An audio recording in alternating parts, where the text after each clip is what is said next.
And so I have, like I typically do, I would have drafted out a consent form and have him sign. This looks like that consent form.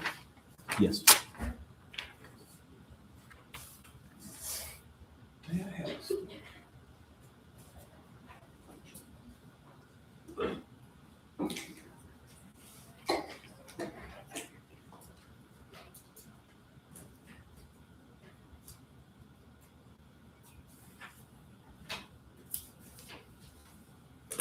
Offer defense exhibit number 1.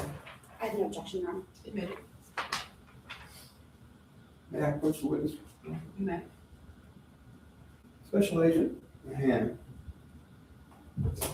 would you read this in its entirety and the signature, if you can read it, who signed it? Okay, so the number at the top says 214-745-9453, username, Facebook message without the R. Then it has capital D, ESMOND 26 with PW next to it. And then written out says, I give consent to FBI and Lancaster Police to log onto my account and search its contents. Signed by what appears to be DEMOND JONES. Thank you.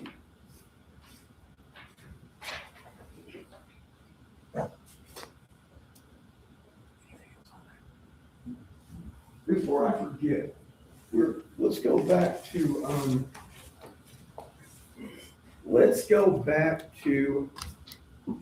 Mr. Jones's criminal liability for kidnapping. We've got lookout, white car, and possibly photos. Did you learn anything about a shoe print in your investigation? Just from the opening statements, I have no direct knowledge of the investigative practices that went towards that. And so the expert who tested the footprint would be best to speak to whether or not that can be added to our list. Is that correct? I have no idea who took that on. But he would be the best one, right? Be a person I'd want to talk to, yes. Thank you.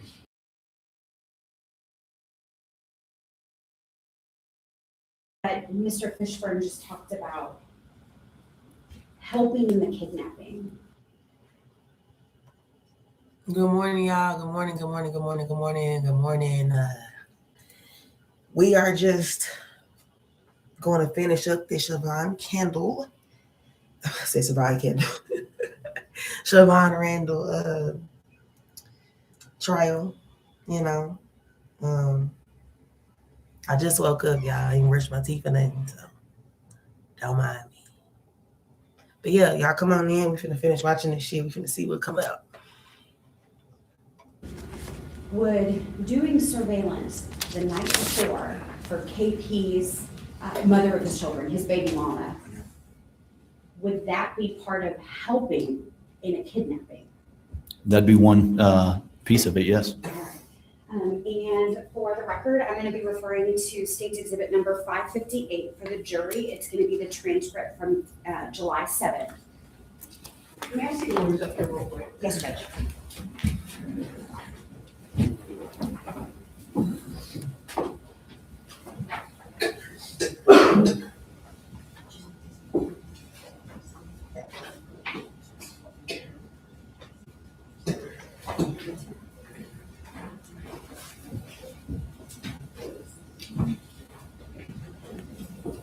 So I'm going to pull it up so that you can read it right there on the screen too. I just want to talk about 3 short passages that came up on cross-examination. So the first one is going to be right here, just on page number 2, right in the center. Specifically, we're talking about Tuesday, which we're going to call, and I'm going to go ahead and put it up there now that we've talked about it. Judge, may I approach the well? Thank you. So Tuesday is kind of the planning or surveillance day, right? Yes. And looking right there on page 2, Desmond Jones talks about driving by KP's granny or his mama's house, right? He does, yes. He talks about going to where KP, Kendall Perkins, his girlfriend, works, right? Right here in this paragraph. sorry, come right down here, follow along with me. But the goal was to get his girl, meaning KP's girl. But they say we sat outside her job. We never seen her. Well, in reality, I did see her. I just didn't say nothing. So that's a second location that they're doing surveillance on, right? Yes. Doing surveillance is one of the planning activities for committing a crime, correct? Y'all hear that? Uh, Do y'all hear that? Is that a question based off Texas state Well, law? really, I was just making a statement. Doing Okay. surveillance? That could be one of the parts of planning a criminal activity, right? It can be, yes. Folks in numerous crimes, they do surveillance in order to commit crimes. Right. Various crimes. All right. Now, there was a lot of talk, and I think that Mr. Fishburne pointed out like page 8 or page 10 later on. And he used the phrase lookout, and I used that in opening statement as well.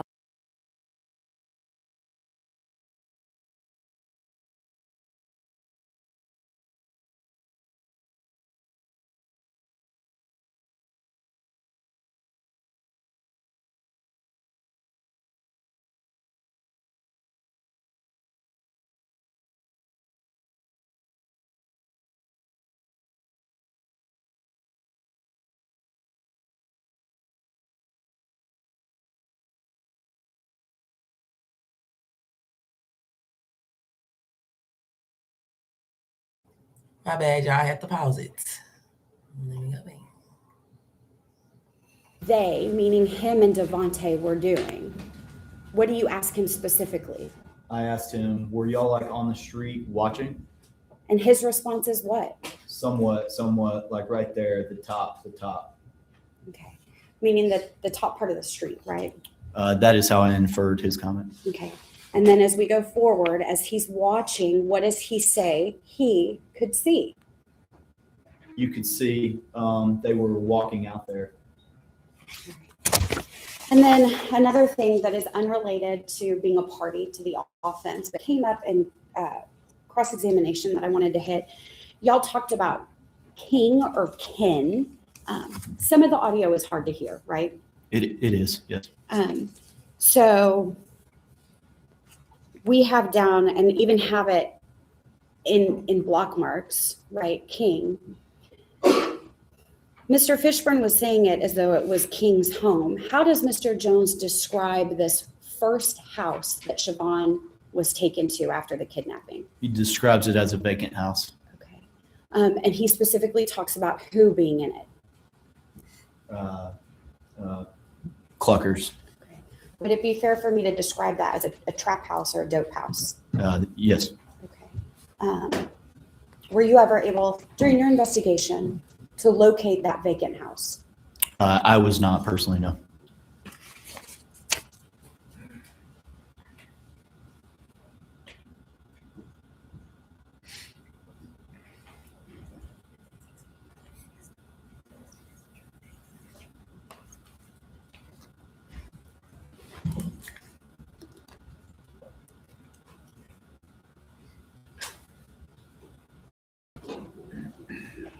I'll pass the witness, Sharon.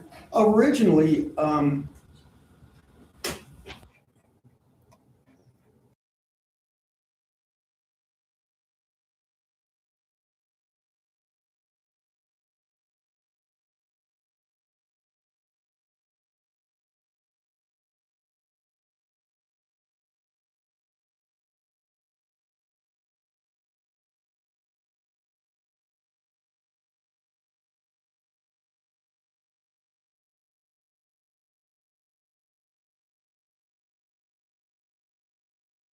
Desmond Jones made bail on failing to report a felony was to put him back out on the street with an FBI phone so that he could help you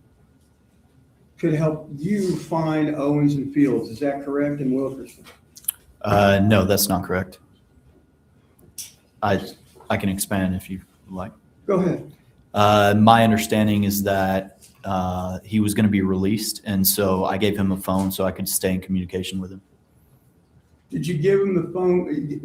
You bought him a phone, I believe. Did you buy it yourself, or did the FBI buy that? Well, I bought the phone using FBI funds. And you programmed it I did, yes. and put a certain amount of data on it. Yes, I think it was a 3-month plan. And instructed him how to use it and how not to abuse it, right? That's correct. And in fact, you all talked about when he got out that he could maybe go find this house that we've just been discussing where Miss Randall was first taken to. Is that right? Yeah, I don't know if it was that house, but I know it was a house that was discussed in the transcripts. And so you all discussed him getting back out on the street and being a helpful, cooperating witness and getting back to you about certain matters. Is that right? Yeah, at that time I was hoping that he would testify. Yes. And so you were also hoping that he would cooperate by testifying, but he would also help maybe develop some further leads. Is that correct? Yes, I'm always open to developing more leads and gathering more evidence. And you were going to give him a polygraph examination first. Is that right? If he consented to it, yes. And one reason for doing that is to up your level of confidence that he would be able to perform like you hoped you would in being cooperative and hopefully leading you to the other people. That can be. In this situation, I was not a lead investigator. I was simply the lead interviewer. So I was doing it at the request of a fellow agent that wanted me to get his cooperation. So I don't know what their decision was to want to do that polygraph, But you had a rapport with Mr. Jones, and you are certainly one of the lead FBI investigators in this case. Isn't it correct that you developed a level of confidence in him by the end of the 7th of July of your interview, that you thought he would be a good cooperating witness for you in your further investigation of Fields and Owens? at the end of July 7th, On July 7th. on July 7th, he became a subject that I expected to be arrested and held on aggravation based on his statements that he made to us. So you were talking to him and explaining on the 7th of July, and meanwhile, in between the two interviews, because we have one, and in the interval, you went and got another one and went back. But during that period, Detective Rohack is the one who went and got the kidnapping warrant. Isn't that right? No, I believe I was talking to him about the phone on Thursday, July 6th, Okay. which was a day earlier than July 7th, which you referenced. Okay. And so on July 7th, we have the recording that we all listened to and the transcript that the jury was given. They can go back over all of that for themselves and find about how long and how many days that the phone discussion was had. Now, my question to you is, when you were interviewing Mr. Jones on the 6th and on the 7th, let's just say the 7th, and you're still talking about the phone, he's still talking about getting out, you didn't know that Detective Rohack had gone to get a kidnapping warrant, did you? It is my understanding that when we did that final interview with Desmond Jones and he incriminated himself, that information was relayed to Detective Rohack at the conclusion, and that I was under the understanding that he was seeking a warrant to hold Mr. Jones at that point. So is it your testimony then that Rohack sought the kidnapping warrant after the conclusion of the second interview on July 7th? It would have been after or during, I believe. Well, that's what I'm trying to figure out. If you're thinking about letting Mr. Jones out to help, it would be pulling the rug out from under you for Detective Rohack to go get a kidnapping warrant during that period of time, because now he can't get out, right? On Thursday, July 6th, that is when I believed, and you can look at the transcripts, I believe that's the date in which I gave him the phone and was programming it. One of those dates, it was before July 7th, I know that. And the thing that changed on July 7th, as you pointed out yesterday, was the belief that Mr. Jones was acting as a lookout. That's the final piece of the puzzle that triggered the kidnapping warrant, is that right? Yes. Thank you, sir. Yes, sir. Stand down here for you. Okay, thank you for your time. Judge, we're gonna ask you to be on standby. Judge, may we approach? Yeah, like what y'all got going? So let's see what they talking about.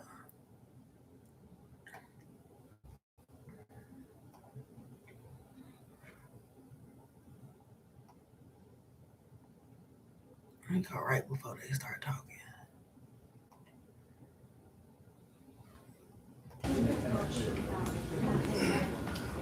that we're gonna talk, and we will know before you.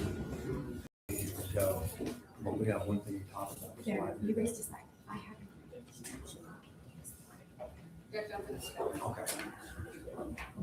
So you guys talking just a minute. Can you guys in that Of activity. course, he's a lookout. He's acknowledging I was a look. Can you guys approach her? Made him a part of the crime itself and a part of the group that committed the crime. But you don't have to be the person who actually kidnaps or the person that actually kills to be charged. You can- Absolutely true. You have to have some act in furtherance of the activity of the combination. So your membership in the combination, your membership in the group that is part of a criminal enterprise is sufficient to show that you can be guilty of engaging in criminal activity. Now, the instant act, the actual underlying act of the murder, the kidnapping itself, usually the jury wants to see something that shows that he was a participant in that Of activity. course, he's a lookout. He's acknowledging I was a lookout while they're kidnapping Siobhan Randall. Right. And that's the defense trying to minimize. They're saying, okay, we have two things. We have lookout and we have white car. Is that it? There's nothing else. And it was interesting on redirect that the DA seemed to only hit that issue of surveillance, just wanted to beef it up and make it seem like surveillance was more important, which of course it is. It's critical to a lot of criminal enterprises. Right, because what we're gathering from testimony here is that the initial target of this kidnap scheme is not Siobhan Randall. They want to kidnap LaDoris Randall, who is Siobhan's cousin, who is dating the man who investigators say took this $250,000 worth of dope. And that's kind of the seeds, I think, that were being planted by the defense in this case. They're saying, here's a seed that says inadequate investigation. Here's a seed that says this person is not a member of the combination, because the combination, the group, is in the drug business. What evidence do we have? This person is in the drug business. They're trying to say, well, he only met them a week before. He's not Right. really all that involved. Is that going to work? Well, I mean, ultimately, that third seed of that Siobhan was not the target of the activity that was going on. Therefore, my client didn't know that it wasn't going to be LaDoris. It was going to be Siobhan that was kidnapped. Honestly, I don't think that'll bear a lot of fruit. I think ultimately the jury is going to care about what happened to this poor 13-year-old girl and how it went down. And if he was a participant in some way, if they can see their way clear to seeing that he was part of this group that did that, ultimately, I don't think it's going to matter. But again, you're stuck in a situation where you have to deal with the facts as they are. Well, it's not a very presented. good hand you're dealt. It is As not. a defense attorney. It is not. And so they're running a bluff, to use poker parlance. They're trying to say, here are our best cards to play. Let's see if we can play them. Ultimately, I don't think it'll work. And I was struck by the tone of the defense attorney a little bit when discussing the occurrence, the kidnapping and murder of this poor young lady as being inventory control. Yeah, I wrote down the words inventory control method. And I that kind of, as a parent, we're both parents, that washed over me in a not a good way, because to me, and I'm sure there's a lot of jurors on that, a number of those jurors are parents, but to describe this kidnapping scheme as an inventory control method is feels very yeah. It just feels It doesn't icky. feel good. I mean, it feels. Thank you, Your Honor. Good morning. Good morning. Would you please state your name for the record? LaDoris Randall. And LaDoris, will you pull that microphone a little bit closer to you? Just a little bit. All right. Now, LaDoris, how old are you? 23. And are you married? No. Do you have kids? Yes. How many kids do you have? 3. And what are their ages? 5, 6, and 2. All right. And so who's the father of your children? Kendall Perkins. And he's the father of all 3 children? Mm-hmm. Is that a yes? Yes. Okay, so one of the things we have to do, the court reporter is taking down everything. So we have to say yes or no nonverbal responses. Does that make sense? Okay. Okay. All right. Now, you are from the Dallas-Fort Worth area, is that right? Yes. What part of town did you grow up in? Okay. Okay. And at some point, did your family move to the Lancaster area? Yes. And in fact, did you graduate from Lancaster High School? Yes. What year did you graduate? 2013. And All right now. All right now. All right now. Whew. Sheesh. Sheesh. Real quick, kind of the family background. Who's your mom? Rosina Randall. And who's your dad? Fabian Whitlock. And your mom's brother is Charles Randall, is that correct? Yes. And that is the father of who? Siobhan Randall. Now, so that would make you and Siobhan first cousins, is that right? Yes. All right. Now, Siobhan's mom is who? Shaquana Parsley. All right. And does Siobhan have any other siblings? Yes. And who is that? Kayla Randall, Shanice Richardson, and Charles Randall. Now, in June of 2017, you understand why you're here, is that correct? Right. And we have met on one previous occasion, is that correct? Yes. And at that time, I told you the most important thing is to do what? The truth. All right. And so you understand why you're here. And Siobhan was 13 back in June of 2017, is that correct? Yes. And where was she living back then? In Lancaster with my mom and dad. Okay, now is that at the address, the 1342 South Ridge? Yes. And that's Lancaster, Texas, is that correct? Yes. And that's in Dallas, Texas. Yes. Now, was that a house or an apartment? A house. Is it a 2-story home? Yes. Now, how many bedrooms are in that home? 3 bedroom, 2 baths. And who all was living at the address at 1342 South Ridge? Fabian, my mom, my sister, and then Siobhan and Charles. Okay. And my other little sister. Well, yeah, my sisters. And LaCassie Mhm. is your sister. Yes. And how old would she have been in 2017? 16. Okay, all right. 15, 16. 16, yeah. Okay. Now, we kind of heard a little bit about LaCassie. She has a disability, is that correct? Right. And what is that disability? Down syndrome. And as far as the room assignments in the home, I understand that there was 3 bedrooms. Who all stayed in what bedrooms?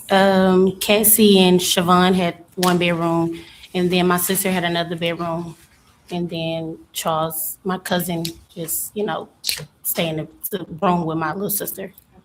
And then Fabian and your mom. had Right. a room, is that right? Yes. Now, how would you describe or characterize your relationship with Siobhan? She's my little cousin.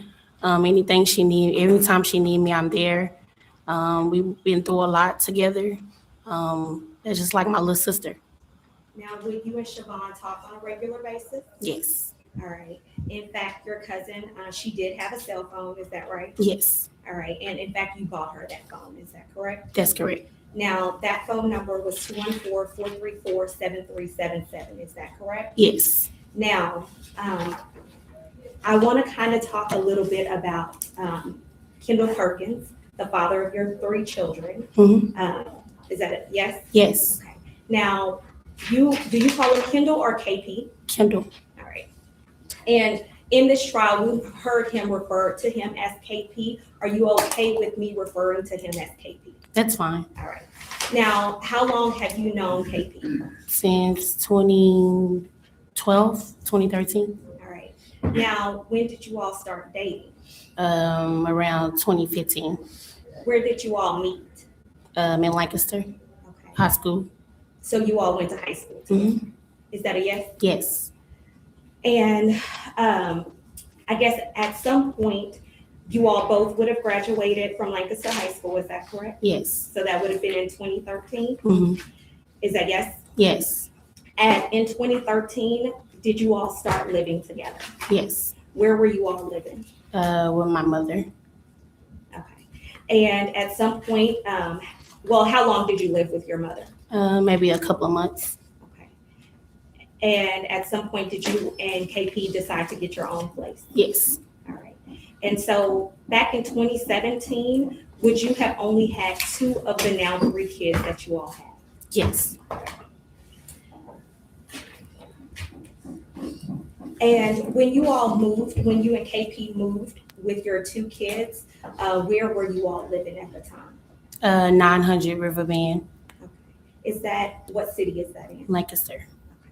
And then at some point, did you all move to another location in Duncanville? Correct. Now, back in June of 2017, were you working? Yes. Where were you working at the time? Wendy's. At some point, did you work at Spectrum? Yes. When did you work at Spectrum? Maybe like 2018.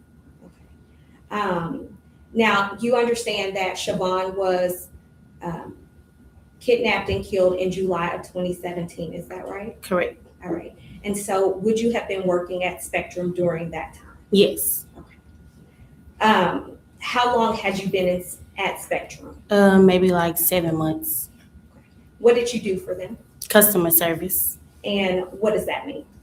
Billing. Just a billing agent. Now, was KP working at the time? No. Did he sell drugs? Yes. Did he hit licks? Yes. Okay, and tell the jury what it means to hit a lick. To steal someone's property. And does that include dope?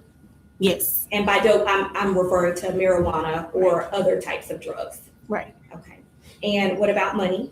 Yes. What about guns? Yes. Okay. So sometimes he would steal dope, money, and drugs. Is that correct? Correct. All right. Now I want to talk to you specifically back at the end of June, kind of going into July, and go through a time frame, right? Okay. So do you remember, I guess back on June 25th of 2017, do you remember that day? I just remember that he was about to go hit a lick and it was 4 dudes. Okay. All right. And when you say he was about to hit a lick, he was about to either get drugs, money, or guns. Is that correct? Correct. All right. And at that time, would KP also carry, I guess, guns? A weapon, correct. A weapon. All right. Because it's fair to say that when you're in the dope game or you're ripping off other people that are in the dope game, you carry weapons. Is that right? Correct. All right. So you said maybe on that Sunday, and there's a calendar up here to your left that would be the end of June going into July of 2017. So on that Sunday, June 25th, you said that you knew that he was supposed to hit a lick. Is that correct? Correct. Now, did he actually go hit that lick on that Sunday? No. I think he actually went like that Monday. Okay. All right. So on that Sunday, were you ever made aware of who was involved or who he was supposed to hit this lick with, or I guess who he was going to be getting drugs from? I didn't know where he was getting the drugs from, but I do know who he was with. At any point, was there a mention of a Motel 6? No. Was there, on June 25th of 2017, at any point, was there a mention of a Mike Titus? No. Mike T? No. So fast forwarding to Monday, at some point, did you go to work that day? I did. All right. And do you remember, I guess, having a conversation with KP? Yes. And did he hit a lick on that Monday, June 26th of 2017? Yes. All right. Were you made aware of what was taken in that lick that he did? I just know it was drugs.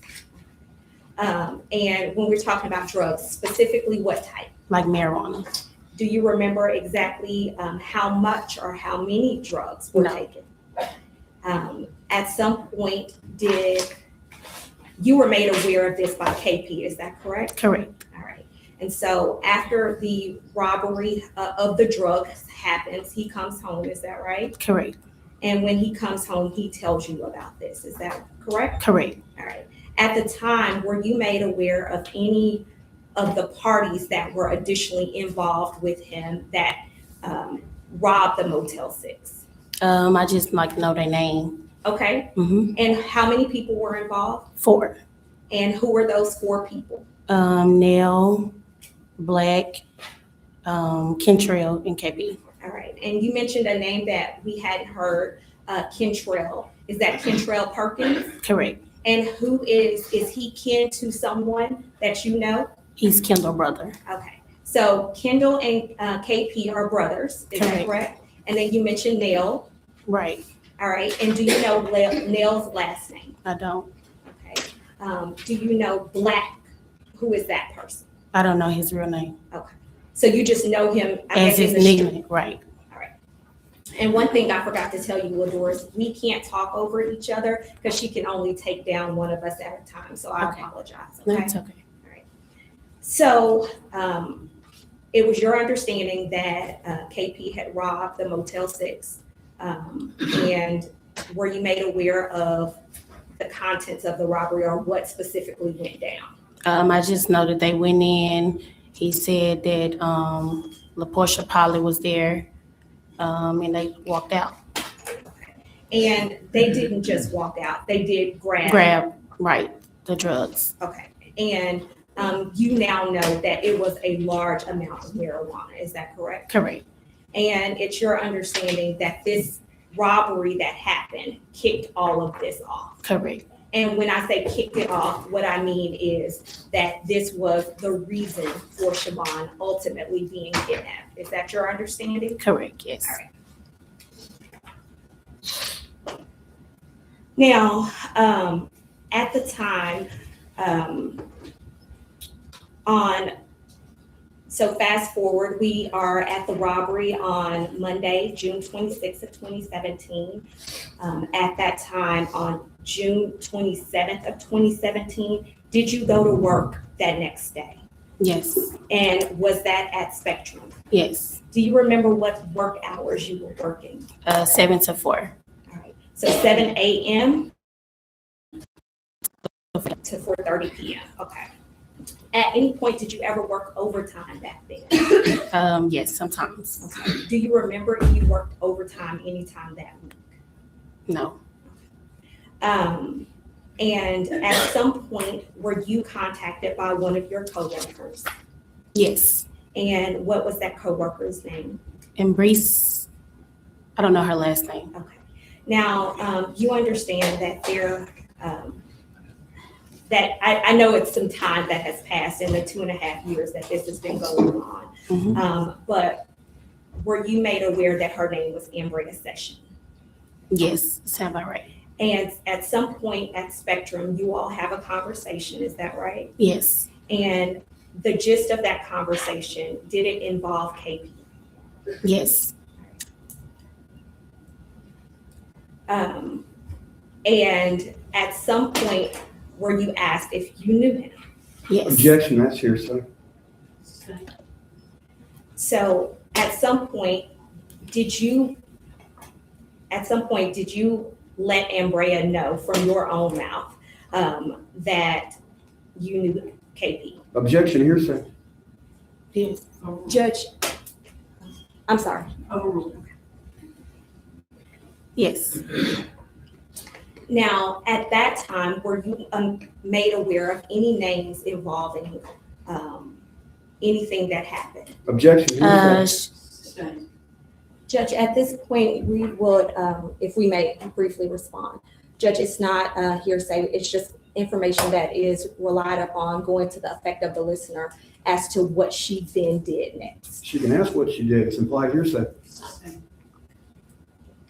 Now, at some point on June 27th, what did you do based off of any of the information you received? June 27, I just know that we was in the restroom and she said that Objection, they. that's hearsay and it's not responsive. You can't say what somebody else said. Oh, okay. Just what you did. Oh, okay. Well, I just know we was in the restroom. We were talking and she basically said. Objection, it's hearsay, Judge, non-responsive. and I can ask a question. Okay, please answer. Okay, thank you. Ms. Randall, you can't talk about what someone else told you, but you can talk about what you did. And based off of, you all had a conversation, is that correct? Correct. And based off that information, what did you do? I was nervous. I do know when she provided the information, I was freaked out. Ended up calling my mom. details, but I know it was somewhere in that order. Now, that was on that Tuesday, June 27th. Is that right? Correct. Okay. Now, I want to kind of fast forward to Wednesday, June 28th. That was the day that Siobhan was taken. Is that your understanding? Yes. Now, did you work that day? Yes. And was that at the same location at Spectrum? Yes. In fact, and I'm sorry, what part of town is Spectrum located? Irving, Texas. Now,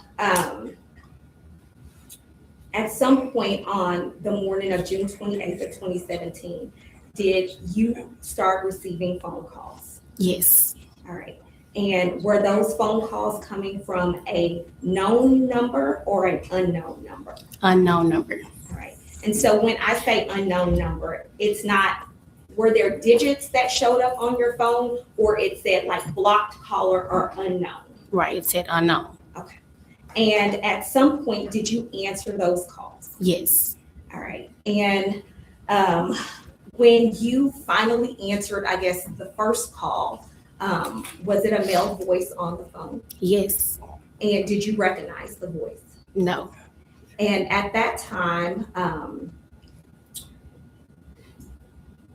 what did you, I guess, what did the person say? If he don't bring me back the drugs, then I'm going to kill the bitch. And at the time, when you hear that information, what do? I hung up the phone. Okay. And so what's going through your mind right at that moment? What the hell done happened? At any point in your mind, did you, I guess, think about the Motel 6, the marijuana, KP hitting the lick? Yes. All right.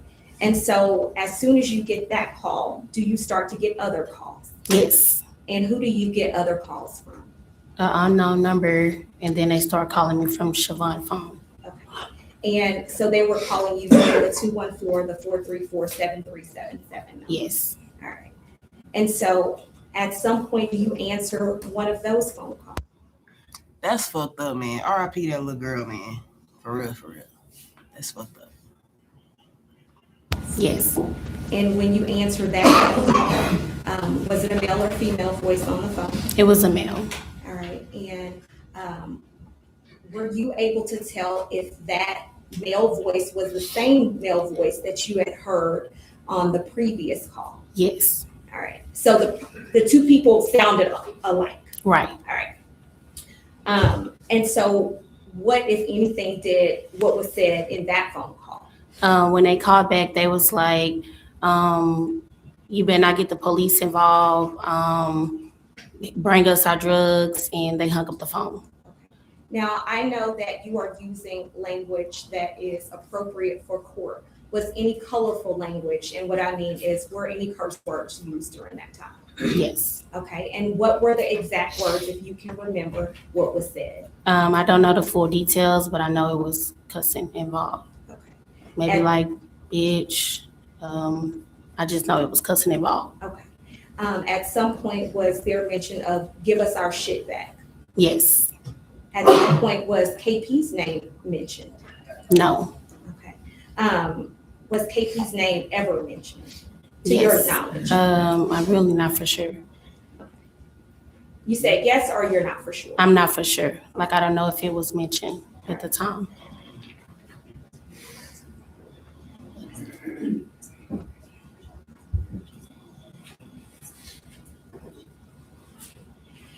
And I want to back up real quick. Mhm. When you said that the person that called the first time from the unknown number and then called the second time from Siobhan's number, you said that they said.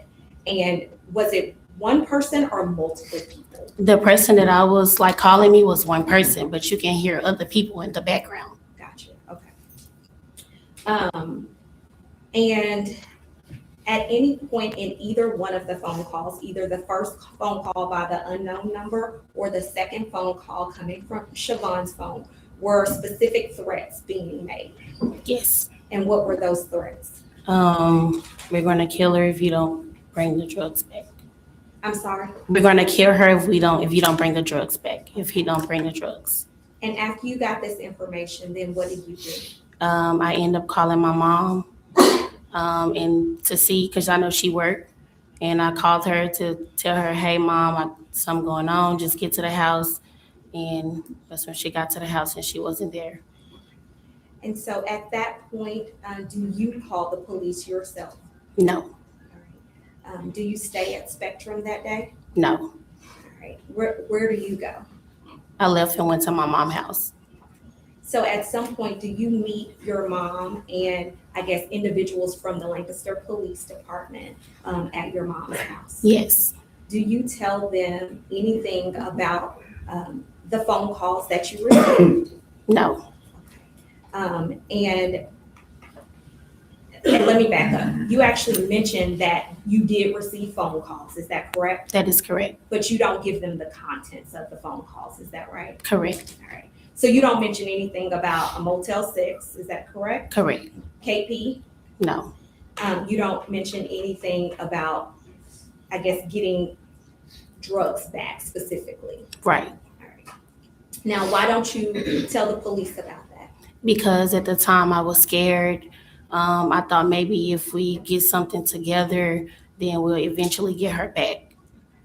Now, Ladoris, at this point, Siobhan is already gone and the police are coming to you and telling you how important this is. Is that correct? Correct, But it's not until a little bit, or excuse me, much later Hey, that y'all, you thanks for actually coming in. give the Appreciate story y'all. about the Motel 6 and what you know. Is that right? correct. All right. And at some point, you start to give the information about KP. Is that right? That is correct. The name Darius Fields. Is that right? Yes, Devontae Owens. yes, And that was based off of other information you had received. Is that correct. Now, I do want to cover something else. As far as at the time, you and KP, you all both had phones, is that right? Yes, And I have a phone number for you, 469-407-2959, yes, and KP of 214-716-9399, is that correct? sound about right. Okay. And you have no reason to disbelieve that that number was associated with him, is that correct? Right, And in fact, you would have given that phone number to the police, is that correct? correct. Now, at the time that you and I guess you are kind of start cooperating with the police, it's fair to say that KP had left town, is that right? Yes, And where was he headed? East Texas.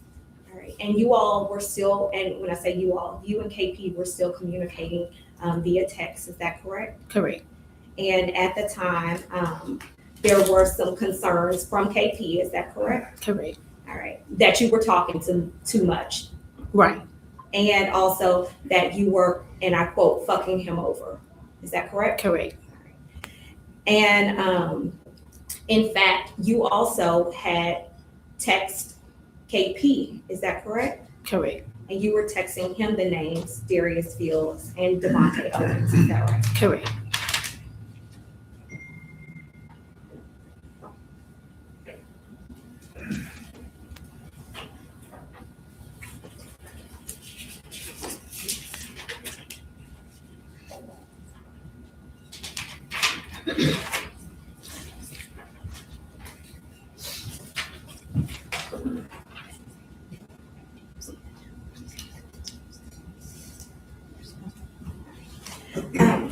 Couple more things, Ladoris. I want to kind of go back to the robbery of on Monday, June 26th. At the time when KP came home, what was his demeanor after the robbery? He was like nervous, Okay. like just like, shaking a little bit. Was he a little antsy? Yes, Okay. And at the time, did you ever see the drugs or the money that No. was taken? No. Did you ever see any guns or a purse or any of those items? no, And at any point, did you ask him where the dope was or or anything like that? Yes, I asked him where he was going, like what happened, what did you do? Okay. And while he is nervous, does he tell you anything? No, he just said that we hit a lick. So he doesn't give you any information as to what happens to the money or the dope? No, he just said we hit a lick. And there's one other thing. At the time, as far as a vehicle, was KP or yourself driving a white Camaro? Yes, we had a white Camaro. And it was it's pretty distinct white Camaro, is that correct? Yes, it was white on white. And when you say white on white? Oh, like white car and white rims. Okay. All right. I'll pass the witness. Ms. Randall? Excuse me. You knew that KP was going to rob Darius Fields and Michael Titus, isn't that correct? No, I didn't know that. May I approach the witness? Do you recall testifying in another proceeding on August 24th of 2017? Mm-hmm. Do you recall Ms. Falk asking you some questions at that time? I don't recall.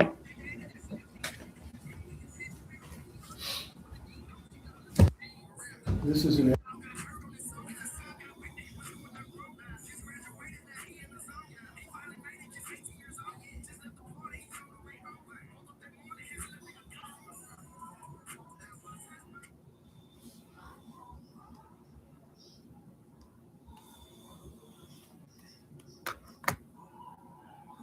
Siobhan got killed, left dead in the house. God, why did they do that? I'm talking out loud. That shit hurt me. This is a crazy world. For real. And for her mama, that's her baby girl. It is. Her baby girl. excerpt of that testimony. I ask you to look at this and see if it refreshes your memory. This would be Ms. Falk, and this would be you. This would be Ms. Falk.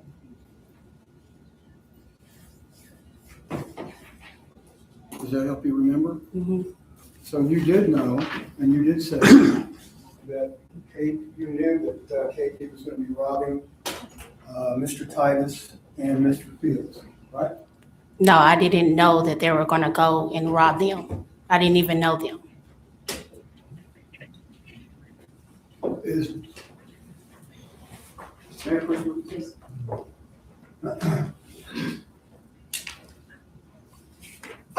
did you not say, in answer to the question by Ms. Falk, it was supposed to be Michael Titus and Darius, some dude named Darius, about whom KP was going to rob?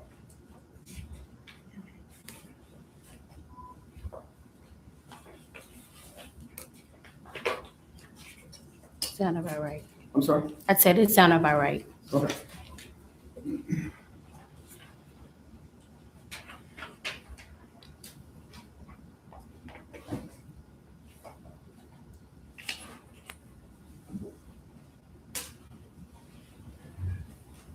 You didn't call the police. Did KP tell you not to call the police and report Siobhan? No, he did not. Why didn't you call the police? Because I was scared. I was nervous. I didn't know what was going on. I felt like if I didn't get the police involved, then we would have her. What were you scared of? I didn't know who was coming after me.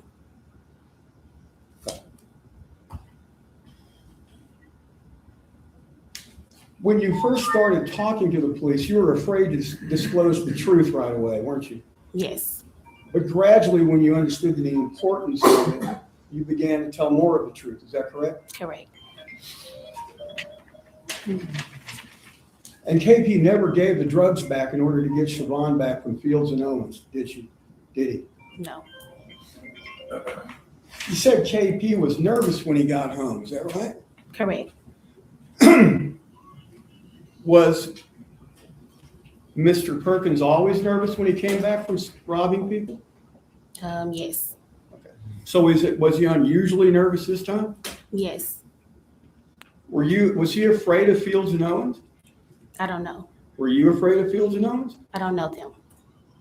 Okay. What happened to the drugs? I don't know. Did you learn that Mr. Perkins claimed that he threw them in the Trinity River? I don't know. I haven't seen no drugs. Did you ever learn that Mr. Perkins said, I can't give him back, I threw him in the river? He said that on the phone To you? when he called from jail. Yeah, Okay, all right. to me and my parents. You knew that they were looking for you to kidnap, is that correct? I didn't know who they was looking for. Did you learn after the fact that they were looking to kidnap you? Right. Okay. Thank you, I pass it. Nothing further for this witness. Thank you, ma'am. You may stand down your feet. Okay, call our next judge. Yes. At this time, the state will call Officer Hightower with Lancaster PD.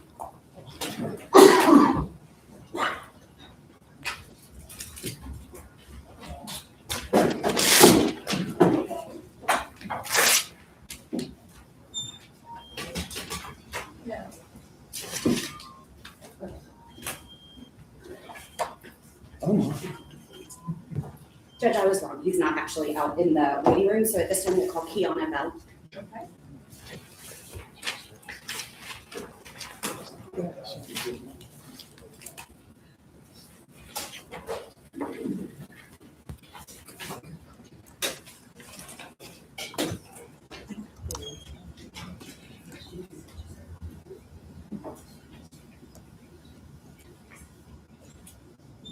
Judge, just briefly, this is one of the people that we discussed. Ma'am,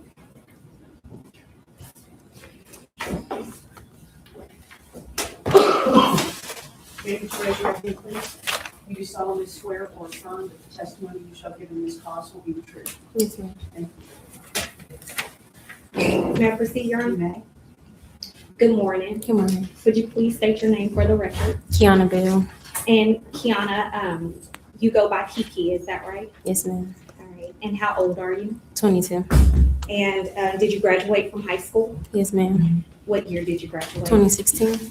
And you're going to have to kind of speak Oh, up a I'm little bit, sorry. okay? Which high school did you go to? Skyline. And you said you graduated in 2016? Yes, ma'am. Did you go to college? Yes, for 1 year. All right. Where did you go? Texas Southern Texas Southern University in Houston. And that's in Houston, Texas, is that Yes, correct? ma'am. And Kiki, is it okay if I call you Kiki? Yes, ma'am. Now, I am going to tell you kind of the same thing. We can't talk over each other because the court reporter has to take everything down that we are saying. Additionally, you have to give yes or no answers, nonverbal, I guess like head shakes and nods aren't accepted, okay? Yes, ma'am. All right. Now, Kiki, you understand why you're here, is that right? Yes. Now, do you know the defendant Desmond Jones? Yes. And how do you know him? He was my boyfriend at the time. Okay. And when you say he was your boyfriend, was that back in, I guess, May or June of 2017? Yes. And do you see Desmond in the courtroom? Yes. And could you identify an article of clothing that he's wearing? Now? Yes. Yes. Well, no. No. What's he wearing? A gray shirt. Okay. Judge, I'll ask that the record reflect that the witness has identified the defendant in open court. Thank you.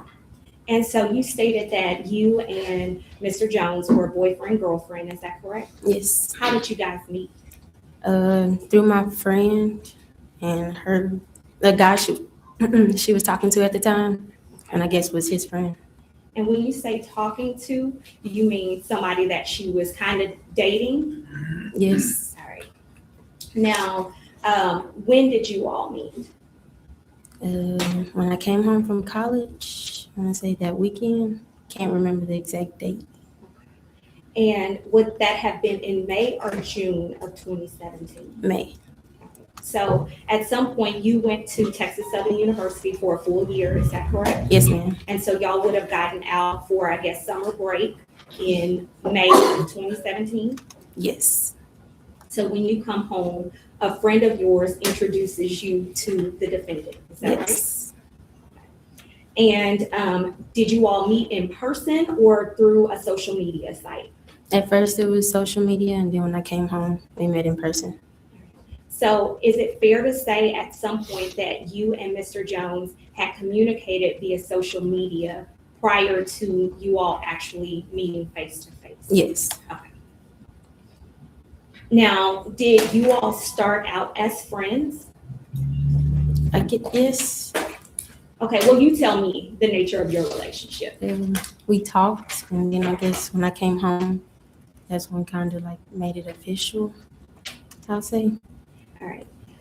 And Kiki, you're going to have to keep your voice up. I know you're a little bit soft-spoken, I'm sorry. but you have to talk a little bit louder. That way everybody can hear you, okay?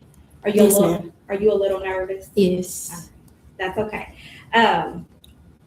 So at some point you all started to talk and y'all made it official. What does that mean? We was boyfriend and girlfriend. At some point did that relationship did it turn to a more romantic relationship? Yes. And what I mean is, did you all become intimate? Yes, ma'am. Now, how often would you and Mr. Jones see each other? When I left home, it was every day.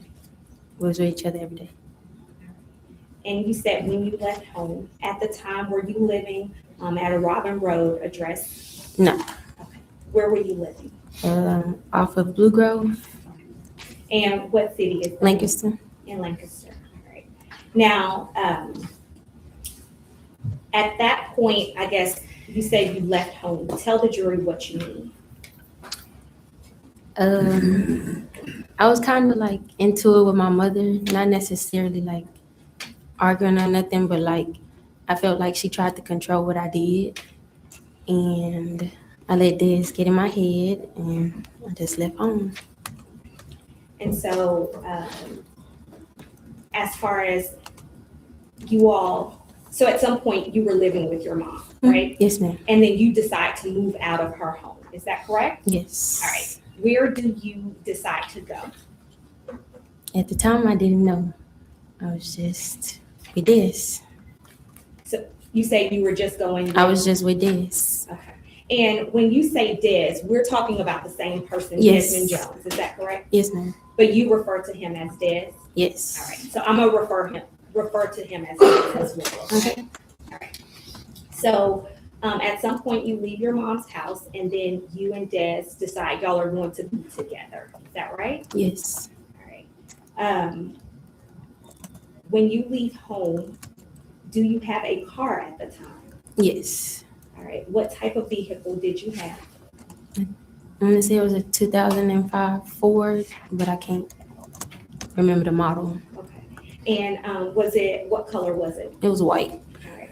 And so at that point, was that your car? Yes. Who bought you that car? My mom. And did you take that car off to school with you at TSU? Yes, from March until I got out of school. So you had just gotten that car in March of 2017. Yes. Now, when you decide to leave your home, where was Desmond living at the time? I want to say with his grandmother, Okay. And what part of town was that in? Duncanville. Did he ever stay anywhere else? Sometimes his sister house. Okay. And what's his sister's name? I only know her by Puda. Okay. You don't know her government issued name, is No, that ma'am. right? But her nickname is Puda, is that right? Yes. Okay. And do you remember what part of town Puda stayed in? In the Pleasant Grove area. And sometimes you all refer to that as another name when you're referring to Puda's house. What's it called? It's on a street called Red Cloud. Okay. On the street. Red Cloud? And you're saying red, like the color, is that correct? Yes. And then cloud, like in the sky. Yes. All right. But still in the Pleasant Grove area. Yes. I guess at some point, was the name of the street Mountain Bend Circle? Are you familiar with I that? don't remember. Just, you knew it as Red Cloud. Yes. All right. And at some point, did you know Michael Titus? Yes. And what did you call him? Mike T. Mike T. And how did you meet Michael Titus? I knew Mike T from when I was in high school. My best friend knew him, and then once I got with this. And what's your best friend's name? Brianna. Brianna what? Bree Love. Bree Love, okay. And did you, Brianna, and Mike T and Des ever hang out? Yes. How often would y'all hang out? Didn't necessarily started hanging out with Mike T for like 2 weeks before the incidents occurred. And Kiki, there is a calendar that is up here. It says July of 2017, but it has the last part of June, starting from June 25th through 2017. Are you able to see it? Okay, all right. And so when you refer to the incident, you said a couple of weeks before the incident, are you talking about what happened with Siobhan Randall? Yes, ma'am. So your car was the white Ford 500, is that correct? Yes, ma'am. And it had some unique damage to it, is that correct? Yes, ma'am. Where was that damage located? On the passenger side? And what if you could describe the damage, what does that look like? The front door was like bent in, and also kind of the back. And it's a little bit hard to hear you. You said the front door was The front door was kind of like caved in, and also the back. pretty noticeable. Yes. It's pretty distinct damage, is that correct? Yes. Okay. Now, did you ever meet Devontae Owens? Yes. Okay. When do you remember meeting him? Possibly like 2 weeks before the incident as well. Okay. So a couple of weeks before the week of June 25th, is that correct? Yes, because that's where Mike T was staying. And I'm sorry, what did you say? That's where Mike T was staying. He was staying with Devontae. Okay. And so Mike T was staying at Devontae's house. Yes. Is that correct? And how would you ever get to Devontae's house? Would you ever go over there? Yes. Okay. And who did you go over there with? Desmond and my best friend. Okay. So Desmond and Brianna, is Yes. that right? And would y'all hang out at Devontae's house? We'll sit in the car. Y'all never went in? No. Okay. Was that a house or an apartment? It was an apartment. Now, do you remember exactly when the damage happened to your vehicle? Not the exact date, but I remember the night it happened. Was it a week, 2 weeks, 3 weeks prior to this incident? I don't remember, but I have to say like 3 weeks or 2 weeks. And that damage happened when you, Mike T, and Des were in the vehicle. Is Yes. that correct? And Mike T was driving, is that right? Yes. And Desmond was riding passenger, Yes, ma'am. and then you were in the back seat, is that Yes, correct? ma'am. So that's when the damage occurred, but you don't remember the time frame of it happening. No, ma'am. Now, I want to kind of direct your attention to June 26th of 2017. That would be that Monday. Do you remember that day? Yes. And at the time, where were you living? Out of my car. Okay. Were you working at the time? I had just called this job that I used to work at, and they allowed me to work for an event, but I couldn't finish the event because I ended up passing out and had to go to the emergency room. Okay, so you went to the emergency room. Yes. Do you remember what day you went to the emergency room? It was the week before the 26th. And how long were you in the hospital? I was there for like a couple of hours. And during that time, would Des have your car? Yes. Did he come pick you up from the hospital? Yes. Now, focusing on June 26th of 2017, you said you remember that day. Where did you go that day? That morning, I was with my Brianna in East Dallas, and then her friend Jaleisha ended up picking us up, and then we went to Oak Cliff, and was chilling with these two guys. Can't remember their name, and then Des picked us up. Okay. So just so I'm clear, Kiki, you said that you and Brianna were hanging out together. Is that right? Yes. All right. And somebody came and picked you all up. Is that correct? Yes. So I'm assuming, but I don't want to speculate, you did not have your vehicle that morning. Is that correct or no? No, ma'am. Who had your vehicle? Yes. Des had your vehicle. And so at some point, you said y'all were hanging out with someone and then Des came to pick you up. Is that correct? Yes, ma'am. Where did he pick you up from? In Oak Cliff? All right. And at the time that he picked you up, do you remember around what time it was? It was like early afternoon, I want to say, 1 or 2. And was there something notable, I guess, that stood out that Desmond told you that had happened on Monday, 26th? That he got a ticket? Okay. And he had gotten a ticket in your vehicle, is that correct? Yes. Now, when he picked you and Brianna up, where do y'all go? We went to Pleasant Grove. We went to his sister's house. And then I ended up dropping him off. And then we went to the McDonald's up the street. And we was just sitting up there. And then we ended up going back to his sister's house. And so you dropped Des off, is that correct? Yes. And so when you say drop them off at Puda's house, Yes, ma'am. and you and Brianna leave and go to the McDonald's, is that correct? Yes, ma'am. Now, was that the McDonald's that you used to work at some point? No, ma'am. Just a different McDonald's? Yes. All right. Y'all just go get food? No, we was just sitting up there. Okay. How long were y'all gone? Probably like 30 minutes to an hour. Okay, so not a long time. No, ma'am. And then you go back to Puda's house, is that right? Yes. Okay. And at that point, were you still driving the white Ford 500? Yes, ma'am. Okay. Do you at some point give the keys to Desmond? No, we ended up spending the night that night, and I had the keys. And when I woke up, my best friend was just sitting on the couch, and I was like, "Where Dad's going?" She was like, "I don't know. He was gone." I woke up, and I was like, "Well, you should have kept the keys because I want to go home." And then probably like an hour later, he came back, and I was like, "Can you give me my keys so I can go home?" And we like argued about it, and he was like, "No." And my best friend ended up getting in the car, and he got in the car. And not like 5 minutes later, she ended up walking back to his sister's house. And I was like, "Where'd he go?" And she was like, "He just drove off." And that was the last time I seen him. Okay. And Kiki, just so the jury's not confused, Judge, may I approach the well? No. Thank you.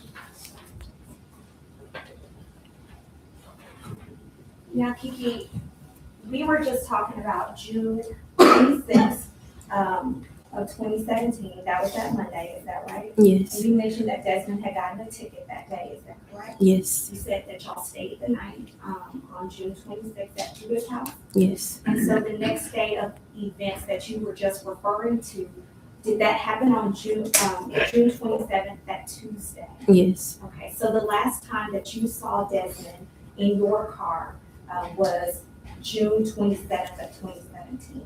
Yes. Okay, do you remember what time that was? I want to say around 9 or 10.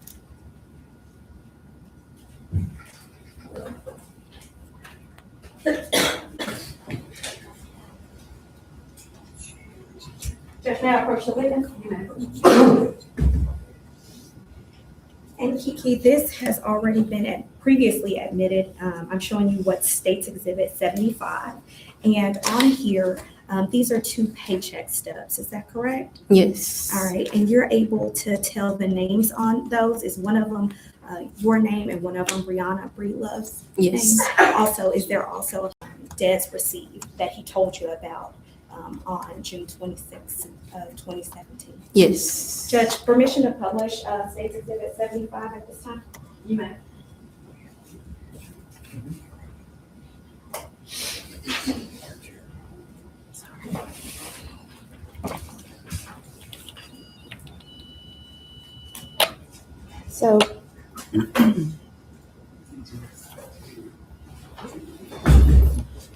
So Kiana, we were just talking on State's Exhibit 75.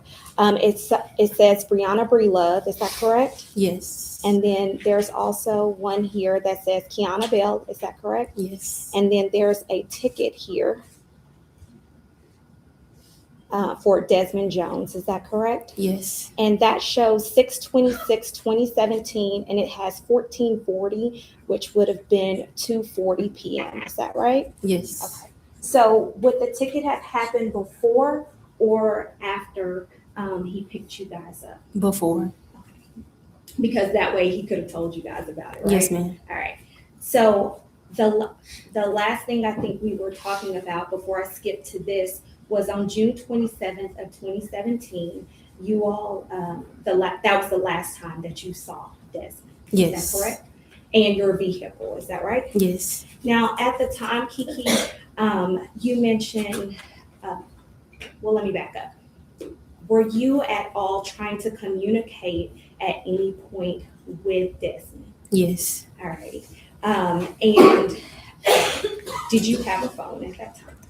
Yes, but it wasn't mine. Okay. It was somebody else's phone that you were Yes. using. Is that right? Yes. Okay. And did Desmond have a phone at that time?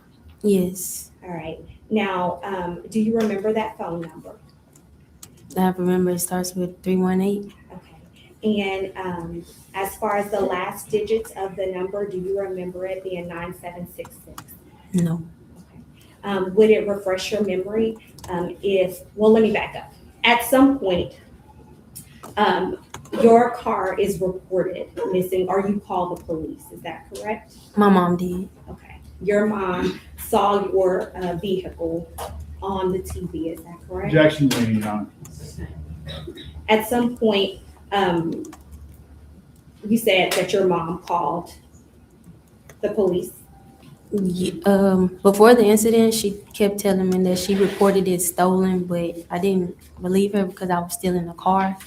So I just ignored it. But on the 30th, we did call the police. So on the 30th, you all did call the police. Yes. And why did you call the police on the 30th?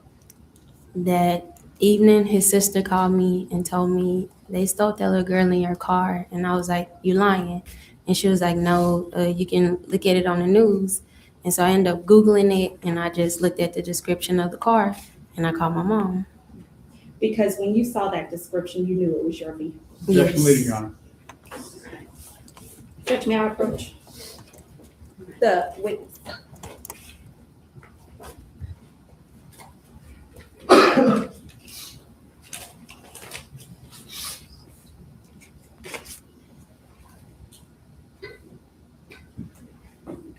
Now, Kiki, I'm going to show you what's been previously admitted as State's Exhibit 66 through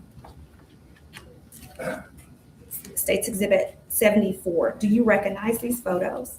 Yes. I'm sorry? Yes. And these are photos of your vehicle, is that correct? Yes. Judge, at this time, the state is asked to publish State's Exhibit 66 through State's Exhibit 74. Okay.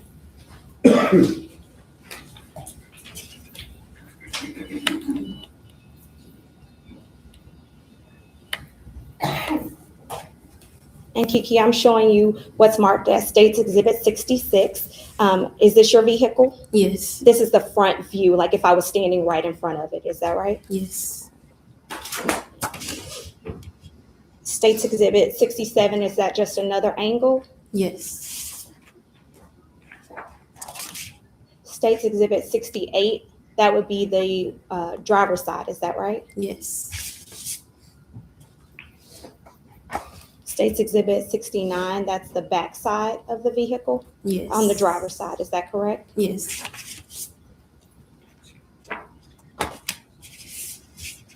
State's Exhibit 70, is that the back of the vehicle? Yes.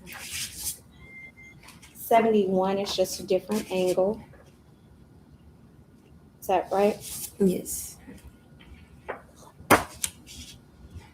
State's Exhibit 72. Yes. And I want to look at State's Exhibit 73 right here.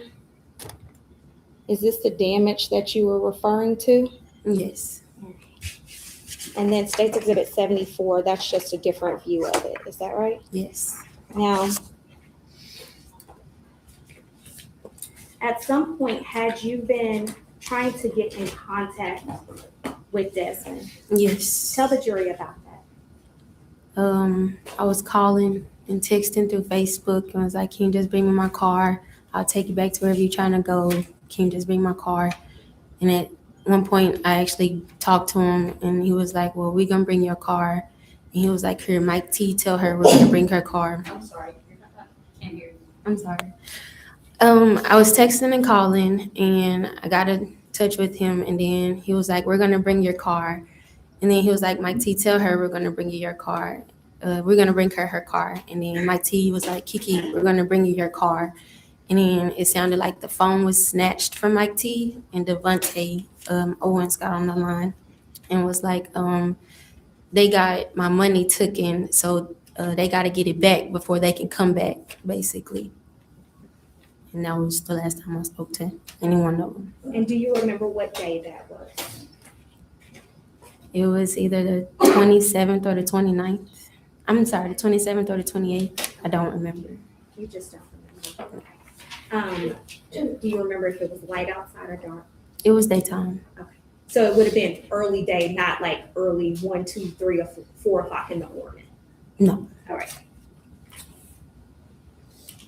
And at that point, you stated that you didn't talk to him. Did you continue to call?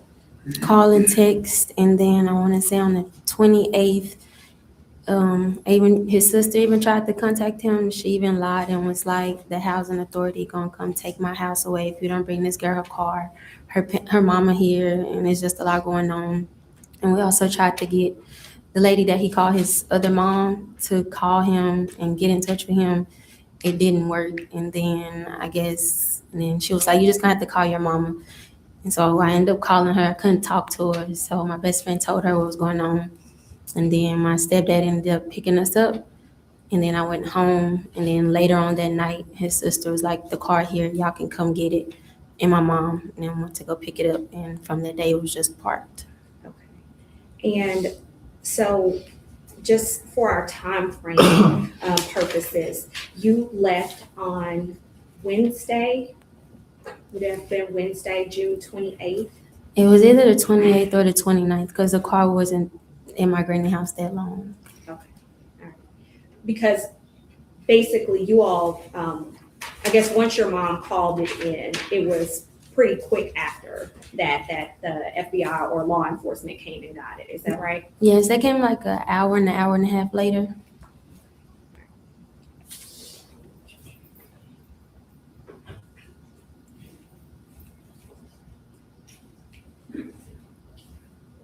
Judge, I'll pass the witness at this time.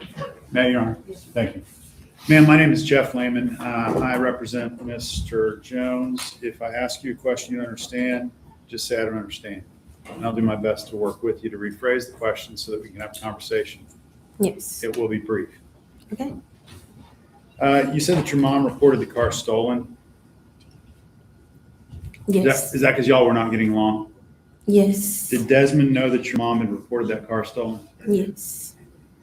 And you said that you're trying to get in touch with Desmond. You went so far as to have everybody in the family try to get in touch with Desmond, correct? Yes. No one could, is that right? No. That's not Well, right. yes. It's They right. couldn't get in touch. Yes, right? they couldn't. And you communicated with Desmond on Facebook, right? Yes. Thank you, ma'am. I appreciate it. Pass the witness, Your Honor. Judge, just briefly. Now, Kiki, I wanted to talk with you very briefly about when the police, I guess, come get the car. Do you actually speak to the police? Yes. And at that time, were you able to give them phone contact information for Desmond? Yes. All right. And so if you gave them 318-751. Objection, Your Honor. First of all, it calls for hearsay, and now, if she wants to refresh her recollection, I think she should approach her and say, is this a refresh recollection? Thank you, Your Honor. Judge, may I approach the witness?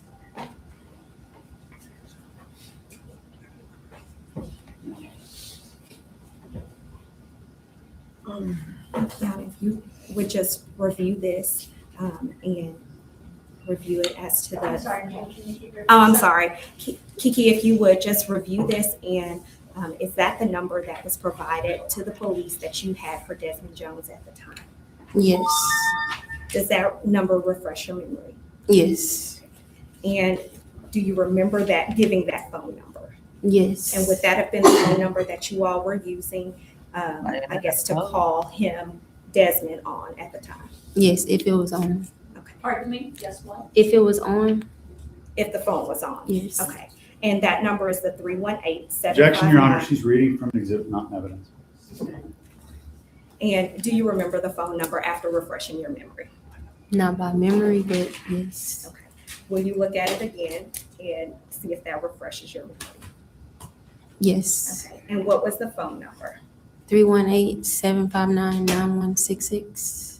Now, do you need to refresh your memory again? Because earlier you told me 9766, and I'll let you look at it again. Okay. And what was the phone number again? 318-759-9766. Thank you. Judge, that's all I have. Mr. Lambert? No, Your Honor, thank you. Thank you, ma'am. You may stand down and read the report. Instead of call Officer Allstop.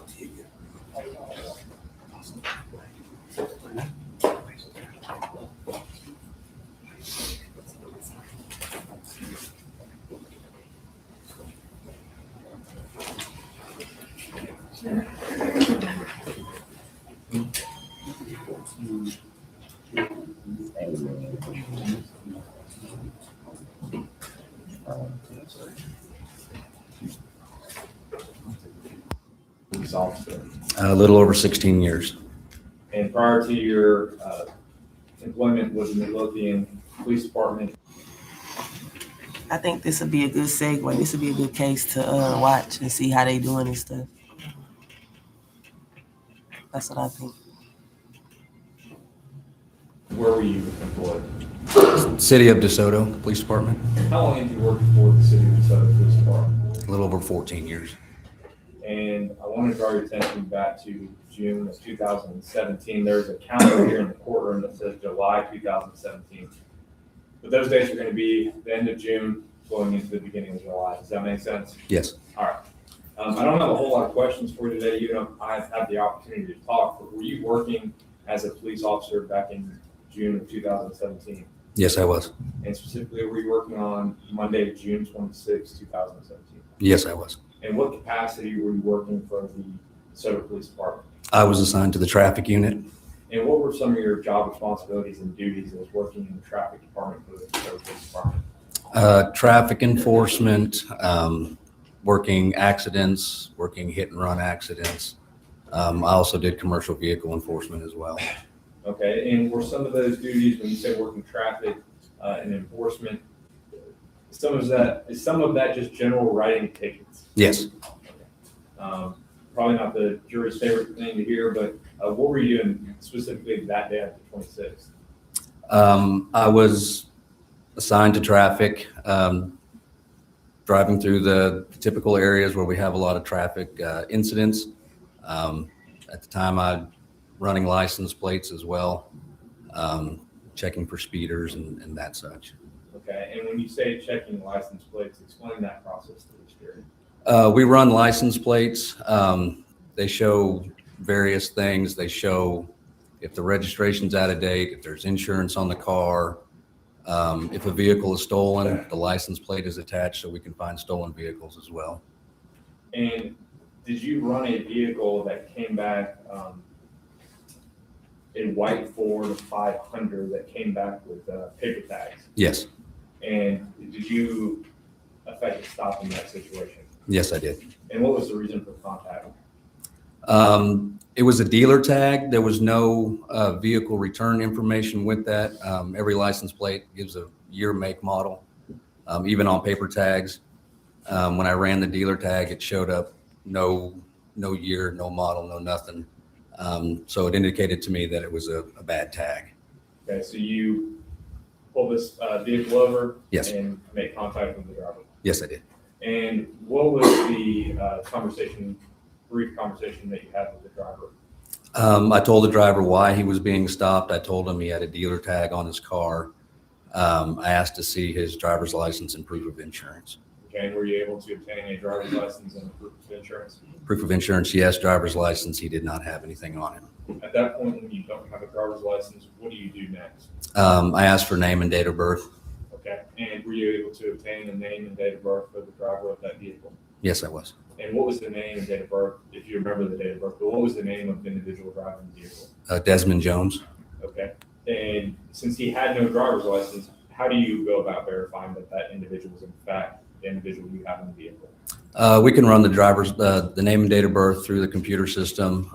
It will also give us a photo identification of the name attached to that driver's license.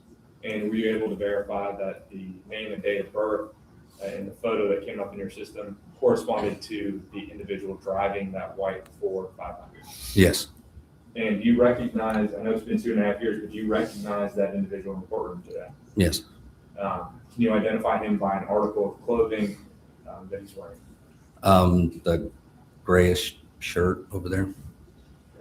No jacket, correct? No jacket, no. May the record reflect that the witness is identified with the defendant of the court. Thank you, Your Honor. Now, at that point, Officer Allstott, what do you do as part of your duties and responsibility? As far as as far as the tag, what steps did you take? I issued a citation. Okay. Just a generic citation? Yes. I'm showing you what's been already pre-admitted as State's Exhibit 75. This is just a zoomed-in copy or a portion of State's Exhibit number 75. You and I have had an opportunity to review this prior to your testimony. Is that correct? Yes. And is this the citation that you provided to Mr. Jones, the defendant in this case? Yes, it is. And this citation up here on the top right, what do we have up there on the top right of the citation?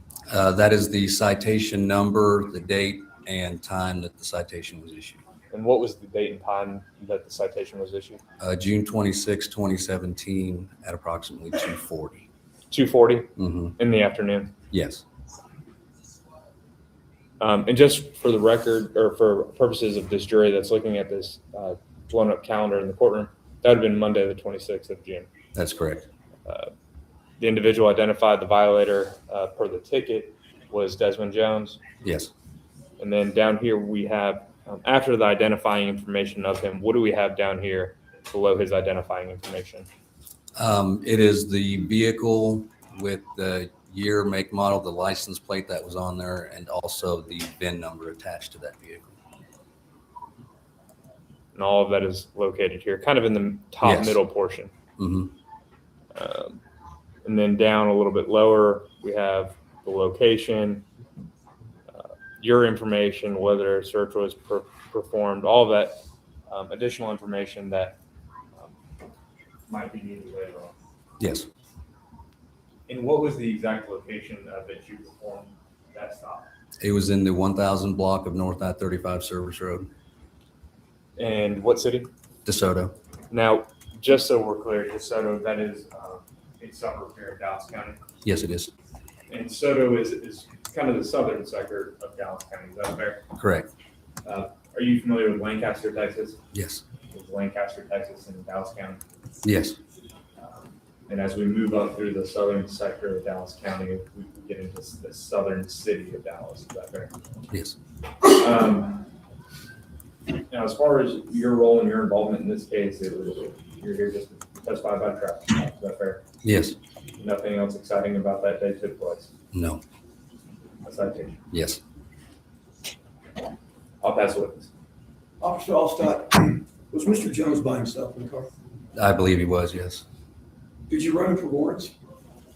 Well, when we run let's say we run the name and date of birth given, it will pop up if there are warrants. Did he pop up? Not that I remember. Thank you. I'll pass it. No further. Ms. Witness, excuse me. Thank you. I have a short witness. If it's okay, I'd like to go ahead and call that witness before we take our break. Thank you. So at this time, the state would call Officer Hightower. Who's here?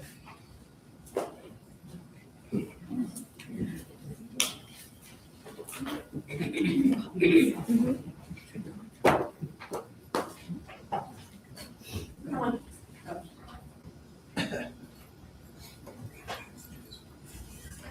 The two warrants. Oh, okay. See Hightower II, and I work for the Lancaster Police Department. How long have you worked for the Lancaster Police Department? A little over 3 years. And what do you do for them? I am currently on patrol, but I have been assigned to the traffic unit as well.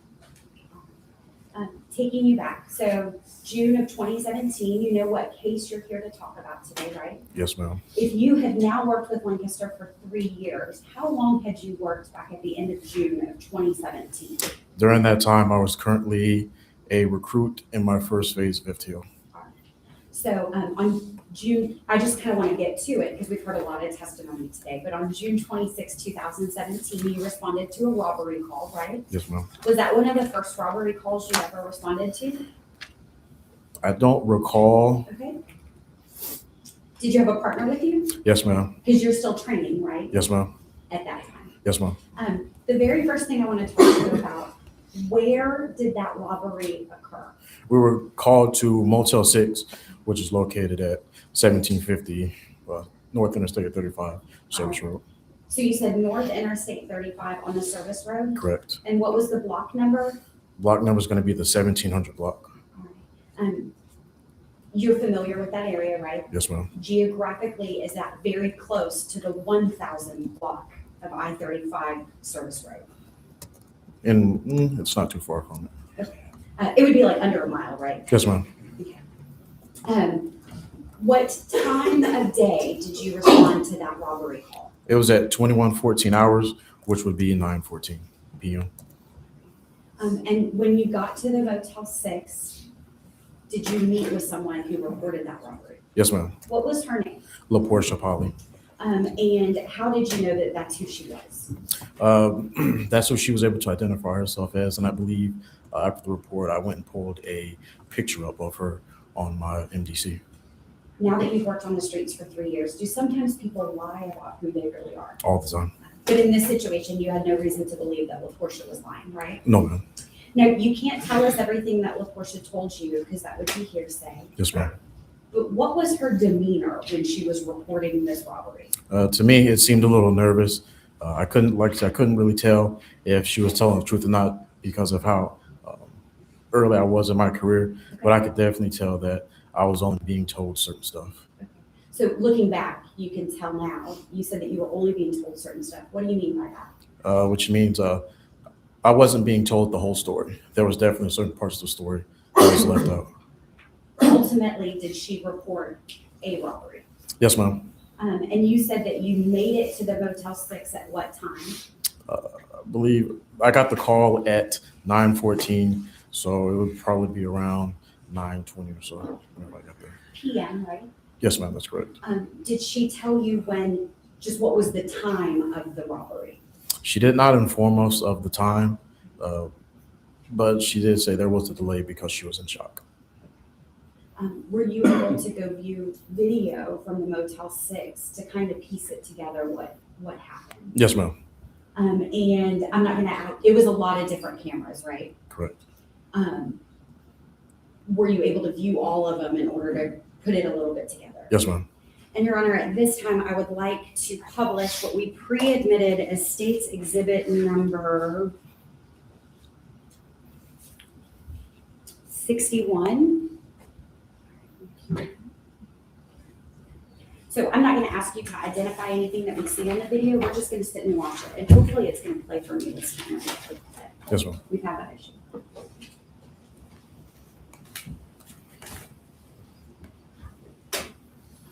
There's no audio, right? It's just the video. Correct.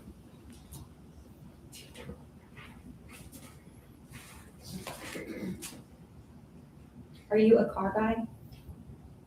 I like certain cars, but I don't know all. Can you tell what kind of car that white car is? It's going to be a Chevy Camaro. And it's what we call white on white, right? Correct. Those rims are also unique and white, correct? Yes, ma'am. All right.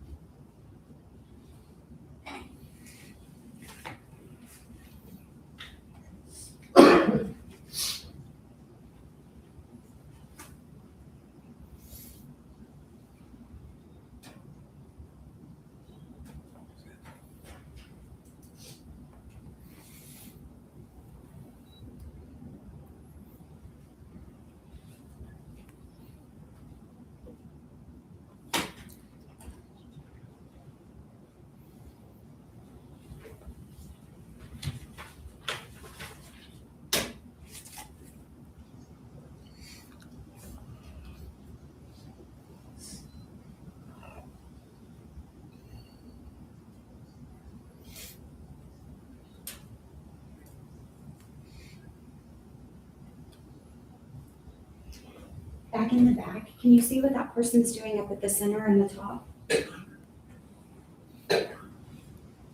May you point it out for me? So we're gonna focus right here. There's a person running there right after the person runs here. Let me scooch it back just 20 seconds.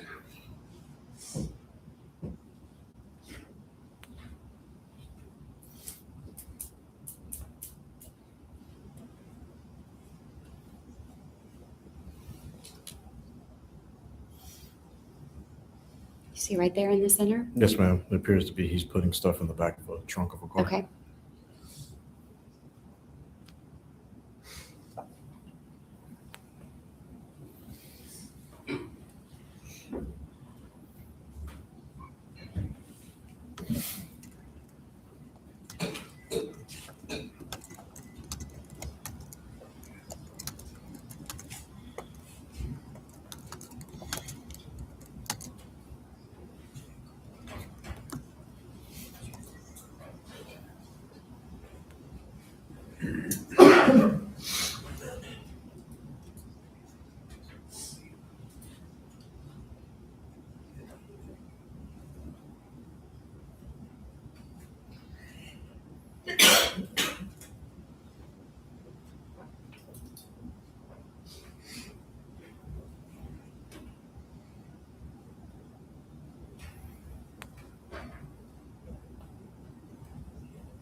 And we have, while we're watching this, we have the time up here in that top corner, right? Yes, ma'am.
Judge, at this time, I would ask permission to just publish it one more time now that we've seen it and we kind of know what our eyes need to look for. Thank you.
Is the female that we see running here, is that the female you interviewed with Portia Polly? Yes, ma'am.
I'll pass the witness charge. Briefly, Your Honor. Thank you. Officer Hightower, you responded approximately 9:20 p.m. Is that right? I don't know the exact time, but it would be around that time. Around 9:20. Sure. We saw in the video that it was 19:09. Is that 7:09? Correct. Yes, sir. On the video, strike that. Did you check with the owner of the motel and try to figure out who that room was registered to? Whenever we went into the front office, we just went to pull camera footage to see what all had taken place. On the evening out there at the Motel 6, did you hear the name Desmond Jones? No, sir. Did you see Desmond Jones? No, sir. And he was not the one that had rented that room, correct? That's correct. Thank you. I'll pass witness, Your Honor. I have no further questions for this witness, Your Honor. Thank you, sir. You may stay there and leave the courthouse.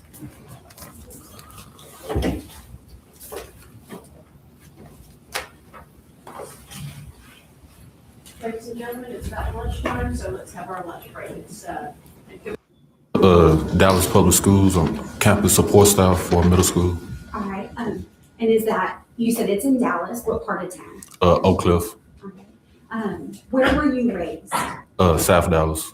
Also in Oak Cliff or nearby? No, by Fur Park area. Okay, you know why you're here today, right? Yes, And that's because you know Desmond Jones, right? yes, And you've been asked to come down here and just tell the truth about what you know, right? yes, You and I have met before. yes. How long have you known Desmond Jones? Probably about 4 years. So maybe since about 2016, is that about right? Yeah. Do you see Mr. Jones here in the courtroom? Yes. Can you identify him? Tell us like what color and what type of clothes he's wearing. Gray button-down shirt, A jacket or no jacket? no jacket. Your Honor, let the record reflect that the witness has identified the defendant, Desmond Jones. The record will reflect. Do you know his middle name by any chance? No, ma'am. All right. Do you know him by Desmond or by a nickname? Desmond. Des or Desmond? Okay. How did you become friends with Desmond Jones? I'm the godson of his sister. I'm the godfather of his sister of his sister's son. Okay. You're the godfather of Desmond's sister's son. Yes. Okay. Which sister? What's her name? Poodle. I'm sorry? Poodle. All right. What's her real name? Lakeisha. Do you know her last name? Smith. All right. Is it Laurenisha? Yeah. Okay. Y'all have lived together for a really long time, right? Or stayed together? Yeah, I've been knowing their family a long time. All right. But even you only know her as Puda. Yeah. All right. How have you known Puda? Through the family, her brother, just know the family. And when you say for a long time, just roughly how long is that? About 10. How long? About 10. 10 days, months? Years. All right. Now you said that Laurenisha Puda is sisters with Desmond. Yeah. Is that by blood, by adoption, by just what we call play brothers? Yeah, something like that. Which one? Play brother, play sister. Do you know how long Puda has known Desmond? Not that I know of. Longer or shorter than you? Longer than me. Would you say that they were close? Somewhat. Going back to the summer of 2017, specifically why you're here to testify. So really the week of June 26th through roughly July 1st of 2017, where were you living? I was living with family then. All right. Where was Puda living? In the Pleasant Grove. And Pleasant Grove is south of Dallas, right? I think southeast. Southeast. Yes. All right. And do you remember the street name that Puda was staying at? Mountain Bend. Is it the same place she lived at up until recently? I think so. Do you know, just based off your own interaction with Puda, if she has been cooperative with me, the prosecutor? Not that I know of. All right. I've asked you to try to help me get her, right? Yeah. And we have not been successful, right? Yeah. As far as you know. Yeah, as far as I know. All right. Now, Puda stayed off of Mountain Bend, right? Yes. At some point, was Desmond also staying there, sometimes at night or during the day? I think like in and out. He probably come late night. How would that work? What do you mean in and out? Like probably if he wants to sleep with probably this girlfriend or whatever, he probably sleep at Puda house or whatever. If he had things he needed to keep, would he have been able to keep them there?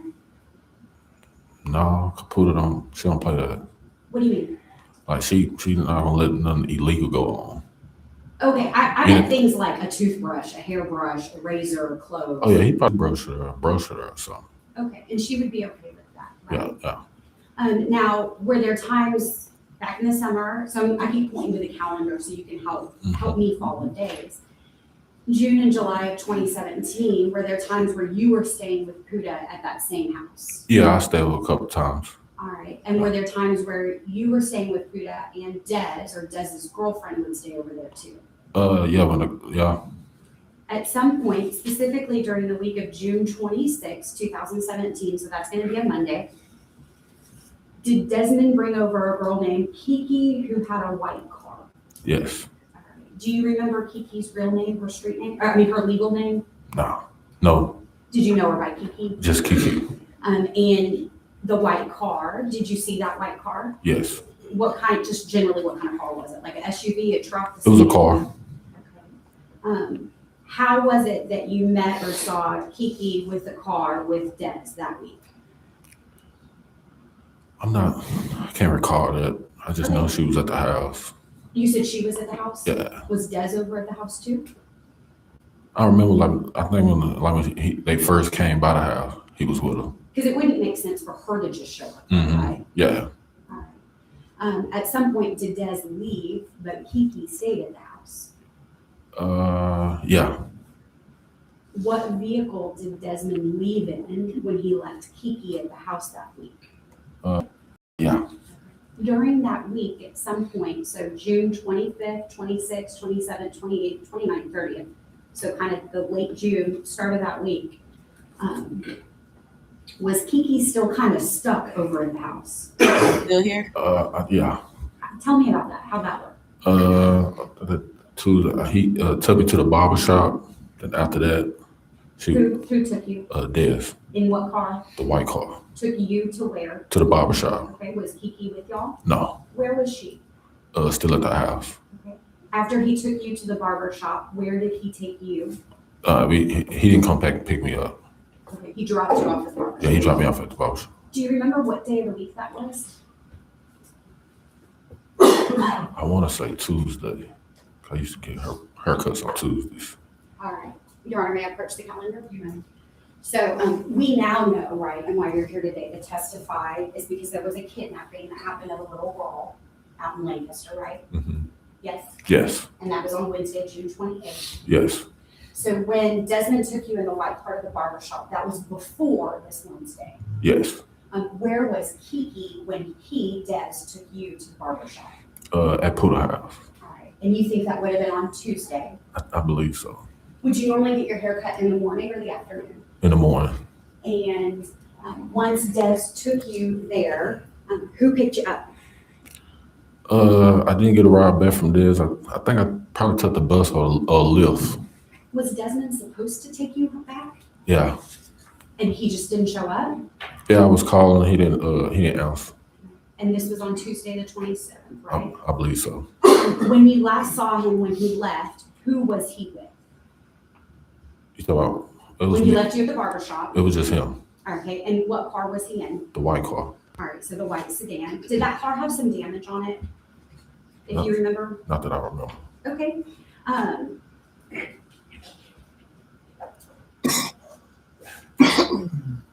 You said that you called him, Mm-hmm. him being Des, right? Yes. At any point, were you able to talk to him on June 27th? No. Were you texting him as well? Yes. What kind of things are you calling and texting him about? Just where you at when you come back by the house with the car. Kiki want a car.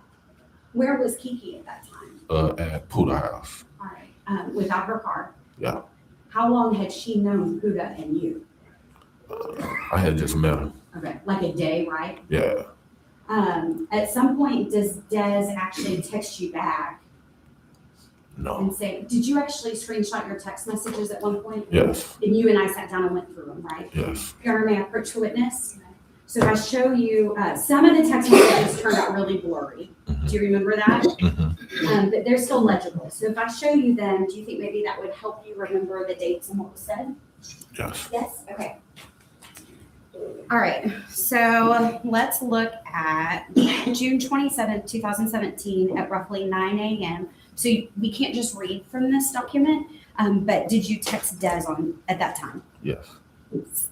I know it's easy Yes. because you and I are right here, so you just want to talk to me, but we got to make sure they can hear. Later on that day, you text him being like, hey, what are you doing? Where are you at? Yes. Yes. All right. What is Desmond's response to you on June 27th at 1 p.m.?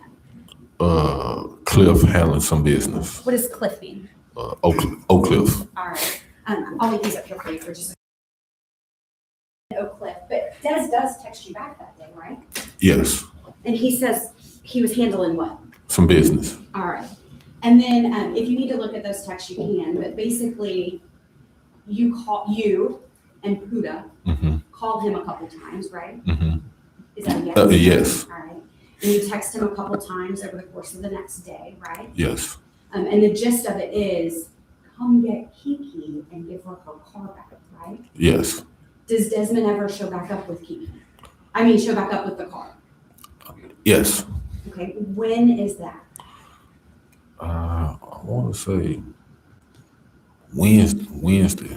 Let's use this as the kind of the refresher or the how to figure it out. Was it the same day you got your haircut? No. But it was after so at least a day after you got your haircut. Yeah.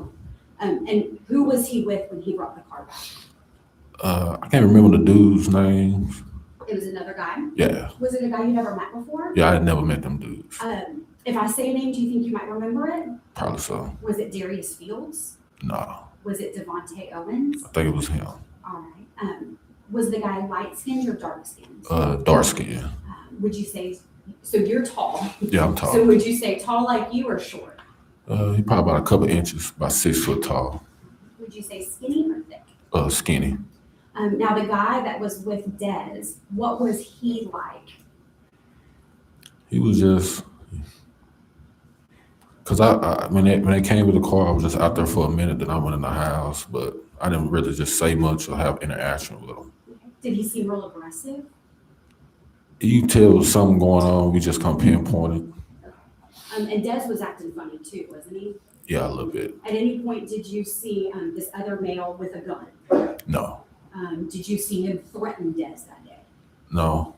How did the two of them leave after they brought Kiki's car back over to Puda's after your haircut on Tuesday? They came in another car. It was another car with them. Do you remember when you say another car? Yes. Was that a separate, so a third individual driving it, or did the second person drive that other car? I think the second person did. Do you remember if it was a car, an SUV, or a truck? It was a car. Do you remember what color it was? No, I really don't. Okay. And I'm asking you to remember things that happened 2.5 years.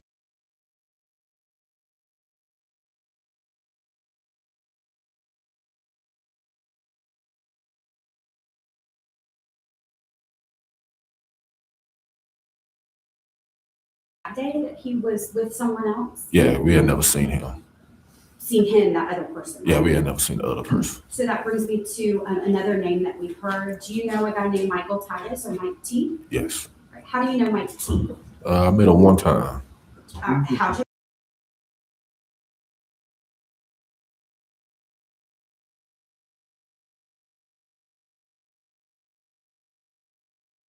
What do you mean when you say wait? Give me just a rough guess. Years, months, days? I'd probably say about a month. How did Desmond know Mike T? I couldn't tell you. I don't know. Were they friends, I guess? Yeah, they What was their friends. relationship? They was friends. I expect. How was it that you met Mike T? Like, where were you? What was the circumstances? I think probably was at Puda House. He walked. They drove up, and they were just talking. I just spoke to him. I never had a conversation or nothing with him. Okay. Had you heard Des talk about during that month in between when you met Mike T and then this last week in June? Had you heard Des talk about Mike T at other points? No. Did you know where, like what part of town Mike T was from? No, ma'am. Okay. How was it? So we talked about like text messages. When you would communicate with Des that week, was it through an actual phone or was it through a messenger service? Through Facebook message. Tell me how that works. Do you have to have an active cell phone plan or can you hop up on Wi-Fi? Yeah, you know, hop up on Wi-Fi. Tell me how that works. You just find wherever a hotspot or Wi-Fi and just hook your phone up. What if you don't have a phone? Could you borrow someone else's phone and log in? Yeah. Yes. And you would just log in through Facebook Messenger, right? Yes. Can you place calls through Facebook Messenger as well? Yes. And then text messages, right? Yes. And that goes both ways. So I could make a call and I could receive a call all through Facebook Messenger, right? Yes. And would it be common for Des to use Wi-Fi, not an actual cell phone that he has, under his name and under a plan? Yeah, he trying to get in contact with somebody. Okay.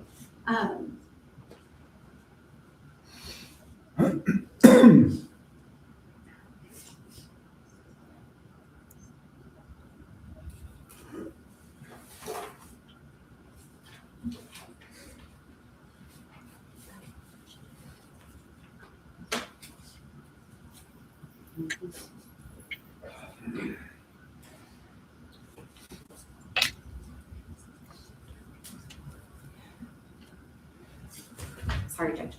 I passed the witness. May I proceed, Your Honor? Thank you.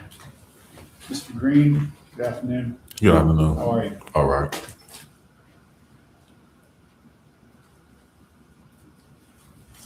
Do you recall speaking with some people from the FBI? Yes. On one occasion or more than one? 2 times, I believe. So one time in 2017, correct? Yes. And then another time in 2018, correct? I don't remember talking to him after that. After that summer, that was my last time talking to him. So you don't recall conversations July 10th, 2018? 10, 2018? No. With a female FBI agent? No. Did Desmond Jones have a phone that was his? At the time, I don't remember. So you wouldn't know? Yeah. And you just contacted him over Messenger, right? Yeah. Thank you, Your Honor. Pass the witness. Judge, I have no further questions. May this witness speak to you, sir? You may step down when you're ready. And they will set up a room with stations. Stations can be lead intake and tracking, could be a media station, could be an line to New Orleans Division, Baton Rouge Resident Agency. I was there for approximately 4 years, and then I got transferred to the Dallas Division. Receive any type of special training to become an FBI agent? Yes, when I went through Quantico, it was only about 16, 17 weeks. Quantico is a training facility in Virginia. Now I believe Quantico training is about 20 weeks. And during that time, you get training on conducting investigations. We get firearms training and tactical training. Now, are you assigned to a specific task force or division in the FBI? Yes, I am. And what division is that? I'm assigned to a Crimes Against Children Child Exploitation Task Force. And what do you do in that division? Specifically, my priority job is to investigate crimes against children as it pertains to the internet. That's the transportation or receipt of child pornography, the production of child pornography. I also investigate online solicitation and enticement involving children, as well as kidnapping investigations. And so you understand why you're here today, is that right? Yes, ma'am, I do. And I want to kind of talk with you about the initial involvement of the FBI and kind of how you all got involved with the kidnapping of Siobhan Randall, okay? Yes, ma'am. So initially, when you worked this case for the last 2.5 years, is that fair to say? That is correct. And would you tell the jury how you got involved in this case, or how the FBI became involved in this case? Yes. The FBI has a unit or a center up at FBI headquarters. It's called the Strategic Information Operations Center. We call it SIOC. And what this unit does is it monitors globally for any critical incident that occurs that could affect the FBI. When something happens, the SIOC notification goes out to the respective FBI field office that would be responsible to cover that incident. For example, in this case, when Lancaster PD issued an Amber Alert, that triggered a SIOC notification. SIOC received that and disseminated that information to the Dallas office of the FBI. As a member of the Violent Crimes Against Children unit, we have a policy in place that anytime there is a notification from SIOC involving an Amber Alert, the responsible field office has to respond to that police department within an hour. One, to obtain information about what is going on with the incident, and two is to assess, is there any particular resources the FBI has that we can offer to that PD for the safe recovery of the child. And in these particular types of cases, is time of the essence? Yes, ma'am, it is. And why is that? There's research that's been conducted that every hour that a child goes missing, the likelihood of recovering that child alive diminishes. And so in this particular case, on June 28th of 2017, an Amber Alert was issued, is that correct? That is correct. And what time was that Amber Alert issued? It was issued at approximately 5 o'clock. Okay. And as it relates to your involvement, when did you get involved in this particular case? Initially, when FBI Dallas responded, we sent 5 agents, 2 from the Crimes Against Children squad, 2 from a drug squad, and then an agent that's specially trained in cellular analysis. I arrived on cellular analysis. I arrived on scene approximately 6 a.m. Thursday morning. Okay, and you stated that 2 from the Child Exploitation Task Force were sent, and also 2 from the Drug Squad or Task Force were sent. Why were those 2 individuals sent? When FBI Dallas received the SIOC notification regarding the Amber Alert, members of the squad contacted Lancaster PD and requested a briefing about what was going on. We were told at that time that it was a child abduction for ransom following a narcotics trafficking transaction that had gone bad. And so based off that information, that was the reason why those 2 particular task force officers that typically deal in drug-related offenses were sent. Is that correct? That is correct. Okay. So Thursday morning at 6 a.m., you get involved. Is that correct? That is correct. And at that point, is a decision made to set up what's called a command post? Yes, ma'am. And would you explain to the ladies and gentlemen of the jury what a command post is? Yes. Based upon the investigation from the Wednesday into Thursday, we had approximately 5 subjects that were identified as persons of interest. When I arrived on scene, I assessed that if we've got 5 subjects that we need to contact, try to locate, find family members, find vehicles, that we were going to need additional resources to conduct that. So FBI Dallas has a particular squad. It's called the Dallas Critical Incident Response Team. And this team has specialized members on the team that create a command post. They're called the Crisis Management Unit.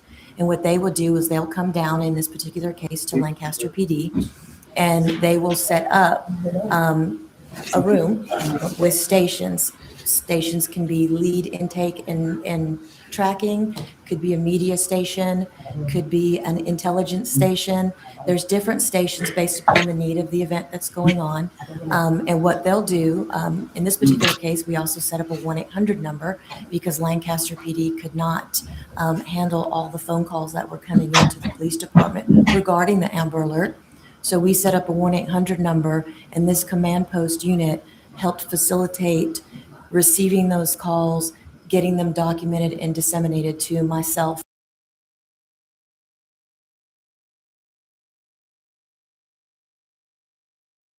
To try to locate Siobhan. And what is a lead? A lead could be any information that came in from the public, came in from other law enforcement entities, just information that came into the command post that investigators need to determine whether or not it's something actionable and something that we need to follow up with. And were you one of the people that would make a determination as to whether or not the lead was kind of low level, moderate, or high priority as to whether or not it needed to be followed up with? Yes, myself and Detective Jason Rohawk with the Lancaster Police Department made those determinations. And it's fair to say that there were quite a few leads in this particular case. Yes, there were. And about 180, is that right? Correct. Okay. Now, how would you characterize some of those, a majority of those leads? Majority of those leads were information that we deemed not relevant. We would get information that, somebody saw Siobhan at a mall. We got information out of state that they said they saw Siobhan by herself getting on and off a bus. So a lot of the leads we were able to pretty much close. Other leads we had to dig in a little bit deeper, whether we got a street nickname or we got a phone number that we had to dig deeper into it. And one other thing I wanted to ask you about, you talked about at the command post that you all had different stations, like a lead intake, intelligence. Did you all also have like someone that was specialized or an expert in cell phone analysis that was a part of that team as well? So that is always a critical, everybody has a cell phone nowadays, so cellular analysis is always a critical facet of any investigation. So that specially trained agent actually went out before a command post was ever set up. And that agent would be who? Special Agent Mark Sedgwick. Now, once you all started receiving some leads, you mentioned earlier in your testimony that it came out that there were 5 subjects, persons of interest. Is that correct? That's correct. And who were those 5 people? So on night 1 of the Amber Alert going into Thursday morning, the individuals' names that had come out of the investigation at that point was LaPortia Polly, Darius Fields, Devontae Owens, Michael Titus, and Kendall Perkins. And so at this point, what did you all do collectively as it related to some of those individuals? Some of the information that had come into the command post included cellular telephone numbers for these particular individuals. So Lancaster PD obtained a search warrant to get toll records as well as cell site tower information for those particular phone numbers. Part of his job was also to review some of the toll records and develop patterns on who might have been calling who, and then further dig deeper into those phone numbers. And you mentioned toll records. When you say toll records, what do you mean? Cell phone records on who's calling who. Basically, we all have cell phones, the information that we could obtain from our cell phone bill. That is correct. Okay. And we also refer to them as call detail records later on when you're able to get cell phone tower information. Is that your understanding? That is my understanding, yes. Now, I understand that you've worked on this case for a long time, and it's a lot of information to cover. And I would like to kind of work through it chronologically, even though some things we learned afterwards. Does that make sense? That makes sense. Okay. All right. So initially we have a calendar that is before everyone in here. That's from the end of June, starting June 25th through July of 2017. And you're familiar with these dates, is that correct? That is correct. Now, at some point on Sunday of June 25th of 2017, was there any information that you all received as it related to before the robbery happened? Yes.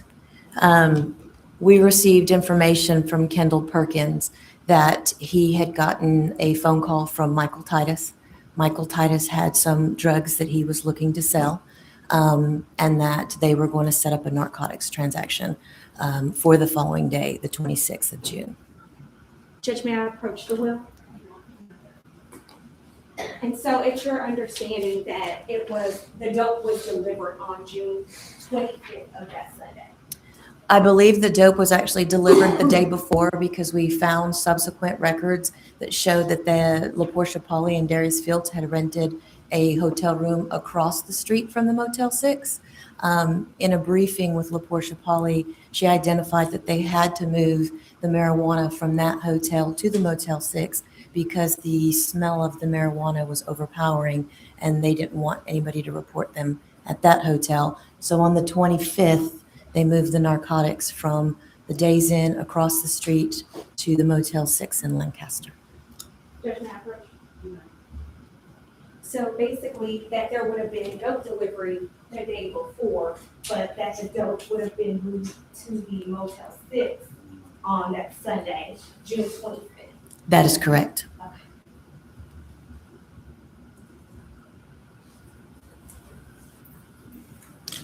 And so moving in to Monday, June 26th, we are all aware that the dope was stolen from the Motel 6. Is that correct? That is correct. And based off of your investigation, the people that were involved in the robbery were who? Kendall Perkins, his brother Kentrell Perkins, and then two unknown individuals. And who was robbed in that particular incident? LaPortia Polly was robbed. And as far as it relates in your investigation, what was taken in that robbery? LaPortia Polly made a police report regarding that robbery, and she indicated that 2 firearms, her personal belongings, her purse, her cell phone, those were the items that was taken. She never reported that marijuana was taken from the Motel 6.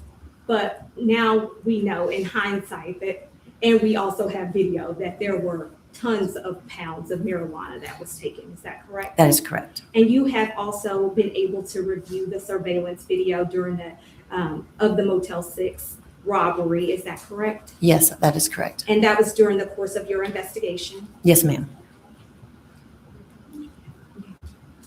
Judge, if I can just have a minute to pull it up.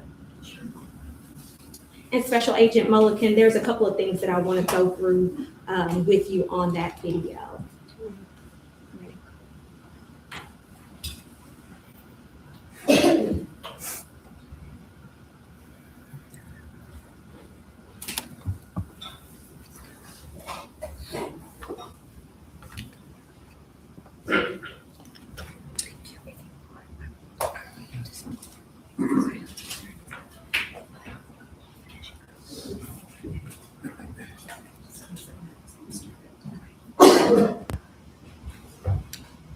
And Special Agent Mulliken, as we are looking at this video, we see a car that is just coming into play on the video.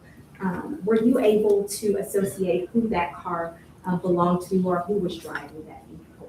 Yes, ma'am, we were. And who was that? That's Kendall Perkins' vehicle, and he's driving. Okay. Now, additionally, we also see that there was a black car that kind of tailed in of the white Camaro. Were you able to ascertain any information of, to that particular vehicle or if that person was involved? Yes, we were told that those were the 2 unknown individuals that robbed the hotel room with Kendall Perkins. And so just so we're clear that, and I'm actually going to pause it, just so we're clear that basically that there were 2 individuals in the white Camaro, is that correct? That is correct. And then there were 2 individuals that we don't know that were in the black car. That is correct. And the 2 individuals that were in the white Camaro were Kendall and Kentrell Perkins. That's what we believe, yes, ma'am. And we also see a person that is walking that just got out of the driver's side of the white Camaro. Were you able to obtain who that person was? We believe that's Kendall Perkins based upon the interview with Ladoris.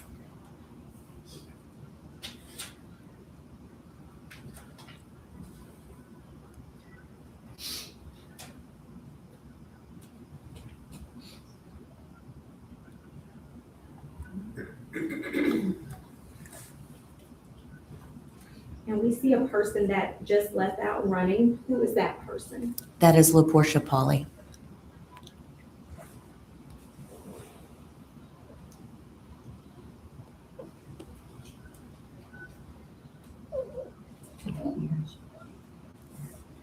And I'm gonna actually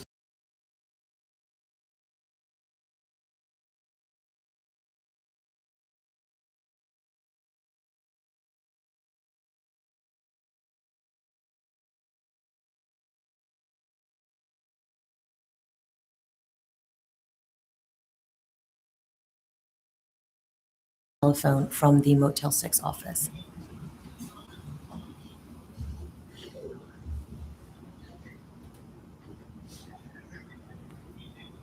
And we just saw, I'm just gonna back it up just a little bit. We just saw someone come out of, it looks like from the place where LaPortia Polly ran, and they're carrying a whole bunch of stuff.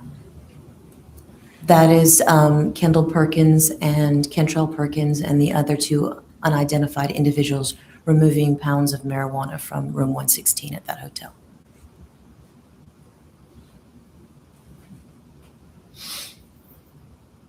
And we just saw someone else run in as well.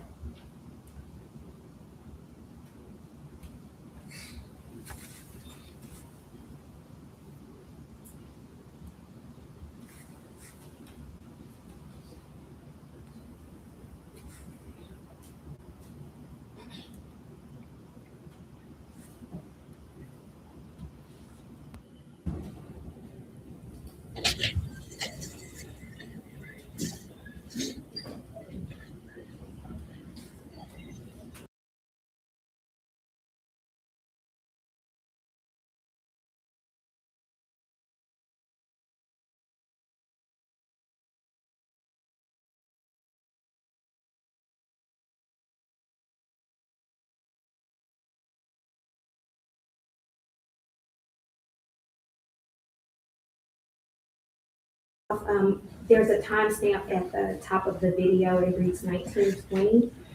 Were you all able to know if she had called the police at that time? That timestamp is off by an hour. However, we do know she did not call the police immediately. She didn't call the police for approximately an hour. And I'm actually going to pause it because earlier you mentioned that she did, that you all received information that she actually made phone calls to various fields. Is that correct? That is correct. And we just see another vehicle come into the frame that just pulled up. Were you all able to identify that vehicle? Yes, ma'am, we were. And who was that vehicle associated with? Darius Fields. And was he actually driving that vehicle that day? Yes, ma'am, he was. This right here too. And in here, does LaPortia Polly actually go up to the vehicle? Yes, she does.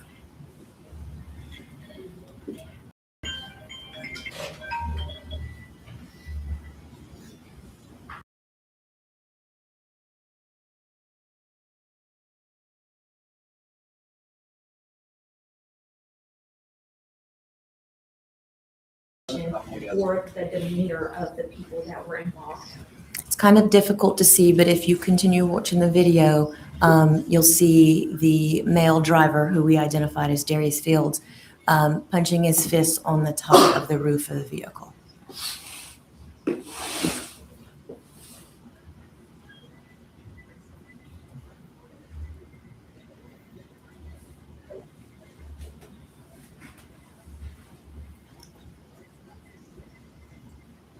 And then we see that vehicle leave. Correct. Did LaPortia Polly leave with Darius Fields? Yes, you can observe her getting in the back seat of that vehicle. And I just want to back up one quick spot. on exactly where you were saying that he slams his hands. That way we can see it.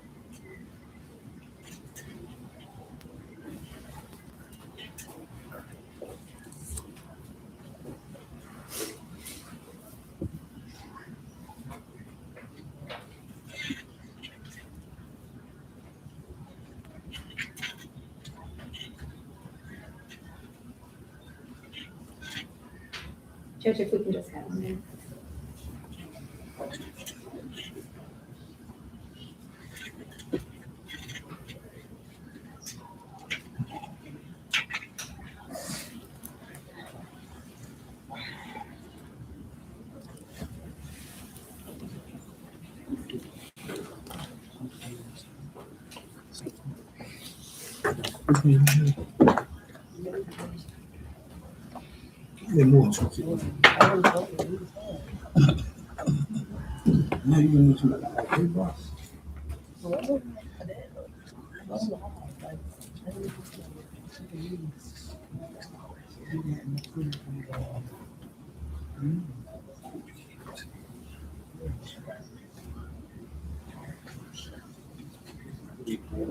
Right there, he slammed his fist on the top of the vehicle. Okay. And just so the jury's clear, there were several different angles, I guess, pulled from the video at the Motel 6. Is that right? That is correct. And so this basically is kind of a continuation, so we can see all of the different angles at the same time. Is that right? That is correct.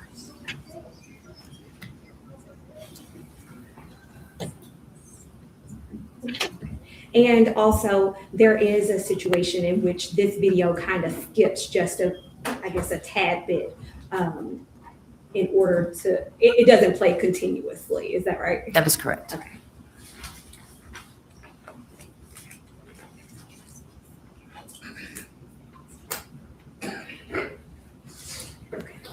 Judge, may I approach the well? Yes.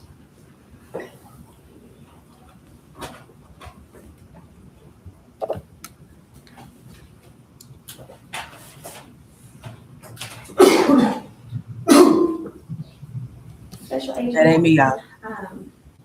Looking back in hindsight, but going chronologically, there was, I guess during your investigation, were you all able to obtain photographs or any information related to the Motel 6 and the individuals that had the weed in the Motel 6? Yes, we did. During the course of the command post, we received information on two separate occasions. One was information about Michael Titus posing in a room, taking a selfie-style picture in front of a bathroom mirror with several stacks or pounds of weed on the bathroom counter, as well as some kind of stuck in the waistband of his pants. And then on another occasion, we received information to the command post where there was another social media post. This time it was showing Desmond Jones, depicting him in a room, kind of flashing money, flaring money, and there was money on the floor, and that was posted to a social media, his Facebook page, I believe. And in the Motel 6, inside that room, is there something that is distinct about the Motel 6 room that both of those pictures were taken? Yes. In both pictures, you can see a very bright, distinct orange wall in both the photographs. So during the course of the investigation, myself and Special Agent Ryan Randall went to the Motel 6, and we ourselves took a picture in the Motel 6 showing the orange walls that can be observed from the bathroom into the living area of the motel room. Judge, may I approach the witness? Yes. Special Agent Mulligan, I'm going to show you what's been previously admitted into evidence, which was State's Exhibit 87 and State's Exhibit 88. Are these the photos and information that you just described to the jury? Yes, they are. Judge, permission to publish State's Exhibit 87 and 88 at this time? You may.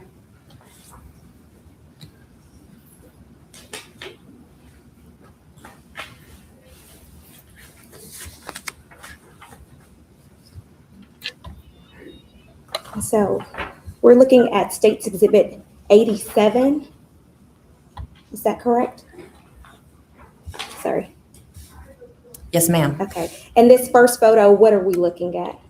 That is a photograph of Michael Titus with several pounds of weed stacked on the bathroom sink, as well as some stacked in his waistband. And then he's holding one up and he's taking a selfie style picture with a cellular telephone.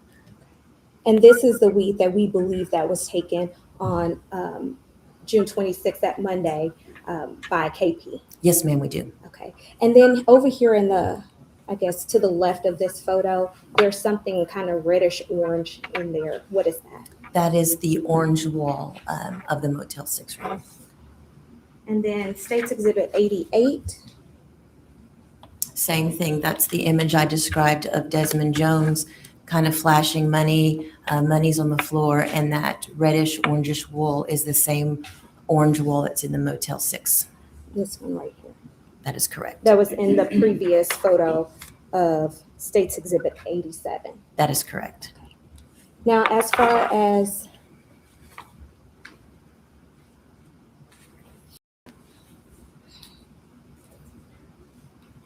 so on that Monday, we saw that the robbery happens. Is that correct? That is correct. And then let's kind of move forward into Tuesday, June 27th of 2017. Do you remember anything significant that happened that day? Yes, during the command post, we had received information from people that were seeing the persons of interest out in the community.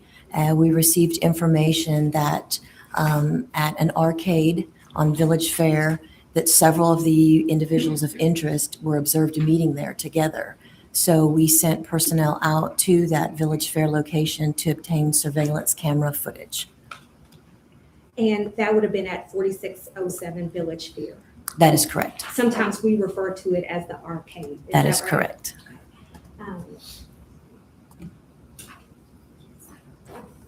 Judge, if I can just have a moment.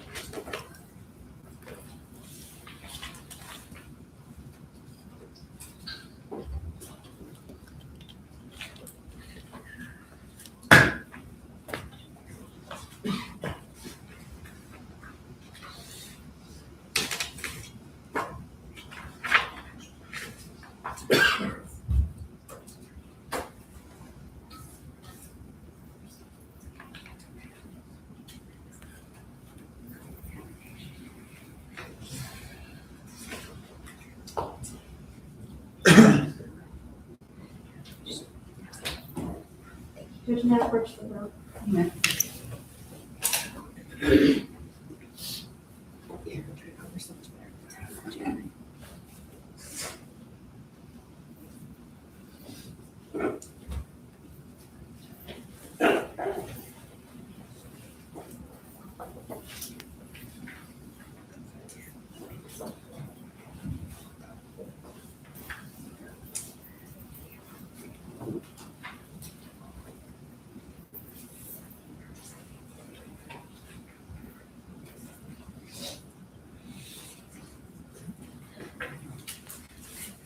Special Agent Mulligan, excuse me. Now, you all were able to pull or obtain video surveillance from that, what we call the arcade or 4607 Village Fair. Is that right? That is correct. And Judge, at this time, the state would ask for permission to publish State's Exhibit 77, which has already previously been admitted into evidence.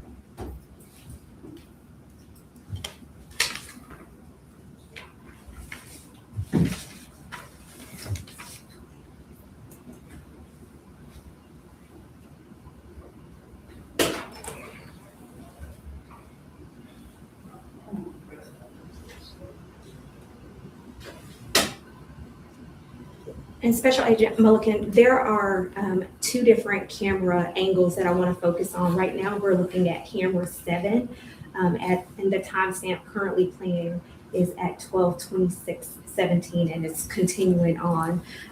But specifically, what was the significance of this location? This is the location that we learned through the course of investigation where the subjects or the persons of interest met to discuss an abduction or planning the abduction of Ladoris Randall.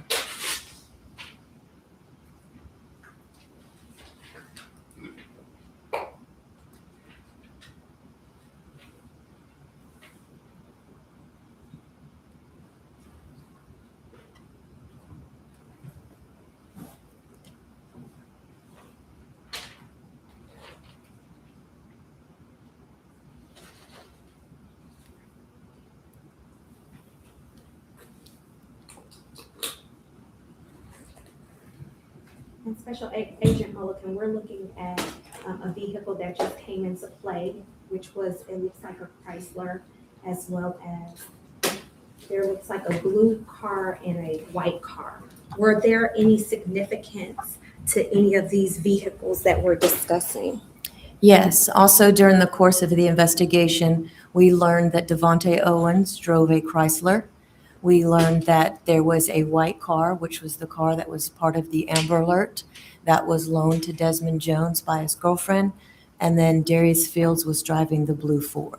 So right here, we're looking at what would be the blue Ford Escape, is that correct? That is correct. And then next to it, which would be the white 500. That is correct. And then out of sight right now, which would potentially be on a different camera angle, was the Chrysler that it was associated with Devontae Owens. Is that right? That is correct.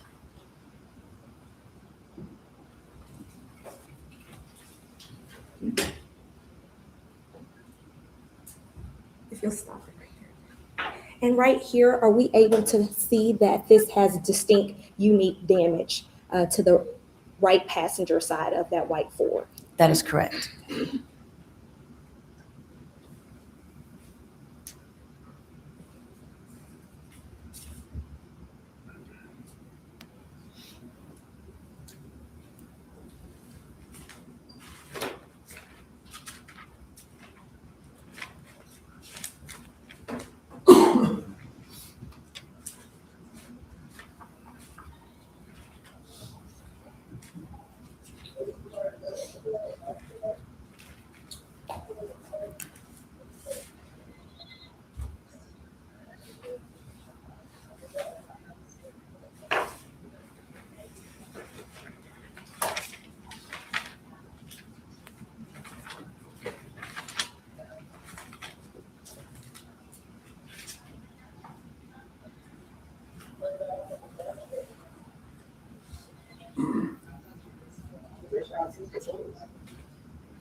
And just for record purposes, the timestamp and date on here is 6/27/2017 at 12 p.m. And that would have been on Tuesday. Is that correct? That is correct.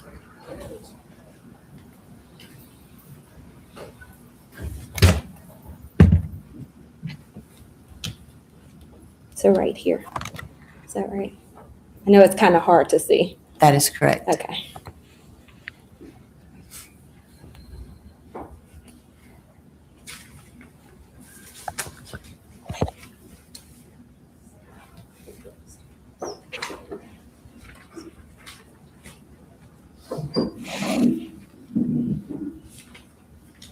Now, at some point, we see this blue Ford Escape. Does it move into a different position than where it's parked? Yes, it moves into a position where we can actually see, it backs into that parking stall that she just denoted, and we can actually pull the license plate from it. Okay, and so you all were able to do that, is that correct? That is correct. And then once it moves, are we also able to identify different people who come in and out of these frames of videos and essentially determine who those people are or who we believe those people to be? Yes, ma'am, that is correct.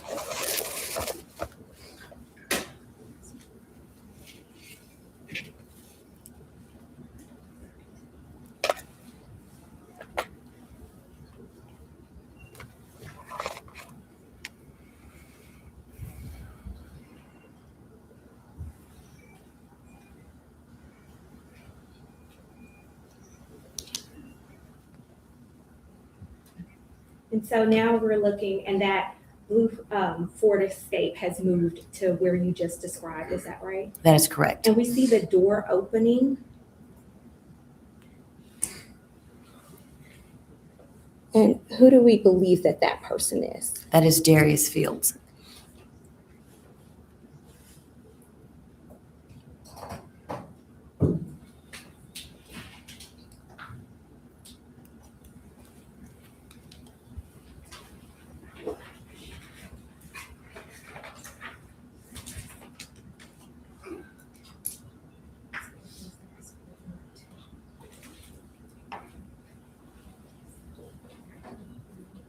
We're going to jump forward a little bit because it is a little bit in length. To 1239.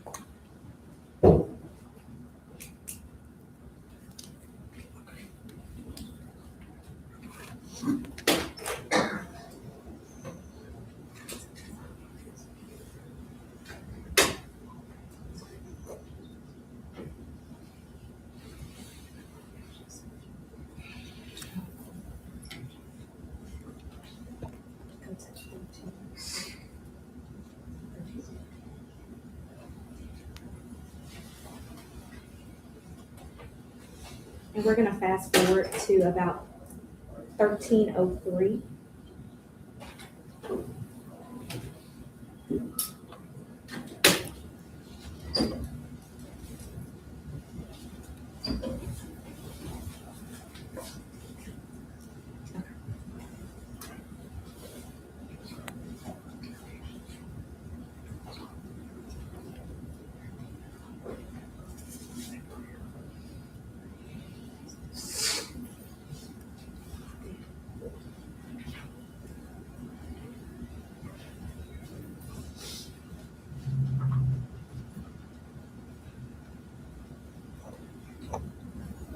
And Special Agent Mulliken, just so that the jury's clear, this is one angle, and we have another angle that kind of focuses in on the two other vehicles and where people are walking to. Is that right? That is correct. So we're at 1304. At some point, are you all able to see Laquan Wilkerson go to this blue Ford Escape? We believe we do see Laquan Wilkerson walk up to the blue Ford Escape. And additionally, do you all also see him walking at some point here at about 1309 and what he appears to be on the phone? Yes, ma'am, that is correct.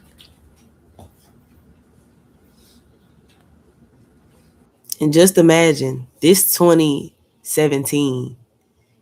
Just imagine what they got in 2020, what they're going to be able to show us.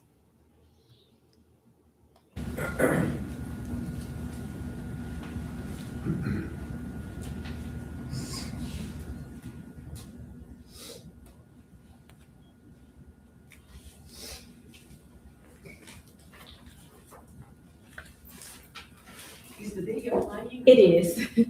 It's just playing slowly.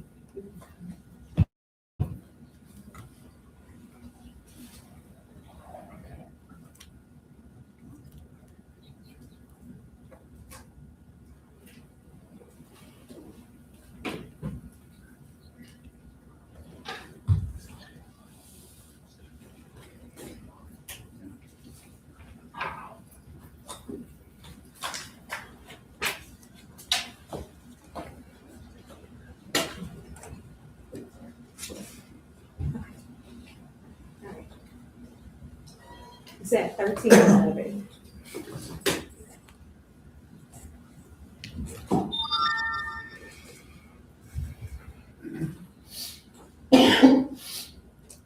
And is that the person that was Laquan Wilkerson? Yes, ma'am.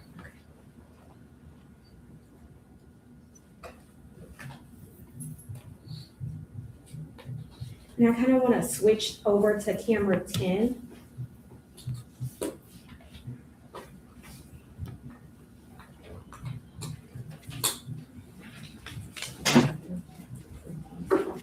So I want to start from the beginning on that at 1227.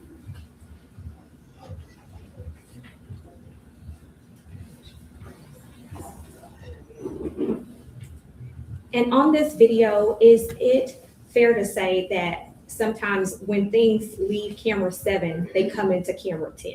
That is correct. And that's what we're looking at right now on camera 10, is that right? That is correct. So that's the Chrysler that you described earlier, that we saw in camera 7 that's pulling in, or backing in, excuse me. Is that right? That is correct. And then the white Ford 500, is that correct? That is correct.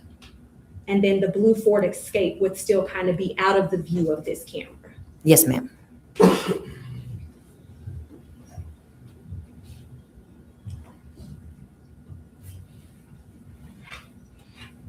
And we see one person get out of the vehicle of the Chrysler, is that correct? Yes. And then at this point of the Ford 500, we saw the driver's door open and the passenger door open, is that correct? That is correct. And the white Ford 500 is Kiki's car, is that right? That is correct. Okay.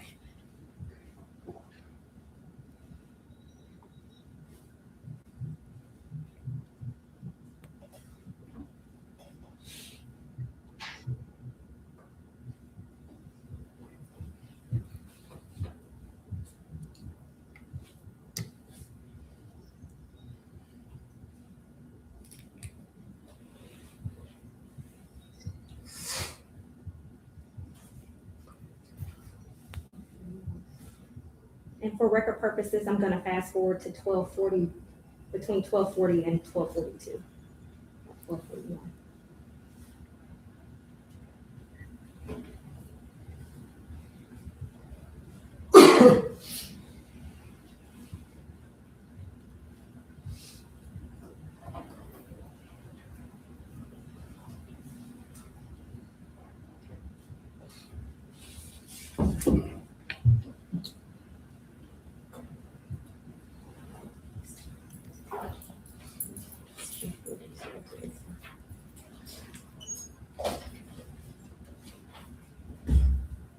And right now, we see one person getting back into the white Ford 500. Is that correct? That is correct.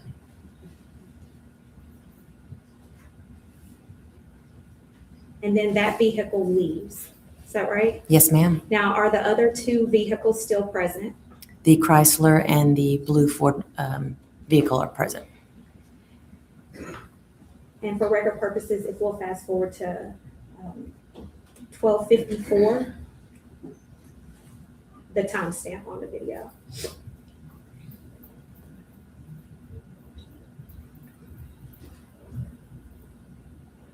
And we see that white Ford 500 reappearing. That's correct. Okay. And how many people get out of the vehicle?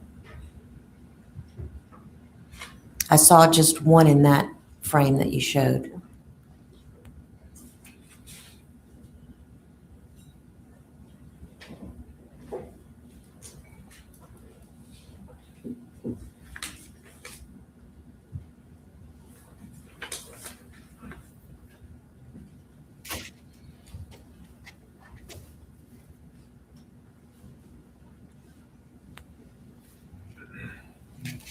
So we see the white 500 coming back, and now it's parked different. Is that correct? That is correct.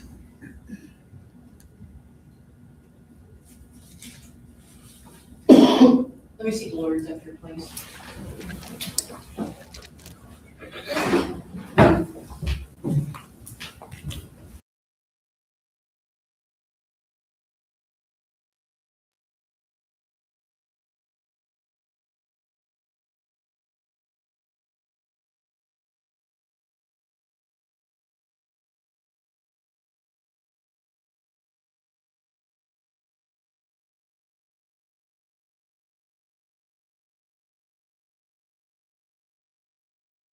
Forward through this. At some point, all of the vehicles, if we can go to 1345.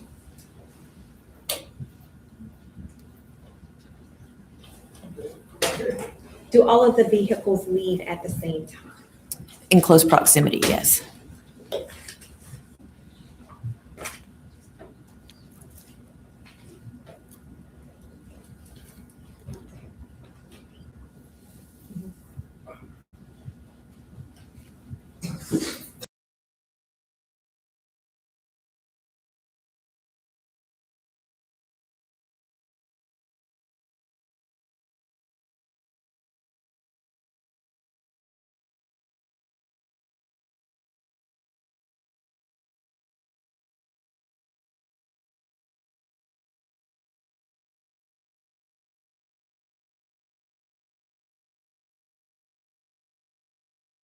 So we labeled this as on June 27th of 2017 as the planning day. Is that right? That is correct. Okay. Now fast forward to that Wednesday, June 28th, 2017.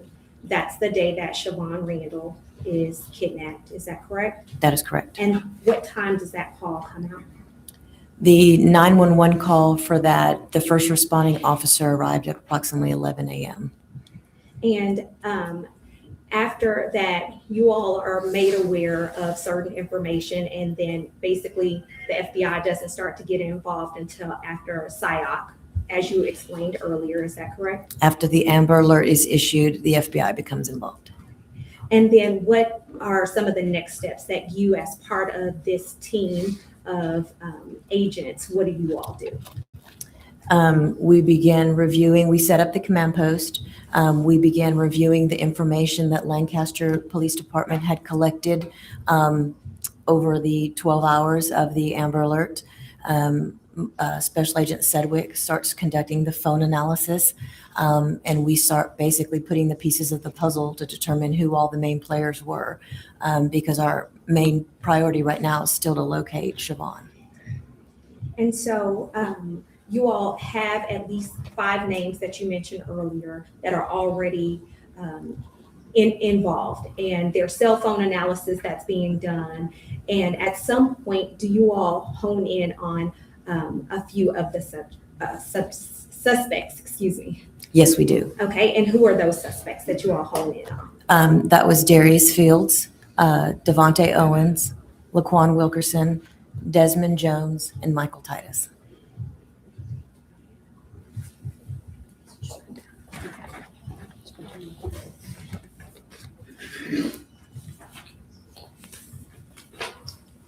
And so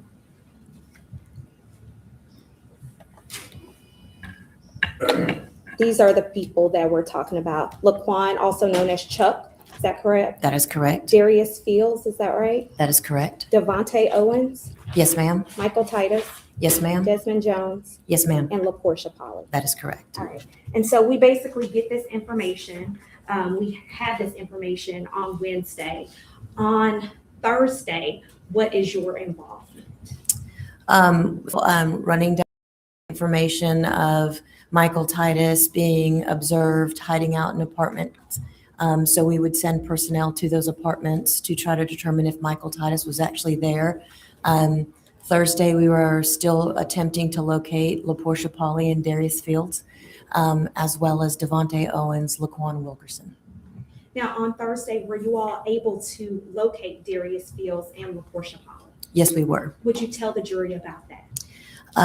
The 911 call that was placed on Monday, the 26th, following the drug rip by LaPortia Polly, utilized a particular phone number. And so Special Agent Sedgwick began working with Lancaster Police Department to do something called a ping of that phone. And basically that's determine the location of where that phone is. The information that he received back was that that phone was located in Irving, Texas, in close proximity to a Best Western. So we sent resources there to that Best Western. Agents made contact with the hotel manager at that time, and he indicated that an individual believed to be Darius Fields had checked into a particular room. Further, he stated that a female had called from the room with a young sounding voice, stating that the television did not work.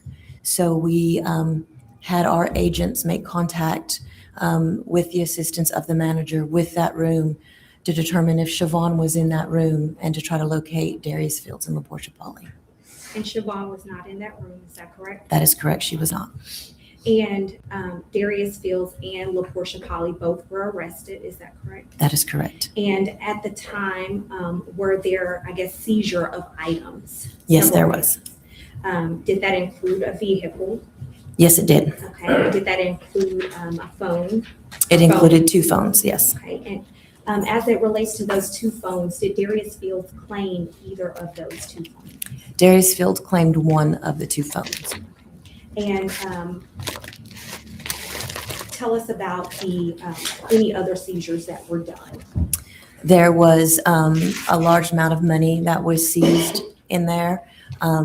When the Irving Police Department had made contact at the door, they smelled a heavy smell of marijuana, and they were able to retrieve some of the marijuana out of the toilet that they observed LaPortia Polly flushing or attempting to flush. There was also a firearm that was located in that hotel room in a luggage bag. And so all of that was on Thursday, is that correct? That is correct. Was anybody else in the crew arrested on that Thursday? No, ma'am.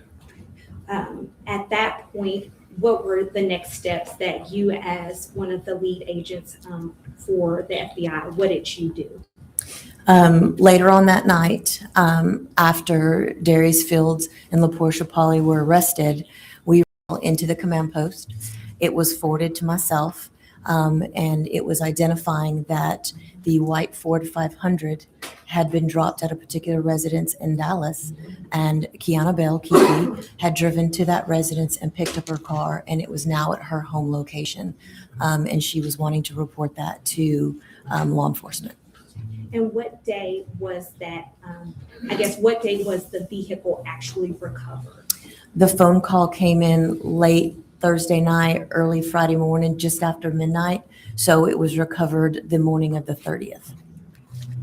And at this point, we know that you had been working since Thursday, 6 a.m. You came on. At any point, did you, I guess, take a break because you had been working quite a few hours? Yes, I departed the command post midday on Friday the 30th. And then when did you return back to being, I guess, made aware of any of the information received as it related to this case? I returned to the command post on the early morning of July 1st. So moving through July 1st, were you all still receiving any information as of that day? Yes, ma'am, we were. And what was that? We were still conducting interviews. The white Ford 500 was identified by Kiana Bell as she had let her boyfriend, Desmond Jones, borrow the vehicle. So we were attempting to locate Mr. Jones, as well as we were still trying to find the location of Michael Titus and Devontae Owens, Laquan Wilkerson, and of course, Siobhan. And so at some point were you all, is it fair to say that all hands were on deck, different people there were a lot of different moving parts? Absolutely. Okay. And so July 1st, what else of significance happened that day? Special Agent Michael Mahan and some investigators with Lancaster Police Department, or a patrol officer with Lancaster Police Department, conducted, I believe, a second interview with Desmond Jones. And during this interview, he identified that he would take those investigators to Siobhan and Michael Titus's bodies. So it's fair to say that the bodies were recovered on that day? That is correct. Now, at some point, did you also interview Desmond Armand Jones? Yes, I did. Okay, and do you recognize Desmond Armand Jones here in the courtroom? Yes, ma'am, I do. And would you describe an article of clothing that he is wearing? He is sitting at the defendant's table, and he's got on a light gray, greenish colored shirt, button-up shirt. I would ask that the record reflect that the witness has identified the defendant in open court. Thank you. And so at some point, you all, you and, is it Detective Rohack, you all from Lancaster Police Department, you all actually conducted an interview of Desmond Jones, is that correct? That is correct. And aware that there were several who were part of one of the first statements, right? And I say going into July 2nd because it was early morning hours, right? That is correct. Now, Judge, at this time, the state will offer State's Exhibit 561, which is a transcript of the interview with Desmond Jones, labeled 7117, and Special Agent Wilkin. Objection. And that interview that you all had for 30 minutes, is that right? I believe so. Okay, so pretty lengthy interview. And we kind of understand that we were working our way back through the statements. But based off of the information and you working this case for 2.5 years, were you able to determine from the first statement to the last statement, less information offered by Desmond? As Desmond continued to be interviewed, with each interview, he provided additional details regarding the abduction and murder of. And so initially in your interview, did Desmond admit to any involvement in this case? No, Desmond greatly minimized his involvement. For example, he told it. And transcript or evidence, that's the best way. A lot of minimization to characterize the whole interview. I'm gonna object. You all were able to obtain an interview, is that correct? That is correct. Okay. And moving forward, you all obtained later information later on, basically at July 7th, is that right? That is correct. Okay. Now, there's one other thing that I want to kind of go through with you.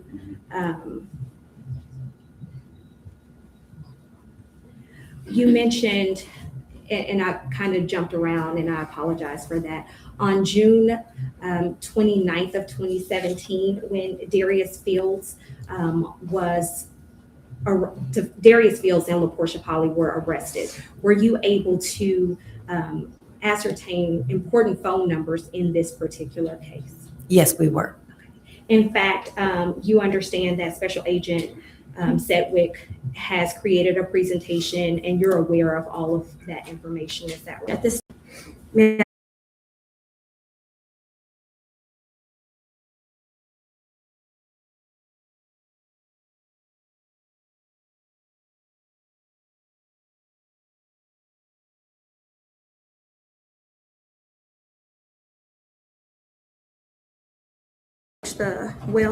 Yes. Can y'all hear everything? I had to refresh the video. It felt like it was lagging.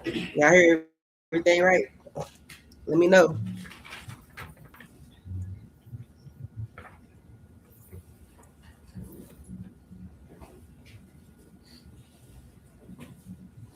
Now it's talking about your connection unstable. God darn.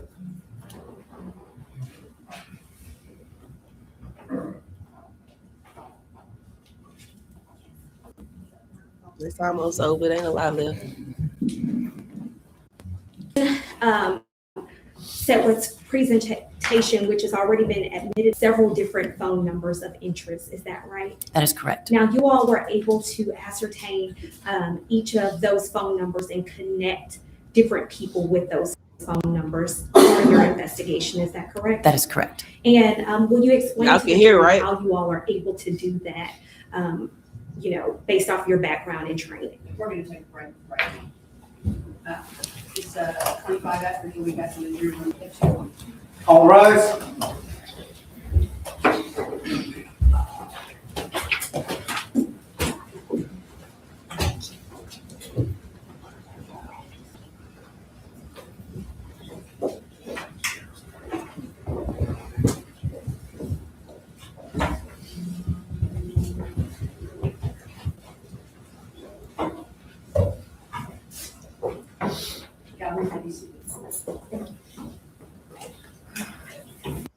Let's go right here. Of which about Special Agent Ryan Randall, and then doing a side-by-side of the photo with Mike T. That is correct. Judge, at this time, the state would offer State's Exhibit 5 C2 and ask for permission to publish.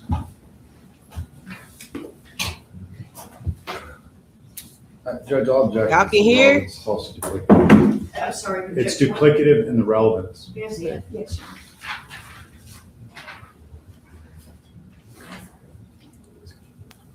Sustained. Okay. A couple more things that I want to. Now, right before we broke, The objection is overruled, the exhibit is in.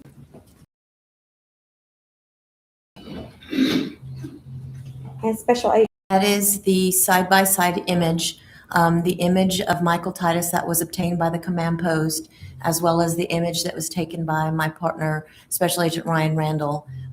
We took that image at the Motel 6 in Lancaster, Texas. thank you. Also, we were talking about State's Exhibit 151 that's already been previously admitted, which is Special Agent Mark Sedgwick's cell phone presentation. You're aware of that presentation, is that correct? That's correct. And as a part of it, he also does a slide of all of the phone numbers that were involved in this case. That is correct. And is it fair to say that there were several phone numbers that were associated in this case? Yes, ma'am, that's correct.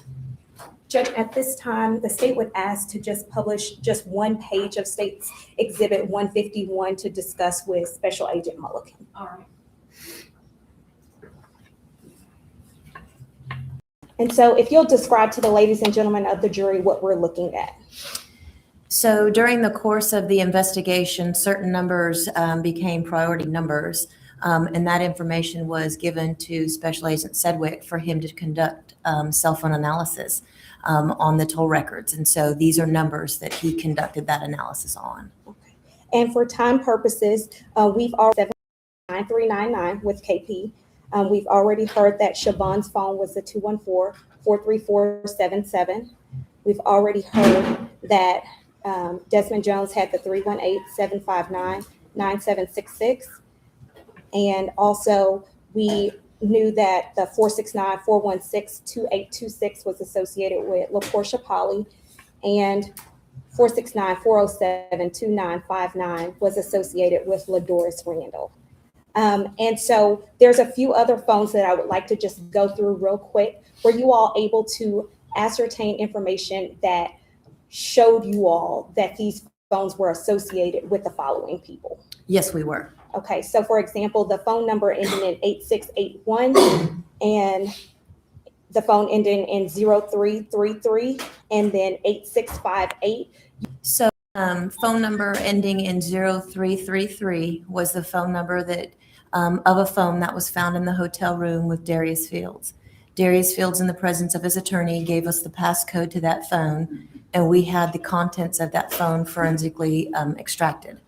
Reviewing the contents of that phone, we found several items from images to videos to chat communication, identifying that phone as belonging to Darius Fields. Additionally, there were individuals that contacted the command post and had provided that phone number as belonging to Darius Fields. The 8658 number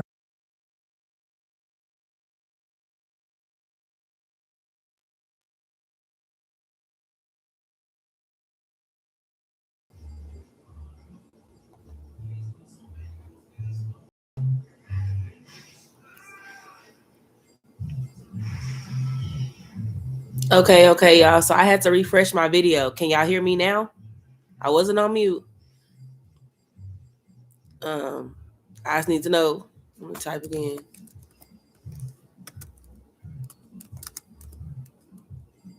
I just refreshed my live to see.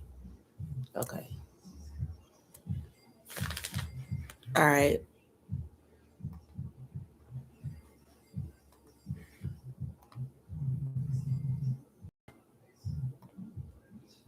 Day the 26th. We found that phone also at the Best Western Hotel. So that phone was sent to the FBI laboratory at Quantico, and the laboratory was able to crack that device. And when I say crack, they were able to gain access to that device and extract the contents of it. They sent that information down to us. I reviewed the contents of that phone, and by the contents, we're able to put that phone on as belonging to Darius Fields. And then those two phones together, the information that Special Agent Sedgwick will provide later on will tie them together stronger than just the information that I have. When I reviewed the 033 phone, there's communication. For example, Darius Fields, using the 033 phone number, sends that phone number to his mother. There's also just communication. I think he used the 033 phone to send an image of a pornography image depicting himself and a female to that particular number. And Special Agent Mulliken, I want to ask you, as it relates to these phones, which of these phones were physically recovered? Only 2 phones from that list have been recovered. 333 number and the 8658 number. No other cellular telephones were recovered in this case. And on those did recover, you all were able to do an analysis that you just spoke of. That is correct. Was there any information of evidentiary value that related to this specific case as a whole found on either one of those phones? Yes. So on both phones, there were videos and pictures which appear to depict drug trafficking. There was pictures of marijuana. There was chat communication describing how much certain brand of marijuana would cost. Monaco, June 20, we could tell that the user of that phone was exploring Kendall Perkins's social media page, and there were several pictures of Kendall Perkins found on that device.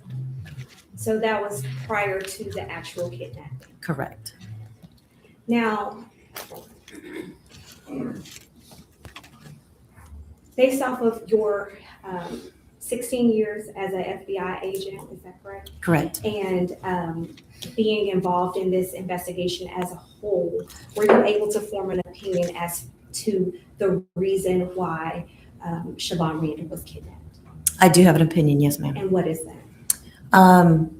Siobhan was kidnapped. She was taken in retaliation for the drug theft that was that Monday.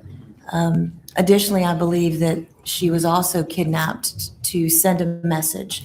In this kind of narcotics trafficking world, you can't appear to be a punk, I guess, for lack of better words. So if somebody steals from you, you have to prove to the community, prove to those that they can't do that to you. And so I believe Siobhan was kidnapped and killed so that Darius Fields and his group can show people not to mess with him again.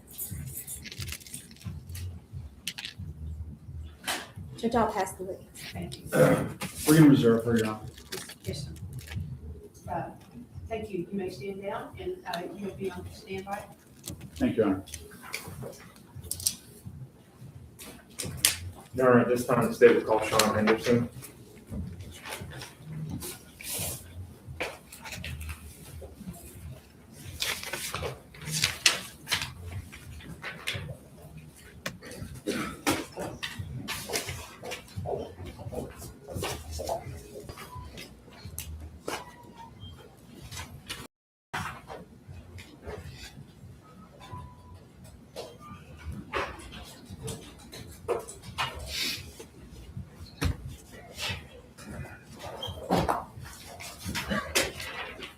Good afternoon. Good afternoon. Please raise your right hand. You solemnly swear or affirm that the testimony you shall give in this cause will be the truth. Thank you. All right, Mr. Henderson, can you please introduce yourself to this jury and please spell your last name for just the court reporter? Sean Henderson, Henderson. And if you wouldn't mind, sir, would you pull that mic just a little bit closer to your face? I know you're somewhat soft-spoken, but Mr. Henderson, I'm going to start off with this question. You don't want to be here today. Not really. And you say not really. You and I had a long talk a week or two ago, and you do not want to be here. You do not want to testify. Yeah, but. I need you to speak up a little bit. Yes, sir. Okay. And when you and I met, my investigator, Jimmy Abbey, with our office, he gave you a subpoena, and that was to appear before this jury, correct? Yes, sir. And I explained to you that all I wanted was the truth so this jury could get a full understanding of what took place back in 2017. Okay. And you're here, so all I want is the truth today and just some simple testimony, okay? Okay. I want to direct your attention back to June of 2017. Specifically, you and I, we talked about a day that you saw Darius Fields over at 4607 Village Fair. You remember that? Yes. And you understand that you're here for the kidnapping and the trial involving the death of when all this took place. Did you have any idea what was going on when this first took place? No. Okay. How did you come into contact with Darius Fields back in June of 2017? I was just driving through and I saw. If that was on June 28th of 2017, does that sound right? I don't remember the day. I just remember him standing outside. Wow. And you saw Darius Fields with his shirt off out 607 Village Fair? Yeah. Okay, and when you made contact with Mr. Fields, how long have you known Mr. Fields? That's a couple years. And have you known his family? I know his family, yes. Okay. What did you know, what type of business did you know Darius was in? I know him to be in any type of business. He just run rampant out there. I wouldn't call him a businessman. Really. Would you agree with me that he is involved in criminal activity? I mean, yeah, it's been said, that he does all kind of wild stuff here and there. Okay. And I understand you don't want to put too much of his information out in the world, but it's important for this jury to understand, right, what you and I talked about. Okay. Specifically, some of the wild stuff that he was doing, what type of stuff would he be involved in? Now, this is just hearsay, he's been known to take things. Okay. Yeah, Would that include drugs? Yeah, whatever. Okay. Anything monetary, I'm sure, I'm sorry, I can't hear. Anything monetary, it's just, guys just be hustling. He's a hustler? Yeah. Okay, and do you remember when we met the other day that you told me that he was always hitting other people for their drugs? That's what's said. Yeah, that's what's said. That's kind of common knowledge, And so back on this day in June 2017, you work in this area. I'm not going to talk about any specifics, but you work in this area. You know the individuals. And so when you saw Mr. Fields, what drew your attention to him this particular day? Just called him to me and was like, what's wrong? Just look all over. What was that other item? He had a gun on him. Okay, and where was he? Now, had you seen Darius in the neighborhood before or in the shopping center before? Yeah, I've seen him before. Was he normally carrying a gun that openly? Nah, not like that. And this was pretty brazen. Yeah, he looked stressed out. Okay. And when you talked to him, what did you talk to him about? I just asked him why he had a gun on him. And what was his response? He said, I got robbed. He said, it's all bad. It's all bad. He was saying it's all bad. Yeah, it's all bad, yeah. And did he tell you what, when you and I spoke, you informed me that you've been robbed before too. Oh, yeah. I'm sorry? I mean, yeah. And before, in life, yeah, I've been robbed before. Now, in discussing this with Mr. Fields, did he tell you what had been taken from him specifically?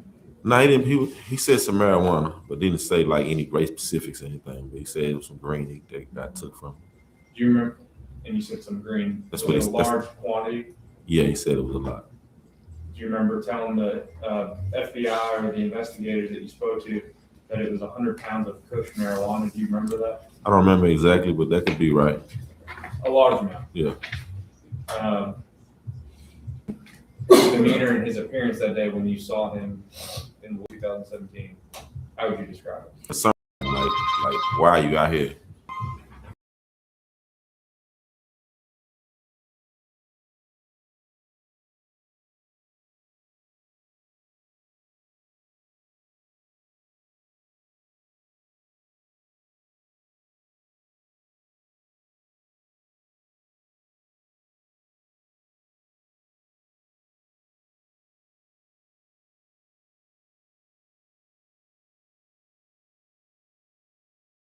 What type of vehicle Darius Fields was driving?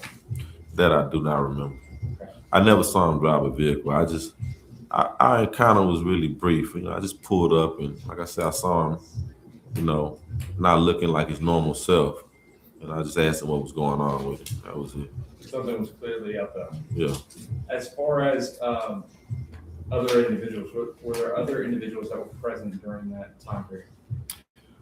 It was a gang of them like standing under the tree. I couldn't pick them out or anything. I just know, most likely it was like people who used to be with him, regularly. I don't know a lot of those little guys. I just pretty much know him. I've seen him, but maybe by face, but I don't know him. I only know him. They're a little bit younger than you, is that fair? Yeah, a lot younger than me. You've known who Darius is since he was a child. Yeah, well, I knew him when he didn't know me, but maybe 4 or 5 years, maybe something like that. And when you met with the FBI, I just want to clear up some statements that you made to the FBI that you didn't know with the FBI. You told them that you were there with him that day. And I could be wrong. I could be wrong because I've seen him before at the around the spot. It could have been the day before. It could have been a day. I couldn't recall exactly. And you know Mike too. I've seen him. I don't know him. Again, they're younger than you. Yeah, they're younger.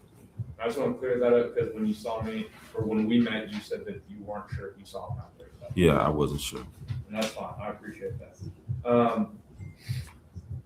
Now, you didn't go to the police that day and tell them anything because you had nothing to tell them. No, I didn't. There was nothing to tell. Yeah. But at some point later on, in the following days, you decided to reach out or to contact somebody. Why did you reach out? I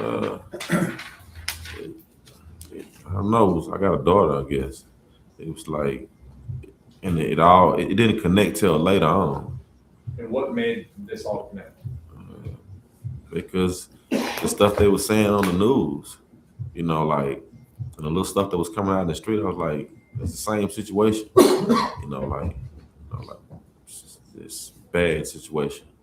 When you're talking about the stuff that be coming out on the news, you're specifically talking about the news that Siobhan Randall, 13-year-old child.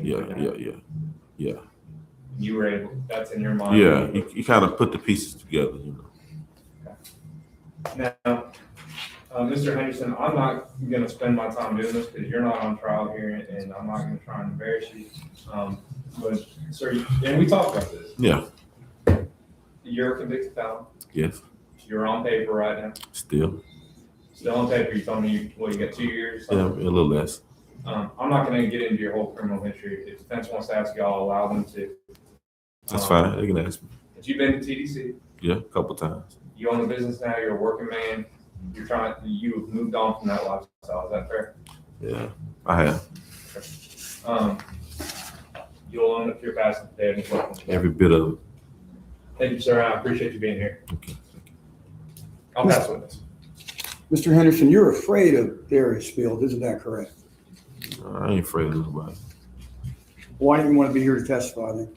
I don't know. I'm a street guy.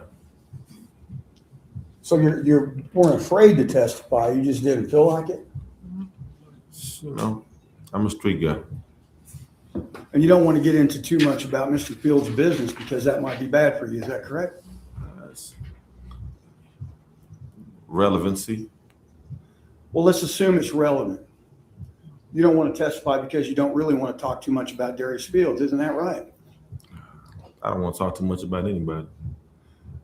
But nothing about Darius Fields in particular bothers you about being here today, is that right? Nah, that don't bother me. Okay. I believe that's all I have, sir. Thank you very much. All right. Thank you, sir. You're free to leave the house. All right, this time the state will call Officer Cunningham with the Irving Police Department.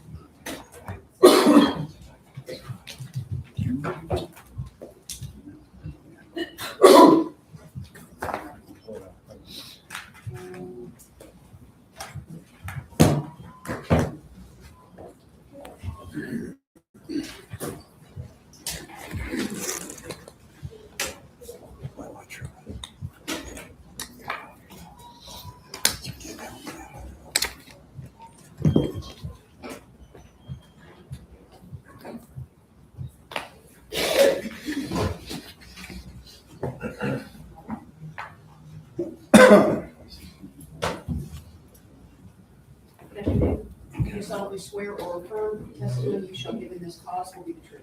Yes, I do. Thank you. Hi, good afternoon. Hello. Can you tell us your name and who you work for, what you do, please? I'm Charles Cunningham. I'm a police officer, City of Irving, and I'm on the tactical section What does that mean? of SWAT team. Okay. first time we're hearing from a SWAT officer, just in case we haven't seen it on TV before. What types of things do you do as a SWAT officer? High-risk warrant apprehensions, narcotic search warrants, buy-bust operations, surveillance, those kinds of things. When you say high risk, what does that mean? Anytime Can you we give us like an example? warrant service on someone who's listed as armed and dangerous or as weapons violations, those types of things. So y'all really jump in, right, in kind of the scariest or most dangerous situations, right? Typically, yes. Okay. You know why you're here to testify today, right? Yes, I do. All right, I'm gonna pull up the report really quick just so that I can make sure I got all the dates and times right. You are here to testify about your involvement with a case that was all over the news back in late June, early July of 2017, correct? Correct.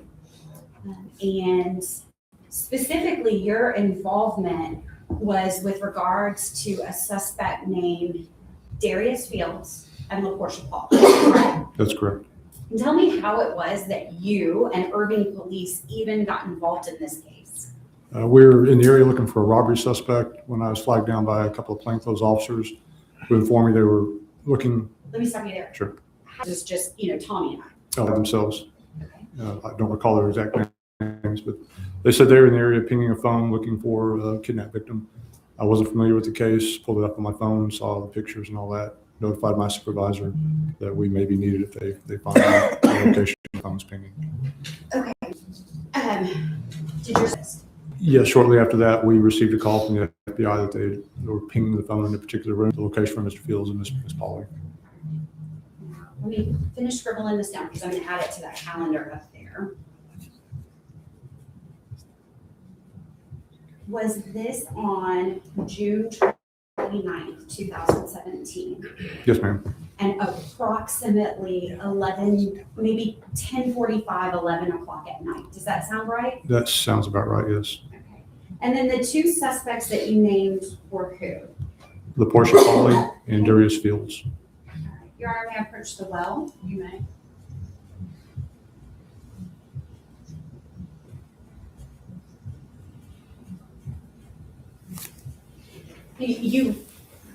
When you get flagged down by someone who says like, oh, I'm a cop, can you help me? Let's just go into this motel. You check out that information, right?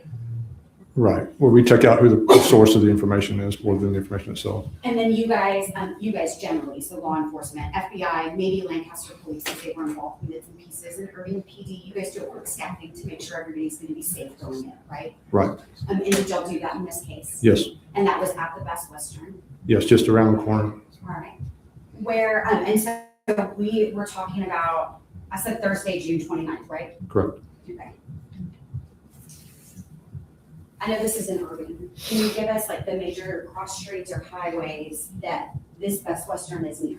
It's at the southeast corner of Esters and Airport Freeway, State Highway 183. Okay. Kind of over by DFW Airport, right? Not too far from there, yes. Certainly closer to DFW than, say, Lancaster. Oh, absolutely. All right. Or anywhere either in South Dallas or south of Dallas, right? That's correct. Certainly closer than Pleasant Grove, right? Absolutely. Okay. Now, after y'all staffing, do y'all decide that you're going to make entry into this motel room? Well, we were after the initial contact. We were recontacted by FBI agent Colin Crow, and he's someone that's known to us. We've dealt with him before, and he gave us the actual address and the room number where they thought the girl might be. When you say the girl, who is that? Siobhan Randall. And that was the little girl that had been kidnapped 2 days prior, or a day prior, right? That's correct. What did y'all do next? Working at the time, so we rallied together. Agent Crow advised he had run it up the pole to Washington, for what that's worth to me, I don't know, and said that if we didn't get an answer to the door, they were going to force the door open and make entry. Are those the types of decisions that you need to Absolutely. of you, the SWAT officers from Irving PD got together, and you got equipment? Tell us what type of equipment you would have gathered. Long rifles, barrier vests, helmets. I think we might have brought up a window breaching tool and door ram. I can't remember if we had a shield or not. What's a shield? A ballistic shield, the hole in front of us. All right, and then the other thing you said was a ram.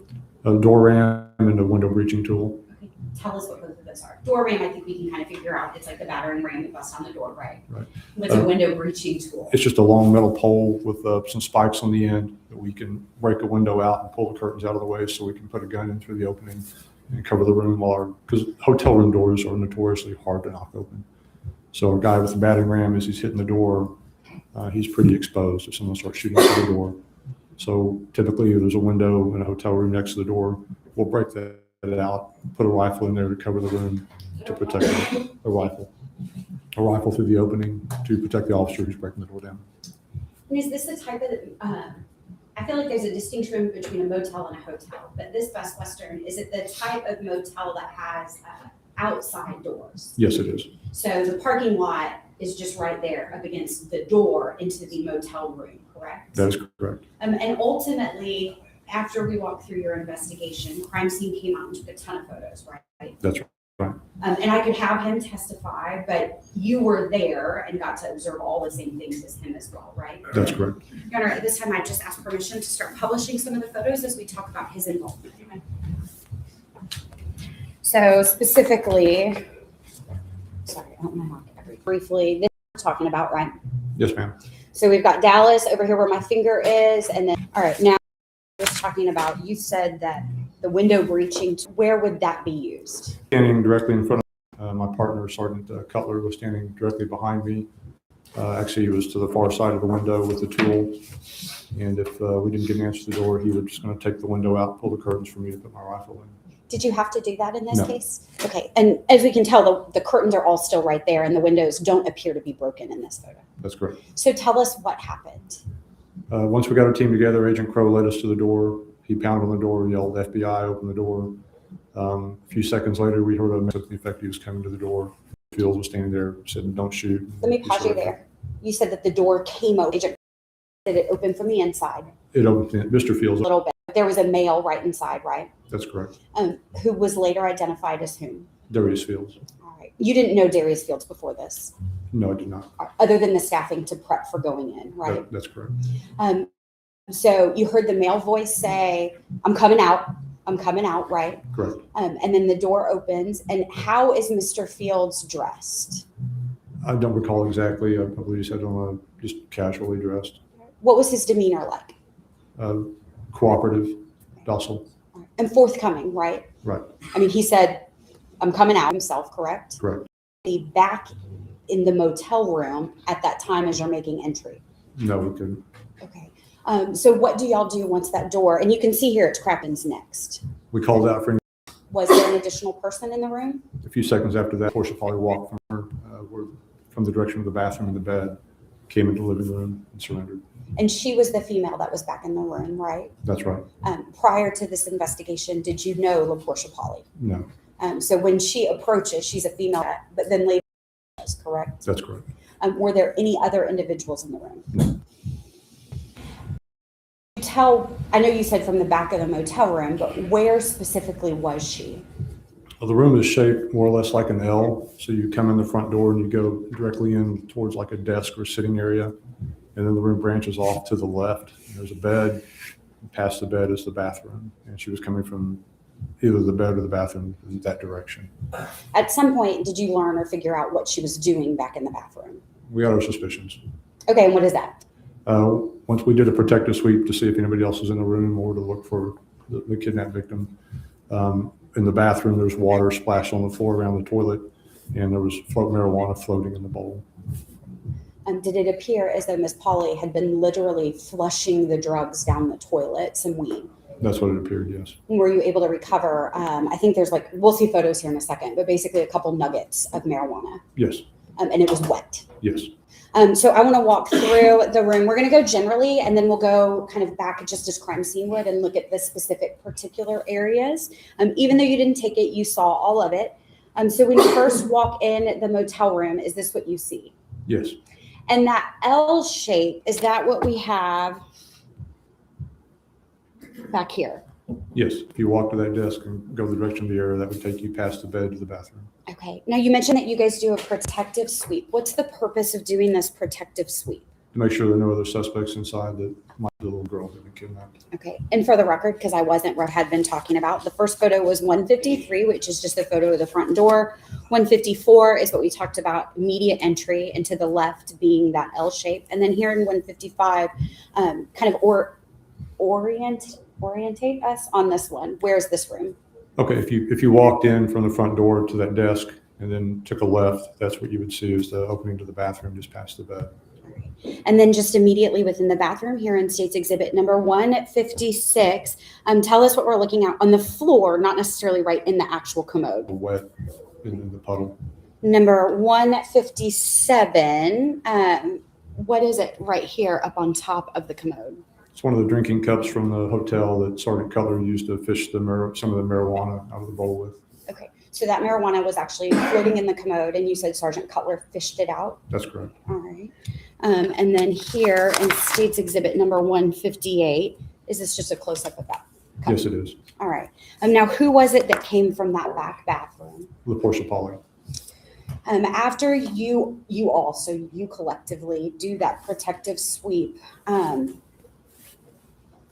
do you guys basically detain LaPortia Polly and Darius Fields? That's correct. They're not like free to go home at that point, right? That's correct. You said that you were also looking, hopefully, for the kidnapped victim, Siobhan Randall. Were you able to recover her? No. Were you able to recover anything that, was obviously her belongings or made it appear she'd been at that Best Western that day? No, it's not to my knowledge. No. All right.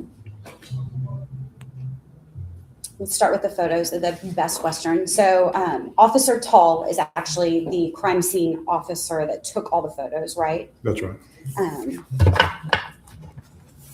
Do you know where he's at this afternoon? Unavailable. Okay. Kids baseball game, right? Correct. But you can help us kind of show where all these pictures are from so that we don't have to waste his time or the jury's time, right? Sure. All right, so State's Exhibit number 159, right here looking at the door jamb, is there any damage that would show y'all actually did kick in the door or bust in the door? No, any damage that might be there was from some prior occurrence, but nothing that we did. Okay. And then 160 is just another shot of that door jamb and the lock.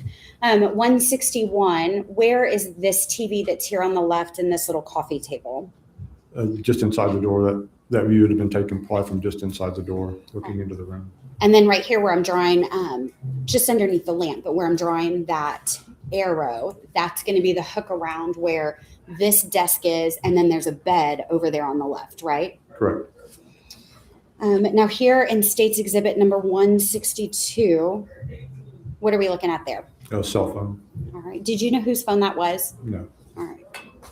And then just a close-up of the phone in 163, moving over to 164, where is this couch and coffee table? Immediately as you come in the front door, they're to the right. So we're still in that front room, correct? Correct.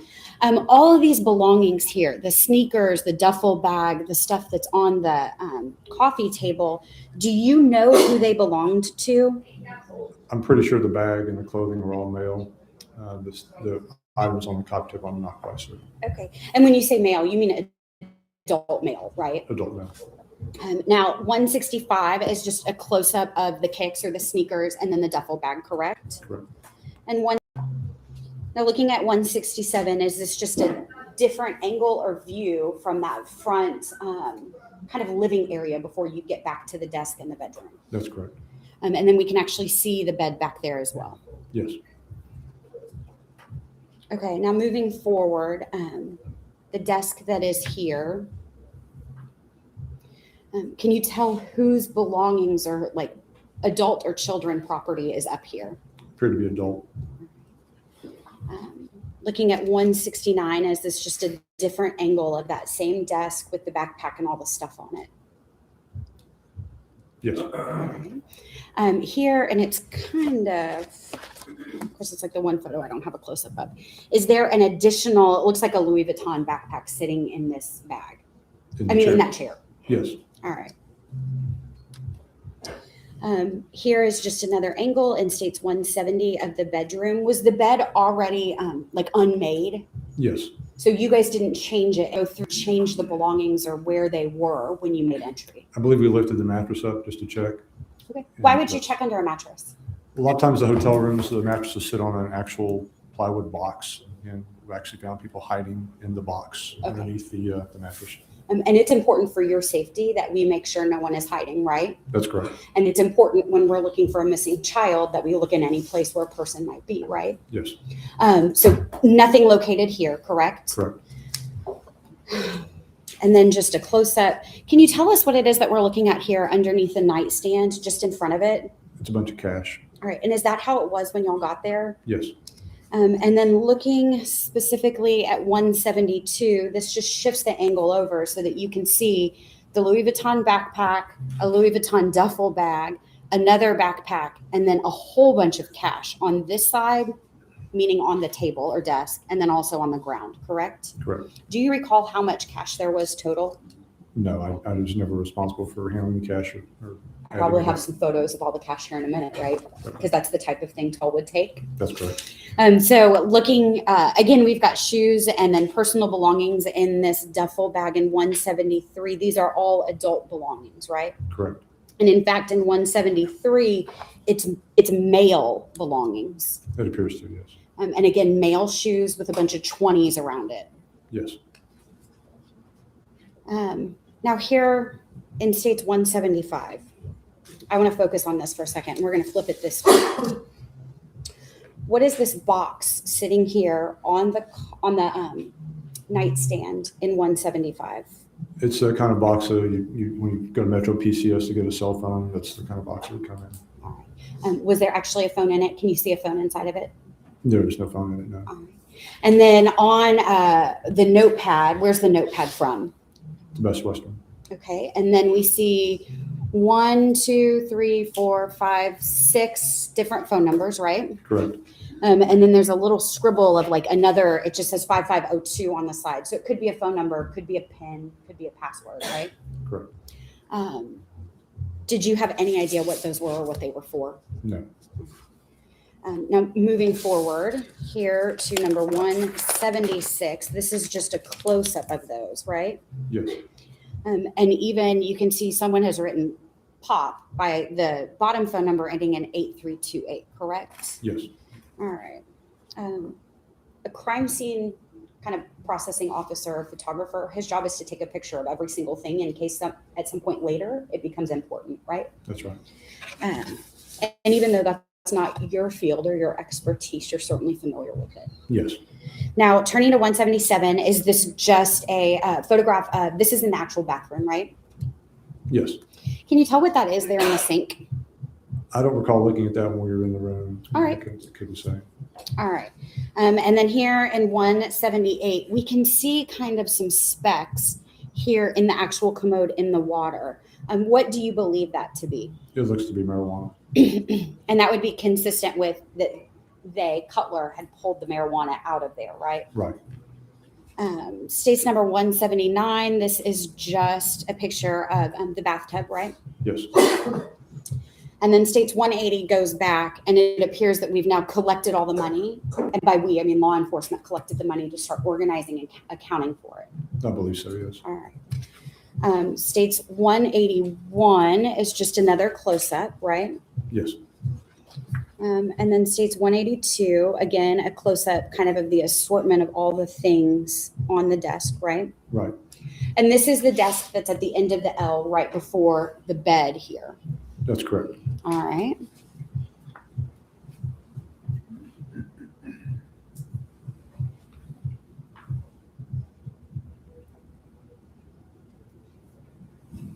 All right. So 183, 184, these are what we call rolling papers, right? Right. Can you tell the brand of those rolling papers?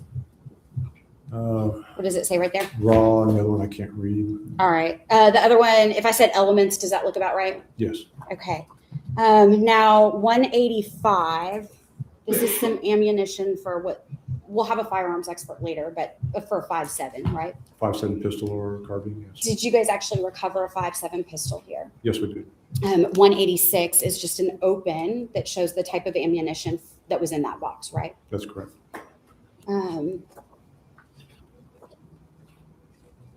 All right. 189 is just an assortment. Can you tell us whose name is on that Marriott Rewards Visa card? I believe it's Darius Fields. Yes, Darius Okay. Fields. And then over here on this receipt, it says received from whom? King. All right. And then again, down on the bottom part, it says also from King, correct? Correct. And these were just assorted papers, credit cards, zooming back out, the backpack here in 190, all of the items here in 191, 192.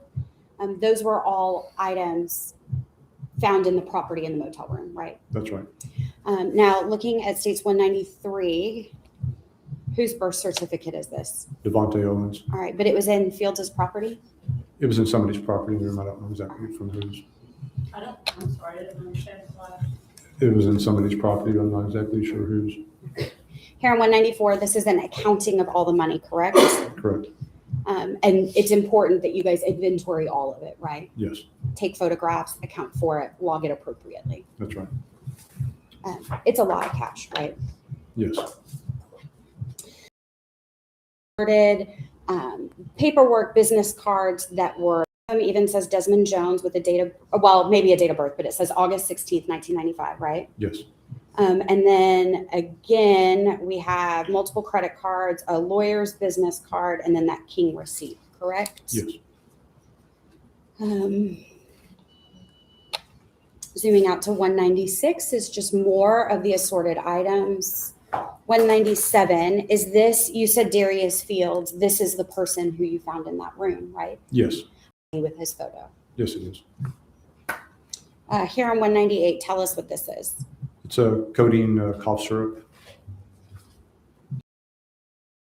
In 199, where was this red duffel? In the front door, we all saw the picture of the couch. It was just before you get to the couch. It was off to the right, just inside the front door. Right by the front door where you would make entry or exit, right? Yes. And what type of handgun is this? That's a Fabrique Nationale 5.7 pistol. And it would be, you have training in firearms, obviously, right? Yes. It would be consistent with the type of gun that would use that 5.7 ammo, right? Yes. Looking here at States Exhibit number 200, is this just a close-up of that gun? Yes, it is. And it is not a super common gun, is that correct? No, not at It's all. not like a Glock or a 9mm or a Smith & Wesson 40. No, it's very expensive compared to those. We would call a designer gun, isn't it? You might say that, yes. Now, looking at 201, and let me kind of stop there because that's that phone from one of the phones that was recovered. Friday, June 30th at 2:53, right? Yes. And then here on 204, we have a whole bunch of missed calls. And then this is a different phone because it's like a terrible glare right there, but it's a white phone versus a black iPhone, right? Right. I only know of the one, but I wasn't there for the other. Okay. Everything that was found. All right. So if it's logged everywhere that there were two phones that were recovered, you just only specifically know about one, right? The one I saw on the floor, yes. Okay. So again, in 205, these are messages popping up on the screen at 2:36 in the morning, right? Correct. And now I want to direct your attention to outside in the parking lot. Okay. Did this car, which is a Honda Crosstour with paper tags 12R2709 here in States Exhibit number 206, was that associated with Darius Fields? Yes, it was. And how? We asked him about the vehicle that was parked right out his door is literally just to the right. And first he was kind of evasive. And then we told him we were kind of concerned there might be a child locked in the trunk of his car. And he said, oh, well, my keys are inside. Go look. Okay. Help yourself. And this car, it's a Honda Crosstour. It's kind of like a modified SUV. It's in between a hatchback and an SUV, right? That's right. So it has a large trunk area, right? Right. And there is window that you can kind of see through, but it's really dark as well. Right. I didn't realize at first that the trunk wasn't solid until one of the FBI agents was looking with his flashlight and could actually see through. All right. And if we look here at states number 207, there is where the window part is, right? Above the light in the back. Yes. And in states 208, 209, these are just more pictures. 210, I'll zoom out so you guys can see them. 210, 211, are all just a walk around of the vehicle, right? Correct. And it's a vehicle that still has paper plates, right? Right. You said who gave you the keys to it? Darius Fields told us they were in the hotel room. All right. And then 212 is just, we do that in all of the cars, but a close-up of the VIN number from the windshield, right? That's correct.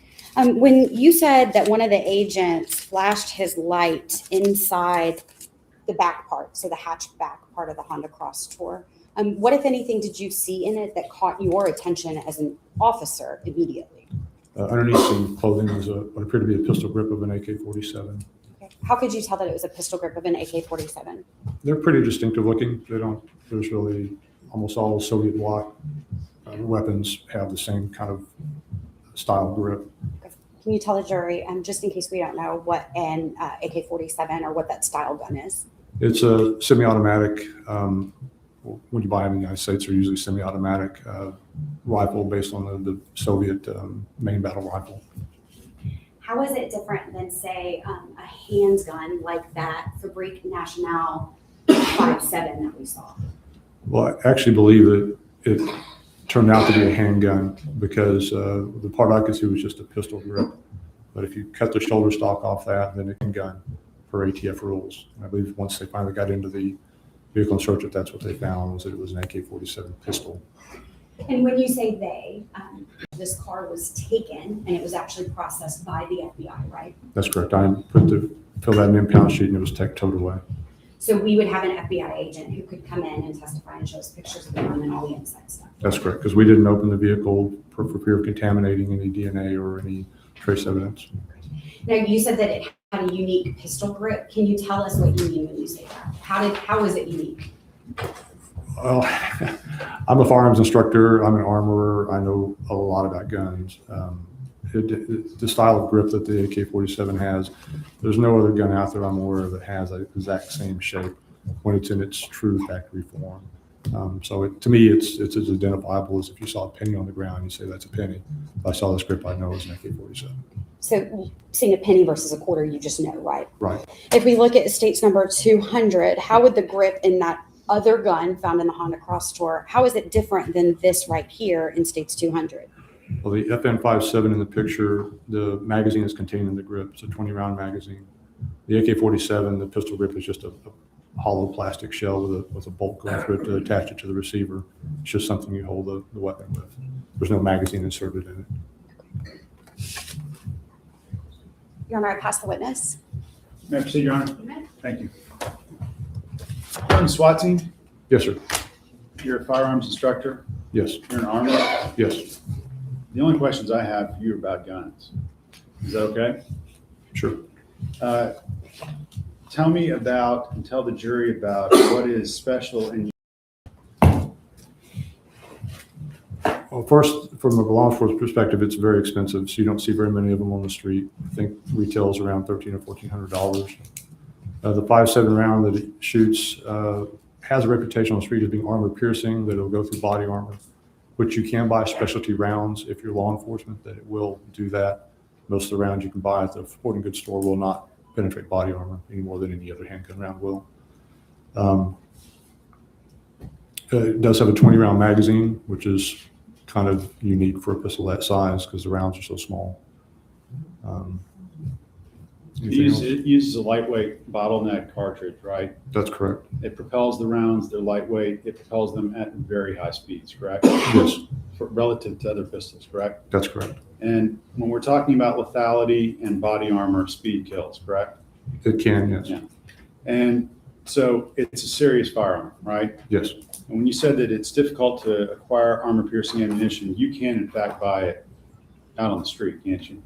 Not that I've ever seen, no. You've never seen it? The 5.7 is a newer handgun to the market.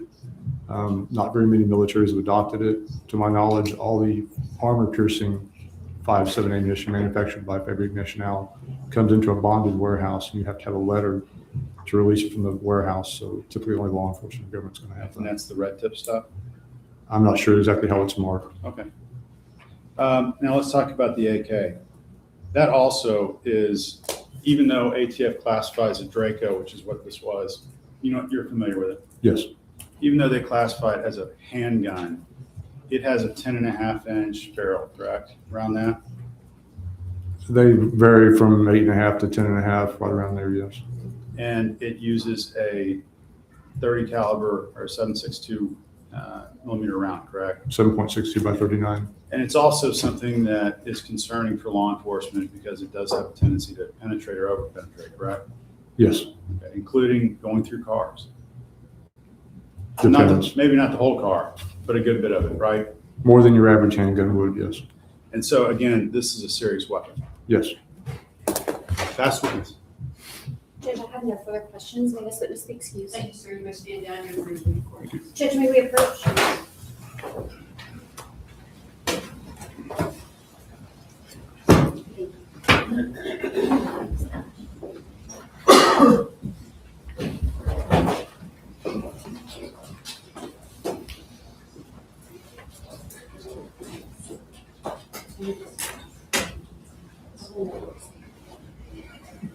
Okay, so we've been listening to Charles Cunningham, an Irving SWAT team member that went out to this apartment, not this apartment, this motel room, Best Western motel room, where they found LaPortia Polly and Darius Field.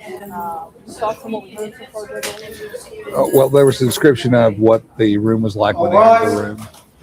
Okay, well, the jury's leaving. Do you think we're about to have a hearing then? I'm not sure. I didn't hear anything from the judge that indicated one way or the other.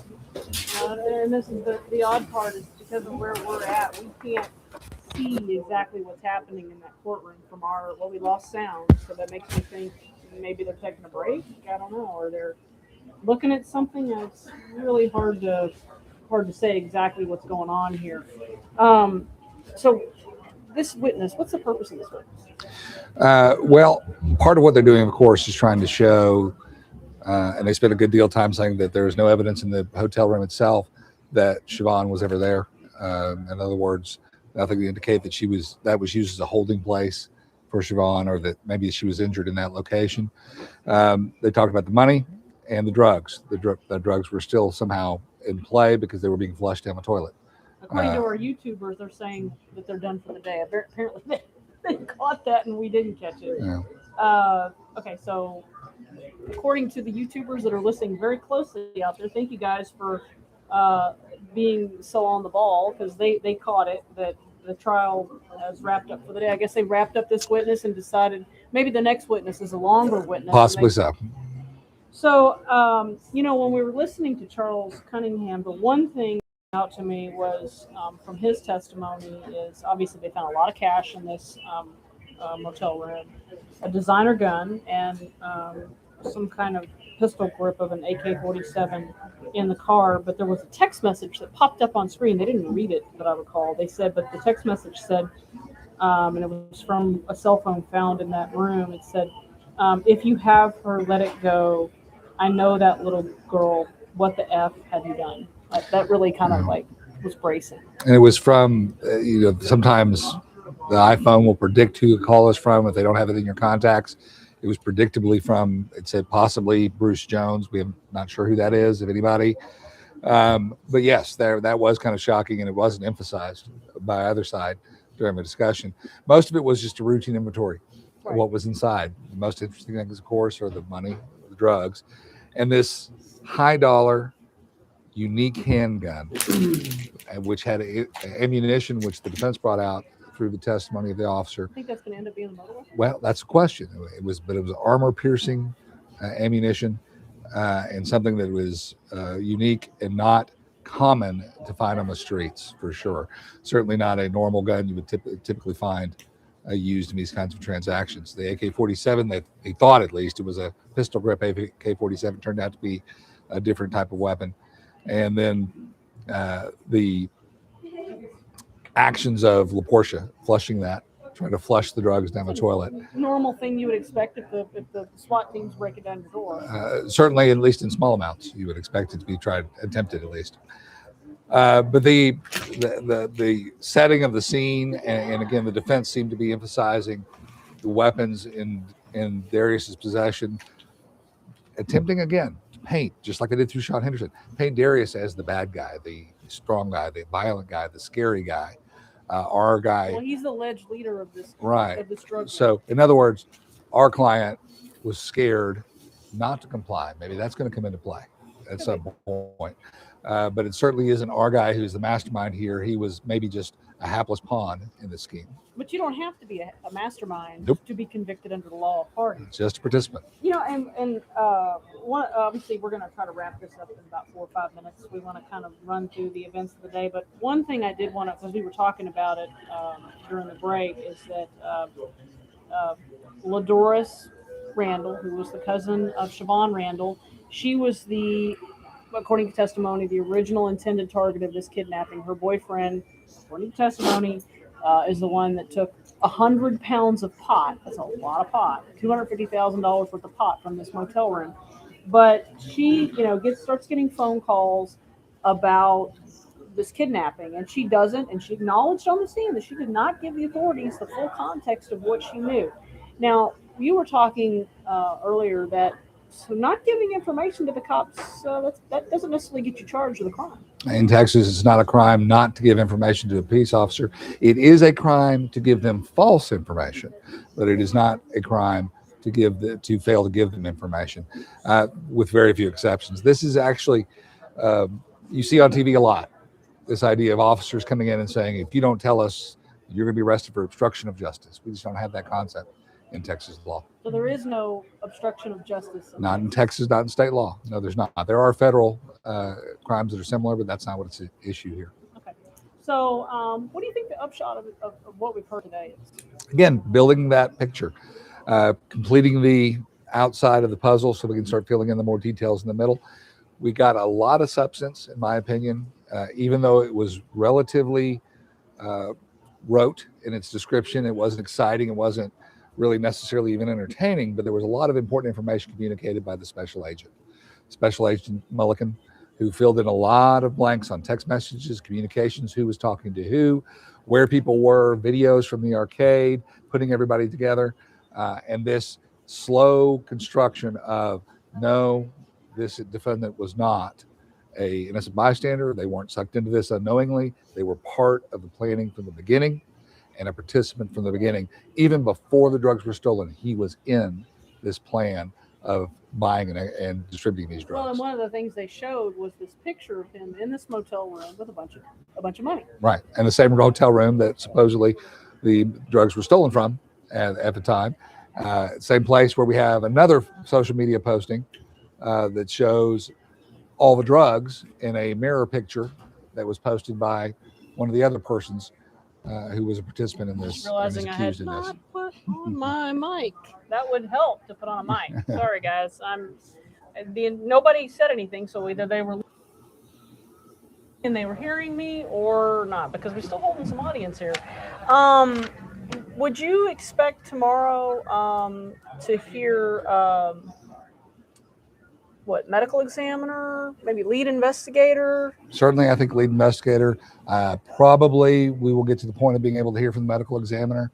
Now we're going to get into this issue of not just cause of death, because of course it's going to be a homicide that's the cause of death, but maybe a firearms expert to show what type of weapon was used. And that may tie back to the weapon that was found in the Best Western. We don't know yet. We're going to hear again, the filling in of the middle part of the picture that kind of brings it all together and coalesces, and ultimately why they believe this individual is guilty of the offense charged. Okay, Farron Strange has a question. He wants to know, what does it mean that the defendant's name and birthday was on a piece of paper? Wouldn't that implicate him? So that's that little piece of paper that was in that motel room, right? Which we both looked at and went, it seemed out of place almost. It was why would it be there? It certainly shows a connection between Darius, LaPortia, and the defendant Desmond. So we are seeing again more things, more strings that connect all these people, which again assists the prosecutor in showing this was a combination. This was a group, a tight-knit group that was performing these illegal acts. It wasn't just a one-off situation where somebody was picked up on a street corner and they unknowingly got trapped into committing a crime. Well, and in so many ways, this is in a lot of ways, this is a complicated case, which is why you can see why they went with engaging in organized crime. Absolutely. Again, first-degree felony, but rather than trying to charge with capital murder or with murder, because it'd be much harder to bring in these Like if you had done capital murder, could you bring in this Best Western motel room? I don't think so.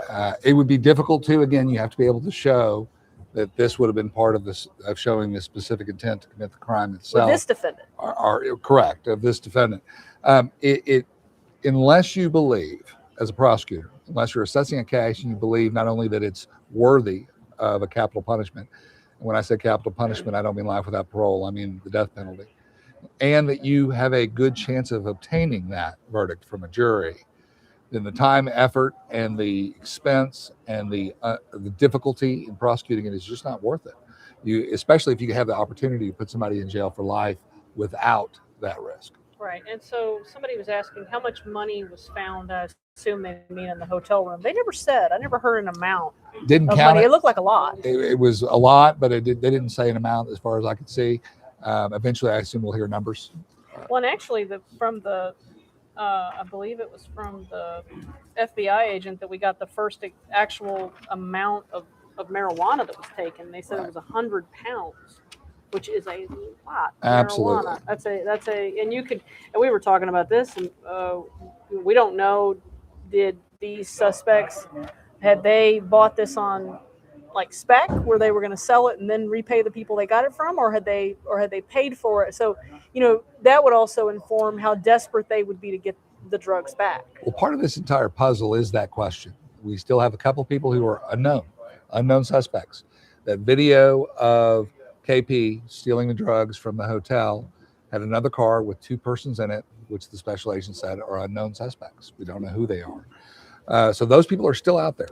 We don't know where the drugs came from yet. At least we don't know yet where they came from. What, if any, transactions took place? What, if any, agreements could have been? We don't know whether this is a conspiracy that goes a lot higher than what we're looking at here, or whether it was simply at the level we're looking at here. So there are a lot of questions that are unanswered right now.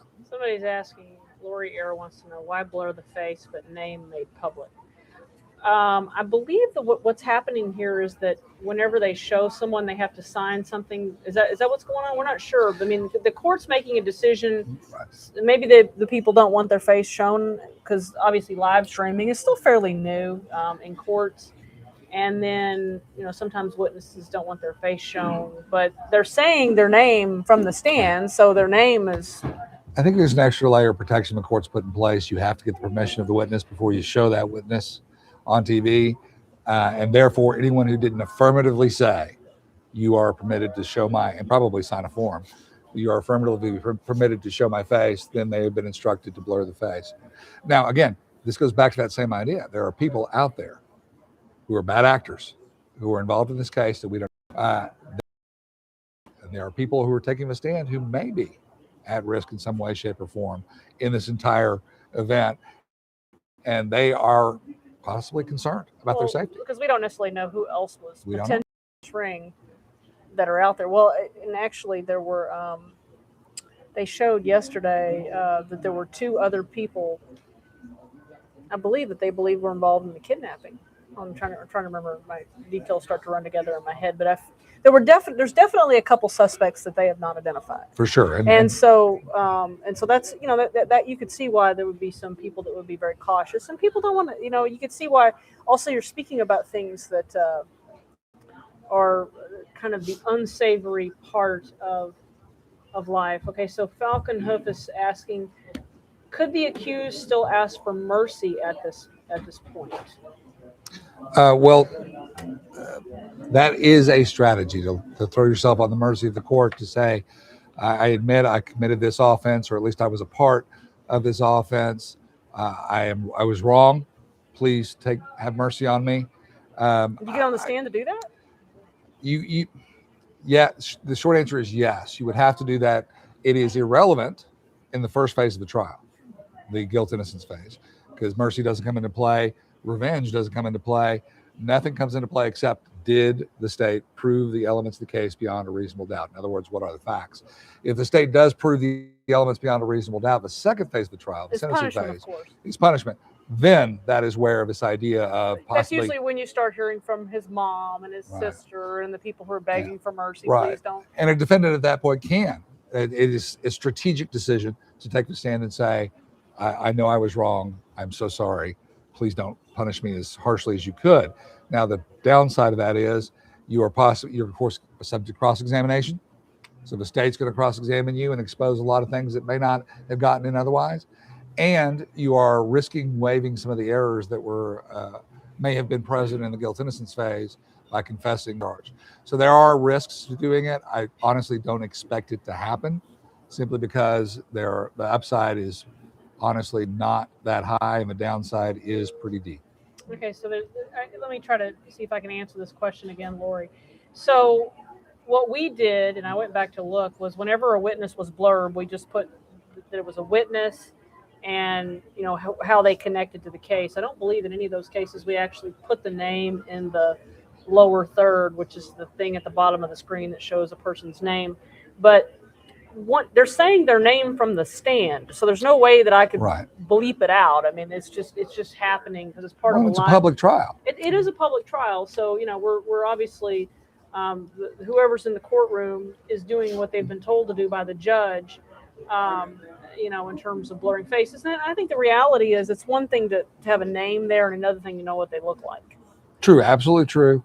And again, typically you don't see that done absent there being a CI or somebody who is trying to be protected on the stand. But the number of individuals and the other precautions not being taken, the fact that their name is being used freely, the fact that they're not testifying from a different location than the courtroom itself, so anyone in the gallery would be able to see it. That tells me that it's probably just a measure that the judge has allowed non-public witnesses, in other words, non-police officers, non-agents.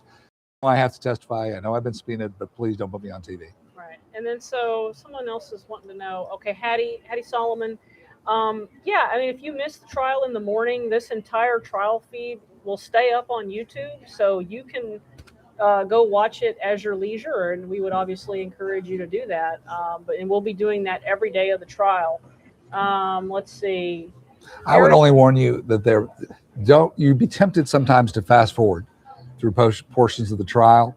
Again, I'm kind of a law geek, but there are some portions of the trial that are boring, but so important to trying to put this puzzle together. I would encourage you to see it all because they become the nuts and bolts of placing a defendant in a certain place, doing certain things. And while they don't feel that exciting, they're not the emotional testimony. Right.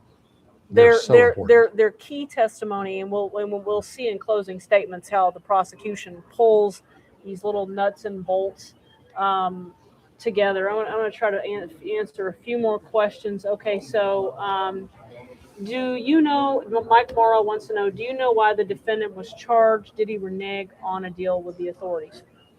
From every impression that we have so far, he was charged because he admitted, in the officer's opinion at least, in the grand jury's opinion, he inculpated himself in the offense itself. And he did it apparently on the last statement. Apparently so, like the 6th or 7th statement. I don't remember how many there were total. I think it was the last one, the 6th one. But it seems as though the officers up to that point thought his involvement was at a much lower level. I mean, his original arrest, I think, was for the offense of not reporting a felony. Now we talked about, by then he's led them to the body. Right. So we've talked about this idea that you don't have to say things to a peace officer, which seems inconsistent with this offense of not reporting a felony offense. But the requirements in order to qualify and be able to be charged under not reporting felony offense, you have to be present, observe the offense occur. It has to involve serious bodily injury or the potential for death of an individual. And then you are required to immediately report that to an officer or some other authority. The offense itself is just a misdemeanor. So again, if that is all they thought he was involved in, a misdemeanor level type offense, seems like that's what they thought. Then this idea of putting him back on the street, this idea of using him to gain information is not surprising. I think it was that later reference by him that inculpated him, that said, I was a lookout, I was watching, I was surveilling. That is what let the officers say, whoa, stop. They didn't initiate a deal because I don't think they ever had a deal. Well, somewhere between the 1st and the 6th statement, I would have asked for my attorney. Well, absolutely. Again, as an attorney who will represent individuals who are accused of offenses, I absolutely encourage every person to take advantage of their right to counsel. And then we'll answer here a couple more questions. It says, Eric P. wants to know, why would the defense ask a witness if they fear for their safety and put him on the spot like that? of course, they should be afraid to testify against these kinds of people. Well, again, anyone should be concerned and be worried about these type of people having some kind of axe to grind with you. But that was interesting because the state went to great pains to say, you don't want to be here, do you? You and I talked about this. You really don't want to testify. We're talking about Sean Henderson. I Right. think Go was through his name. all these steps. And honestly, for a point, we can argue about the value of the point itself. But the defense questioning of Sean Henderson was just, you're afraid of Darius Fields, aren't you? Well, And and then he said, what did he say? I'm not afraid of anybody. I'm or not something. afraid. Yeah, I'm not afraid. Which I'm not. which So was- it almost challenging him in a way that made him have to kind of stand up and say, I'm not afraid. I'm not scared of him. But again, they that adds on to this concept that they're trying to push that Darius Fields is the big scary one. Darius Fields is the bad actor. Right. We are just kind of pawns in his game. At worst, we are pawns in his game. At best, we are incorporated unknowingly into this scheme that he created. Right. And you know, I guess what was the purpose of this testimony to begin with? Well, I mean, they put Darius Fields in possession of a gun in a location, talking about the fact The theft of a yeah, large amount of 100 pounds of pot. Kush, high grade, high value marijuana being stolen. So, and I think that's actually may have been where we first heard the weight mentioned. I don't know if it was through Sean or through an officer, but that's where we first started learning how much we were really talking about when it's all said and done.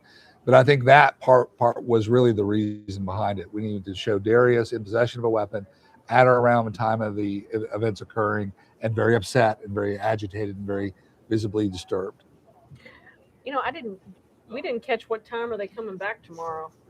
You know, 8:45. Okay, so folks, we're gonna wrap it up. If y'all have any questions that you'd like us to answer, you can feel free to email me. I will be back tomorrow at 8:45ish when testimony starts back up. It's been an interesting trial so far, no doubt. I would expect tomorrow that we'll hear from crime scene, the medical examiner, the lead investigator, and I mean, I don't. Oh, the footprint examiner. We've got this whole footprint thing. So I mean, just off the top of my head, I can think of 4 witnesses that we have for sure tomorrow. At least another full day, if not more. Yeah, I mean, clearly there's quite a bit left to wrap up the defense's case. I mean, the prosecution's case. Anyway, we appreciate you joining us. I'll be back again tomorrow at 8:45 in the morning. I have another attorney joining us. Meredith Bagoy, I believe is how to pronounce her name. She's a former prosecutor, and it'll be her first time doing this. So we thank you so much for watching us. Tell your friends about it, and please come back.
Do you solemnly swear?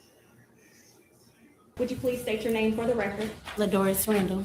And Ladoris, will you pull that microphone a little bit closer to you, just a little bit? All right. Now, Ladoris, how old are you? 23. And are you married? No. Do you have kids? Yes. How many kids do you have? 3. And what are their ages? 5, 6, and 2. All right. And so who's the father of your children? Kendall Perkins. And he's the father of all 3 children? Mm-hmm. Is that a yes? Yes. Okay, so one of the things we have to do, the court reporter is taking down everything, so we have to say yes or no, no nonverbal responses. Does that make sense? Okay. Okay. All right, now you are from the Dallas-Fort Worth area, is that right? Yes. What part of town did you grow up in? Oak Cliff. Okay, and at some point, did your family move to the Lancaster area? Yes.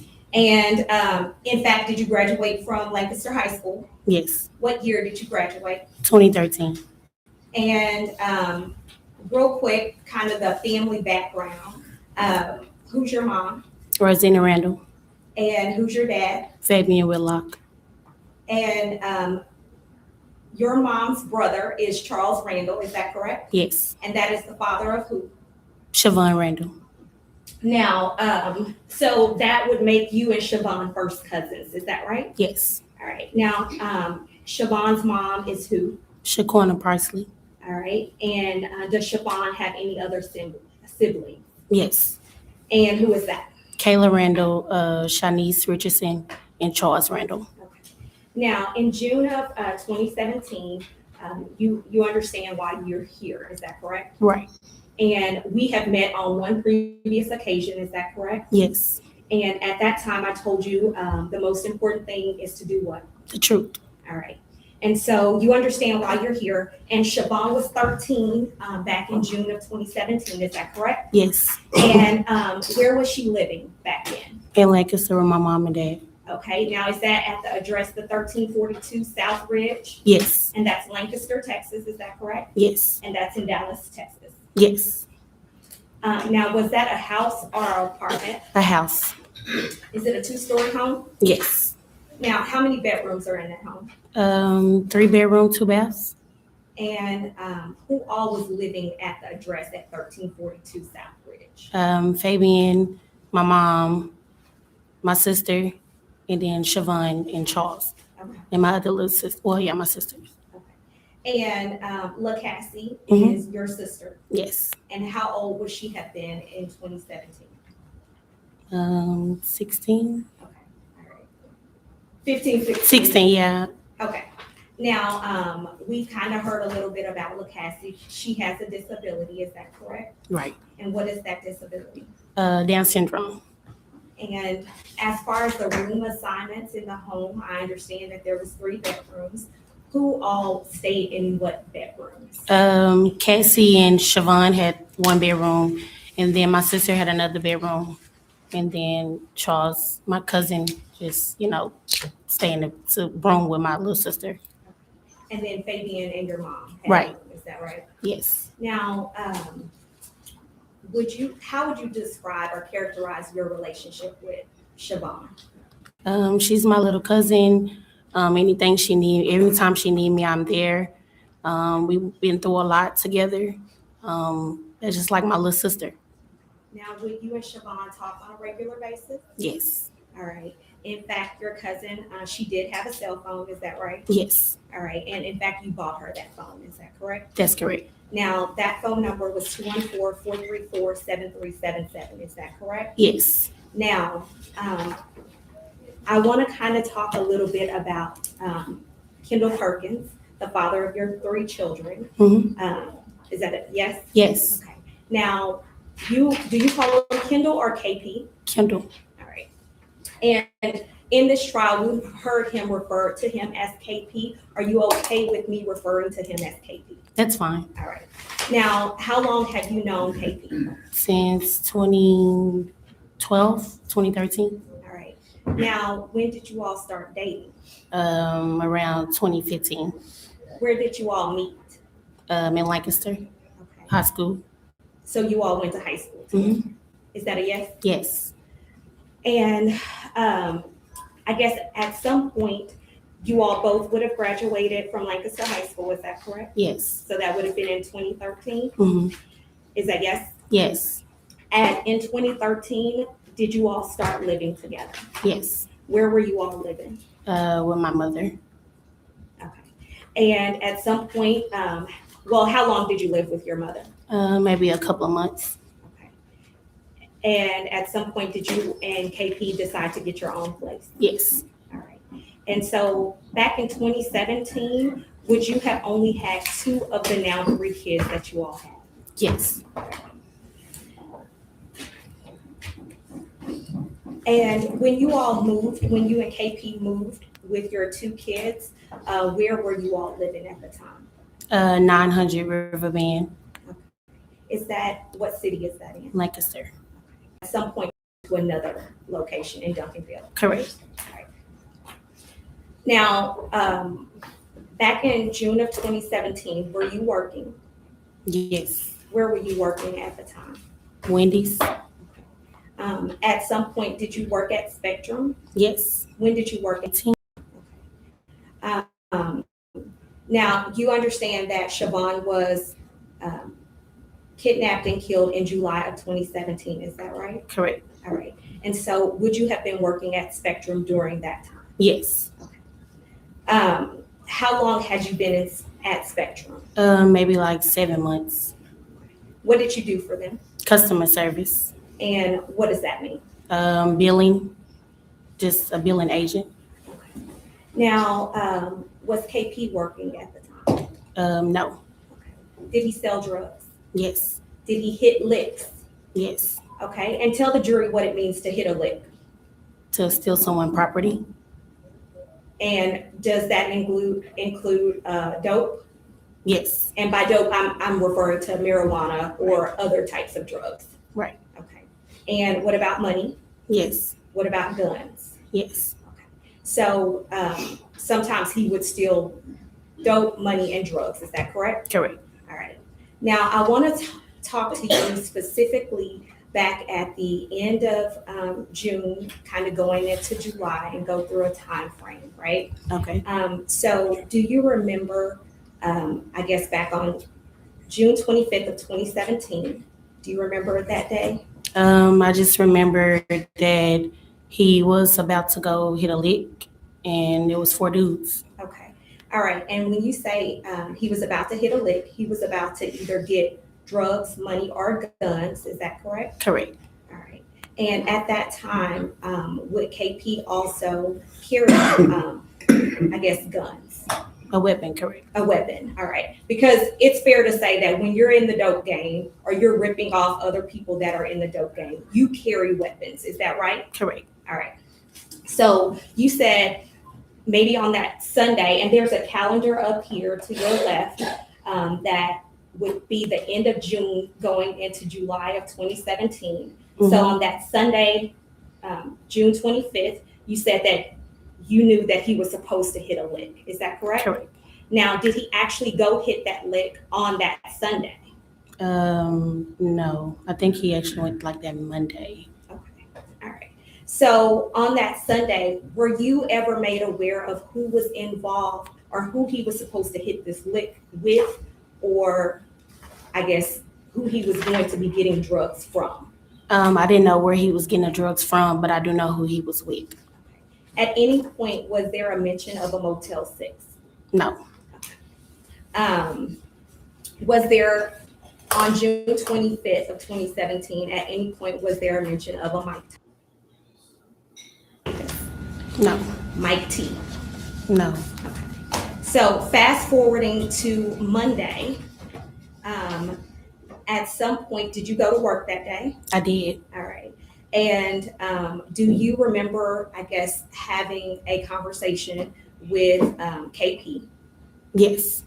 And did he hit a lick on that Monday, June 26th of 2017? Yes. All right. Were you made aware of what was taken in that lick that he did? I just know it was drugs.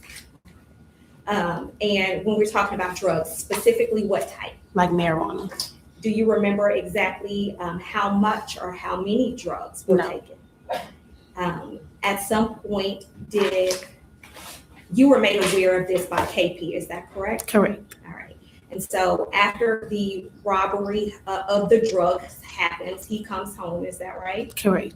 And when he comes home, he tells you about this, is that correct? Correct. All right. At the time, were you made aware of any of the parties that were additionally involved with him that robbed the Motel 6? I just like know their name. Okay. Mm-hmm. And how many people were involved? 4. And who were those 4 people? Nell, Black, Kentrell, and KB. All right. And you mentioned a name that we hadn't heard, Kentrell. Is that Kentrell Perkins? Correct. And who is he kin to someone that you know? He's Kendall's brother. Okay. So Kendall and KP are brothers, is that correct? And then you mentioned Nell. Right. All right. And do you know Nell's last name? I don't. Okay. Do you know Black? Who is that person? I don't know his real name. Okay. So you just know him as his nickname, right? All right. Talk over each other because she can only take down one of us at a time. So I apologize. Okay. That's okay. All right.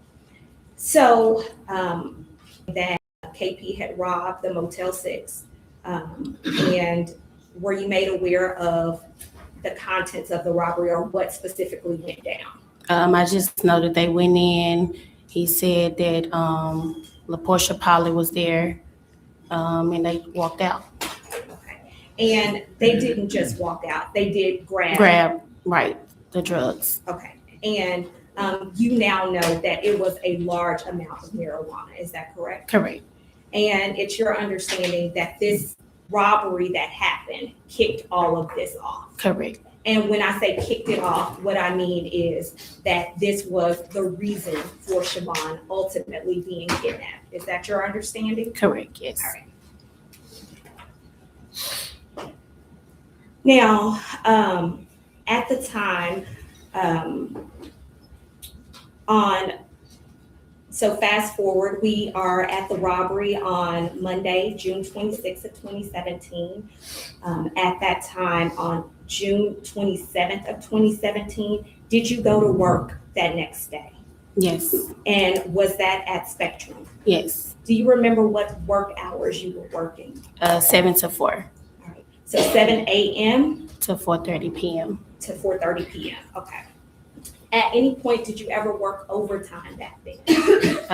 Yes, sometimes. Okay. Do you remember if you worked overtime anytime that week? No.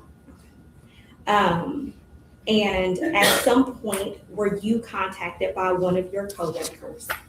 Yes. And what was that coworker's name? Embrace. I don't know her last name. Okay. Now, you understand that that I know it's some time that has passed in the 2.5 years that this has been going on. Mm-hmm. But were you made aware that her name was in break session? Yes, sound about right. And at some point at Spectrum, you all have a conversation, is that right? Yes. And at some point, were you asked if you knew him? Yes. Objection, that's hearsay. So at some point, did you let Ambrea know from your own mouth that you knew KP? Objection, hearsay. Yes. Judge, I'm sorry. Yes. Now, at that time, were you made aware of any names involving anything that happened? Objection, hearsay. Judge, at this point, we would, if we may briefly respond. Judge, it's not hearsay, it's just information that is relied upon going to the effect of the listener as to what she then did next. She can ask what she did. It's implied hearsay. Now, at some point on June 27th, what did you do based off of any of the information you received? June 27, I just know that we was in the restroom and she said Objection, that they. that's hearsay, and it's not responsive. You can't say what somebody else said. Okay. Just what you did. Oh, okay. Well, I just know we was in the restroom. We were talking and she basically said. Objections, hearsay, Judge, non-responsive. and I can ask a question. Okay, please use. Okay, thank you. Ms. Randall, you can't talk about what someone else told you, but you can talk about what you did. And based off of, you all had a conversation, is that correct? Correct. And based off that information, what did you do? I was nervous. I do know when she provided the information, I was freaked out. Ended up calling my mom. I really don't know the full details, but I know it was somewhere in that order. Now, that was on that Tuesday, June 27th, is that right? Correct. Okay. Now, I want to kind of fast forward to Wednesday, June 28th of 2017. That was the day that Siobhan was taken. Is that your understanding? Yes. Now, did you work that day? Yes. Yes. And I'm sorry, what part of town is Spectrum located? Irving, Texas. Now, at some point on the morning of June 28th of 2017, did you start receiving phone calls? Yes. All right. And were those phone calls coming from a known number or an unknown number? Unknown number.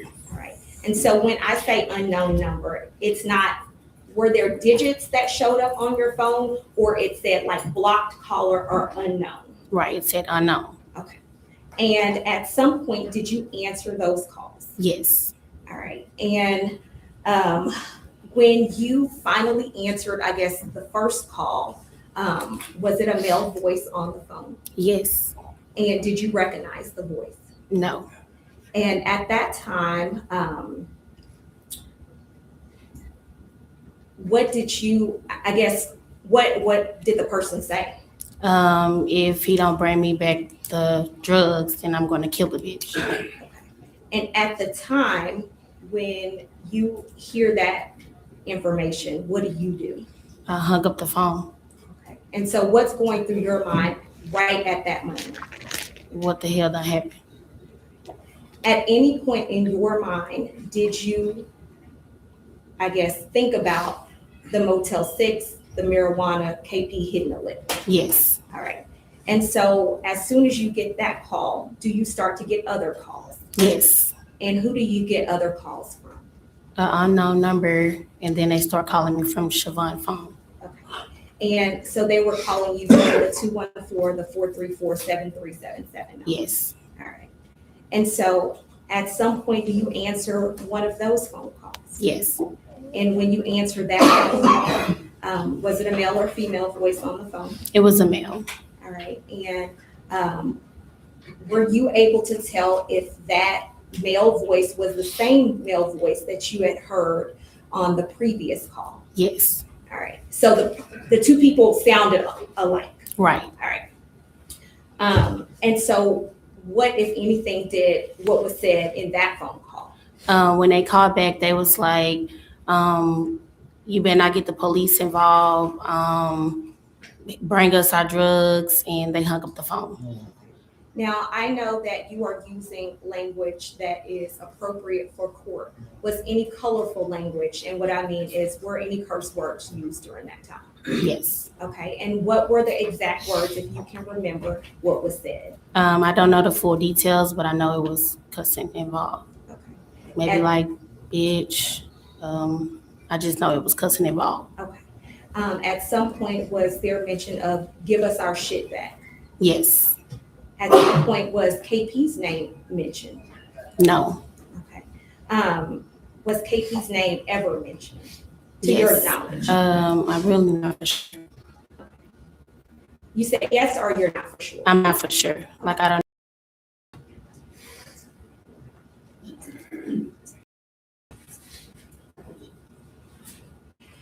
And I want to back up real quick. Mm-hmm. When you said that the person that called the first time from the unknown number and then called the second time from Siobhan's number, you said that they said.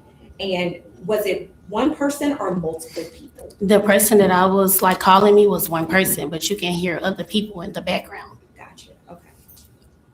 And at any point in either one of the phone calls, either the first phone call by the unknown number or the second phone call coming from Siobhan's phone, were specific threats being made? Yes. And what were those threats? We're gonna bring the drugs back. I'm sorry? We're gonna kill her if he don't bring the drugs. And after you got this information, then what did you do? And my mom, and to see, cause I know she worked, and I called her to tell her, hey mom, something going on, just get to the house. And that's when she. And so at that point, do you call the police? Do you stay at Spectrum that day? No. All right. Where do you go? I left and went to my mom's house. So at some point, do you meet your mom and I guess individuals from the Lancaster Police Department at your mom's house? Yes. Do you tell them anything about the phone calls that you received? No. And let me back up. You actually mentioned that you did receive phone calls. Is that correct? That is correct. But you don't give them the contents of the phone calls. Is that right? Correct. All right. So you don't mention anything about a Motel 6. Is that correct? Correct. KP? No. You don't mention anything about getting drugs back specifically. Right. All right. The police about that. Because at the time I was scared. I thought maybe if we get something together, then we'll eventually get her back. Now, Ladoris, at this point, Siobhan has already got our company and telling you how important this is. Is that correct? So a little bit, or excuse me, much later, that you actually give the story for Motel 6 and what you know. Is that right? Correct. All right. Information about KP. Is that right? That is correct. The name, right? Devontae Owens. Yes. Other information received. Is that Correct. Now, I do want to cover something else. As far as at the time, you and KP, you all both had phones, is that right? Yes. And I have a phone number for you, 469-407-2950, 214-716-9399. Is that correct? And you have no reason to disbelieve that that number was associated with him. And in fact, you would have given that phone number to the police. Is that correct? Correct. Now, at the time that you were kind of starting to say that KP had left town, is that right? Yes. And all right, and you all were still, and when I say you all, you and KP were still communicating via text, is that correct? And at the time, there were some concerns from KP, too much. Right. And also that you were correct. And text KP, is that correct? Correct. And you were texting, is that right? Correct.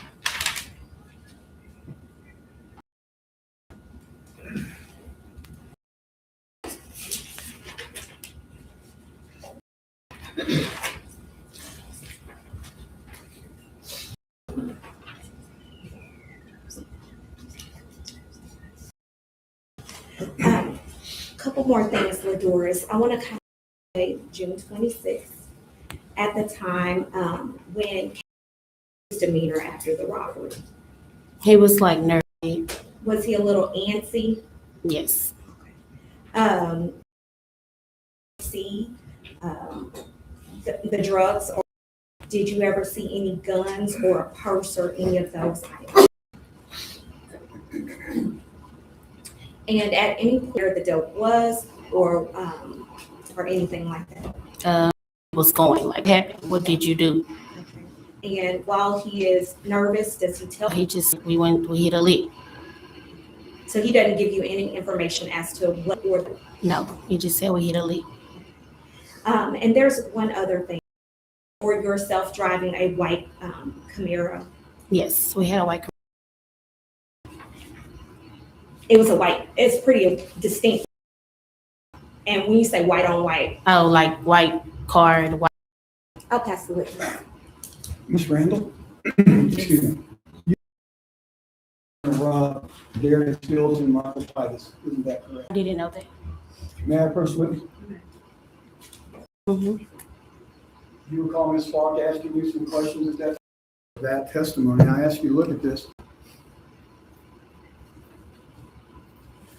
And you did say that Mr. Tiss and Mr. Fields, right? No, I didn't. I didn't even know them. Is, may I approach the witness?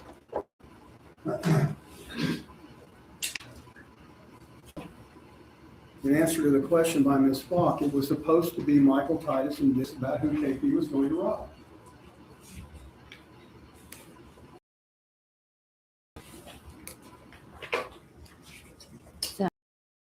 Sound about right. Okay.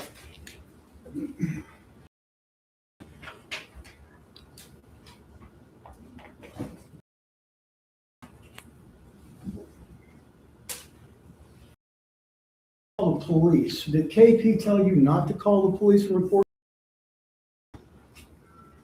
Why didn't you call the police? I didn't know what was going on. I felt like if I didn't get the, What were you scared of? I didn't know who was coming after me.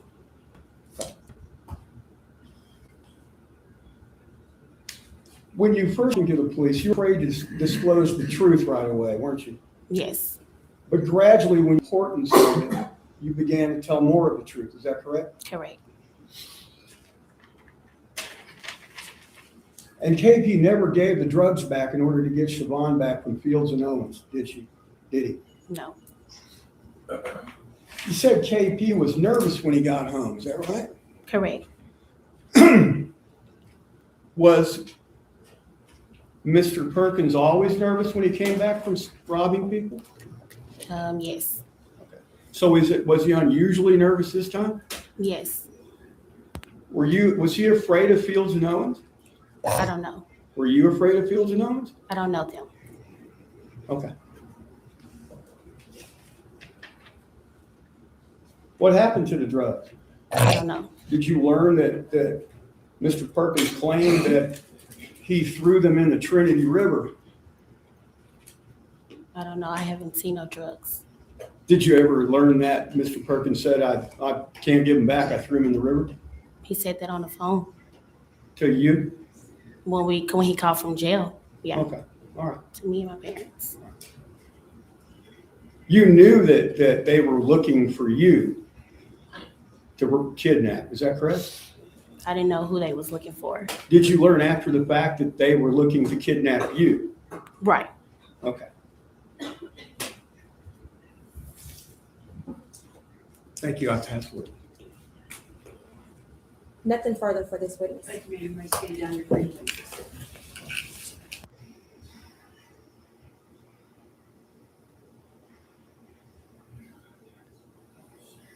Mr. Jones has done absolutely nothing but almost 3.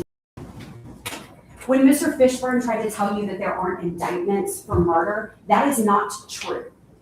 There is an indictment for engaging in organized criminal activity, for the kidnapping of Siobhan Randall, for the murder of Siobhan Randall, for the murder of Mike Titus on, guess what? Laquan Wilkerson, he's next. Devontae Owens, he's next. And then Darius Fields. And we will try every single one of them. Because Mr. Jones has done nothing but lie to every member in this audience, but lie to every member of this jury, but lie to every person he talks to. And I can't wait until I show you how. We talked a week ago on Monday about how this was a puzzle, right? So we're gonna have puzzles on Laquan. We're gonna have puzzles on Darius. We're gonna have puzzles on Devontae. We keep talking about them because it's how we prove they're a crew. It's how we prove that they're a combination. It's how we prove they're a clique, but I am done talking about them. And today we talk about Desmond Jones. The first thing we need to know is what happened. On Sunday, June 25th, guess who's there with all that money? I did a quick count after we looked at this lead picture. I count, those are all 20s. They are all fresh, crisp 20s. It ain't Monopoly money. It ain't dollar bills tucked in there. It is thousands of dollars that Mr. Jones is flashing. You know why? Because he benefits from the proceeds. He gets the profit. He's part of the combination. And it may be that he gets tied in through Mike T originally because that's his boy. But by June 25th, he has become part of this crew, part of this combination, part of this clique. Not something I wait for. I am Antoni Sendra. I'm always hunting and hustling for ideas. Adobe Creative Cloud is designed to be almost like a playground. They provide you with some really inspiring tools for you to start. It allows me to disappear in the creative process. It's about the making. Adobe Creative Cloud gets me into the zone. He is in the Motel 6 room where all of that weed is. He is in the Motel 6 room where Portia Polly is. He is in the Motel 6 room where the guns are kept and the drugs are kept. Weed, money, guns. We move then to Monday, June 26th. We have spent so much time going through everything that happened that I want to move past this. Because what's important about the robbery, we all know LaPortia got robbed. We all know that Mike T either set it up or made a rookie move by leaving with Laquan and leaving that dope basically unsecured. He may have been in on the robbery with KP, or he may have just made a mistake. And it was a costly mistake. And it may have cost Mike T his life, but it cost every one of them the life of Siobhan Randall. What's important about the robbery that we learned yesterday is that KP immediately, literally by 8:45, the crew knows who has their dope because KP starts getting calls from Fields, Titus, and Owens right away. So the crew, Mr. Jones is a part of, starts figuring out, what are we gonna do, right? This isn't like if I lose a pen at my office. This is a big deal. And not only do they want to get their money back, but they need to guarantee that they never get robbed again. Because if they show weakness in the street, guess who's getting hit every time they get a delivery? That crew. And Darius Fields, Devontae Owens, Laquan Wilkerson, Mike Titus, and Desmond Jones need to send a message and fix that mistake. So Tuesday, June 27th, they start planning. Mr. Jones, in his own car, goes to the meetup. We know that they're all there at Village Fair because we have phones, right? Because we have video, right? And because we have them all in their own cars. So this whole, I was forced to do it, you could have driven away. You could have called the police. You could have told anyone.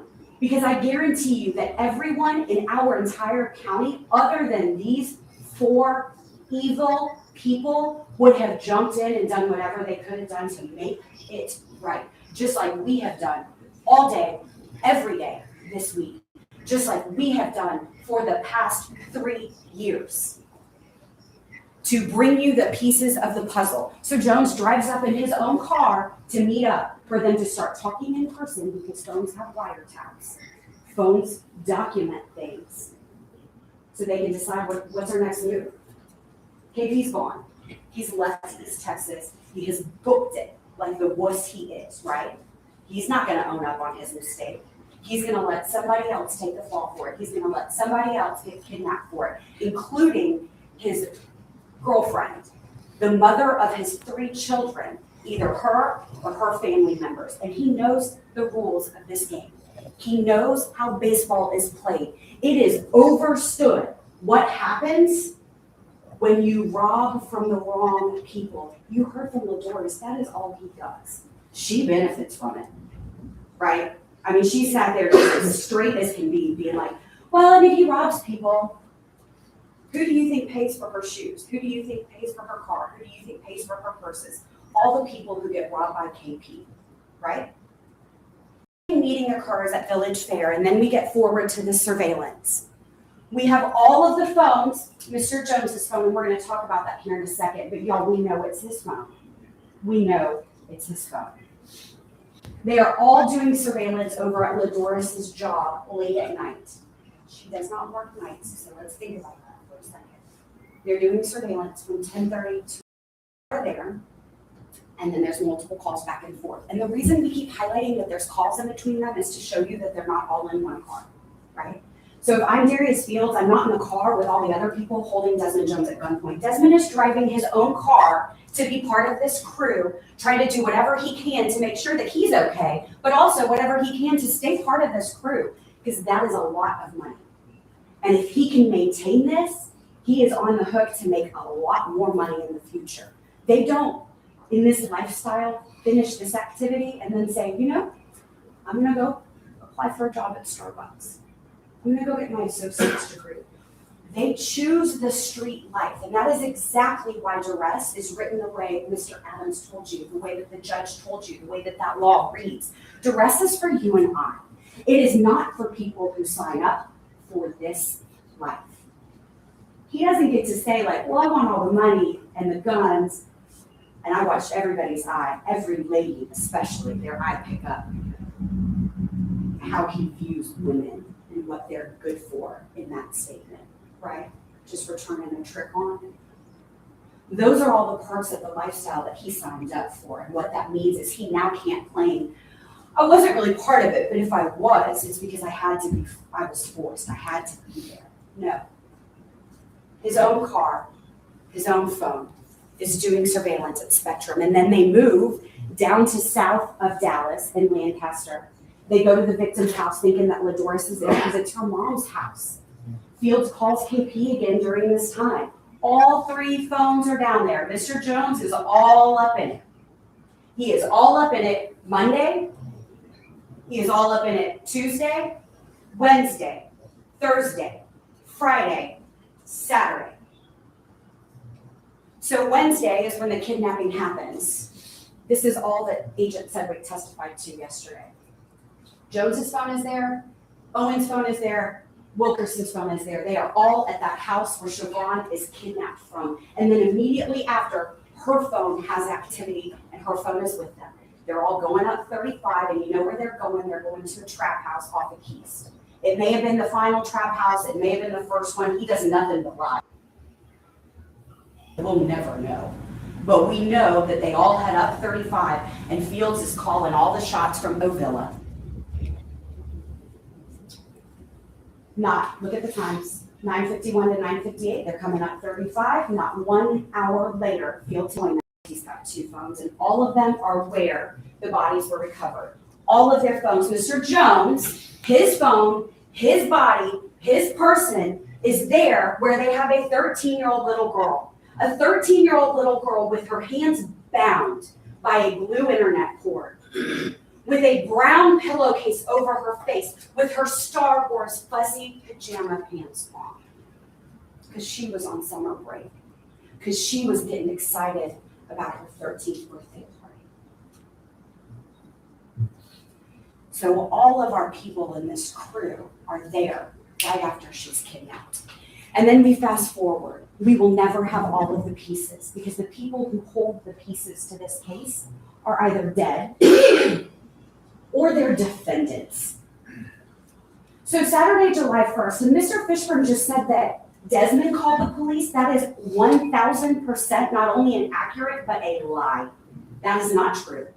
You heard from Special Agent Mahan who said, I had to go find it. I found Kuda, that we figured out where he was, and we went to where he was, which was with his godmother, some tea lady, Sonia Williams, some lady who acts as his godmother, not a godmother like you and I have, just some lady who's taken him in that day. Mike Apple here, Patriot Software's founder. I have a huge respect for small business owners, especially the smallest of small businesses. They do so much. They're under so much pressure and stress. They have to be experts in business specialties like payroll taxes, bookkeeping, and accounting. It's crazy. That's why we created Patriot Software, to make accounting and payroll simple for all size businesses, especially smaller businesses. Check us out at patriotsoftware.com.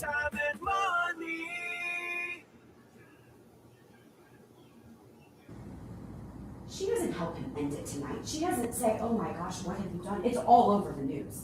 Everyone is praying that we will find Siobhan. Many are praying that we will find Mike Titus. He does not call and report it himself. Mahan goes and finds him. And he doesn't volunteer and say, come on, let's go. I gotta do the right thing. I haven't been able to sleep in days. I can't live with myself. I'm disgusted. I feel so bad. Nope. Mahan begs and pleads for 3.5 hours. Let's end this tonight. Desmond, come on, man, let's end this tonight. Mahan knows in his heart of hearts what he's trying to end is finding the body of a little girl.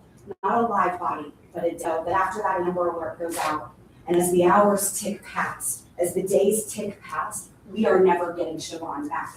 And I pray that the family had the hope they would still find her, but everyone in the suits in the front knew it wasn't going to happen. And you know who else knew? Desmond Jones. So after 3.5 hours of begging by Special Agent Mahan, by begging of Special Agent Crystal Onfray, by begging of Officer Beecham from Lancaster PD, of the godmother lady, of the random man that was there, finally he says, all right, let's go. And this is what he takes him to. Now that we know what happened, let's walk through the pieces that show us how.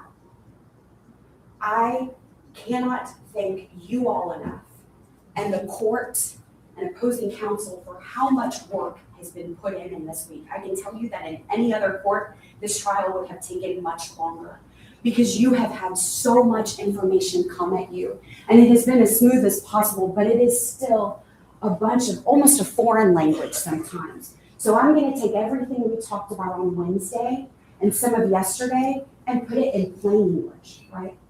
We went through all of that DNA evidence because we have to do a thorough investigation. If we left one stone unturned, that could be the one stone that would provide you a puzzle piece that would be important to you. Some of you may have been sitting here on Monday at like 1 o'clock thinking, he's guilty.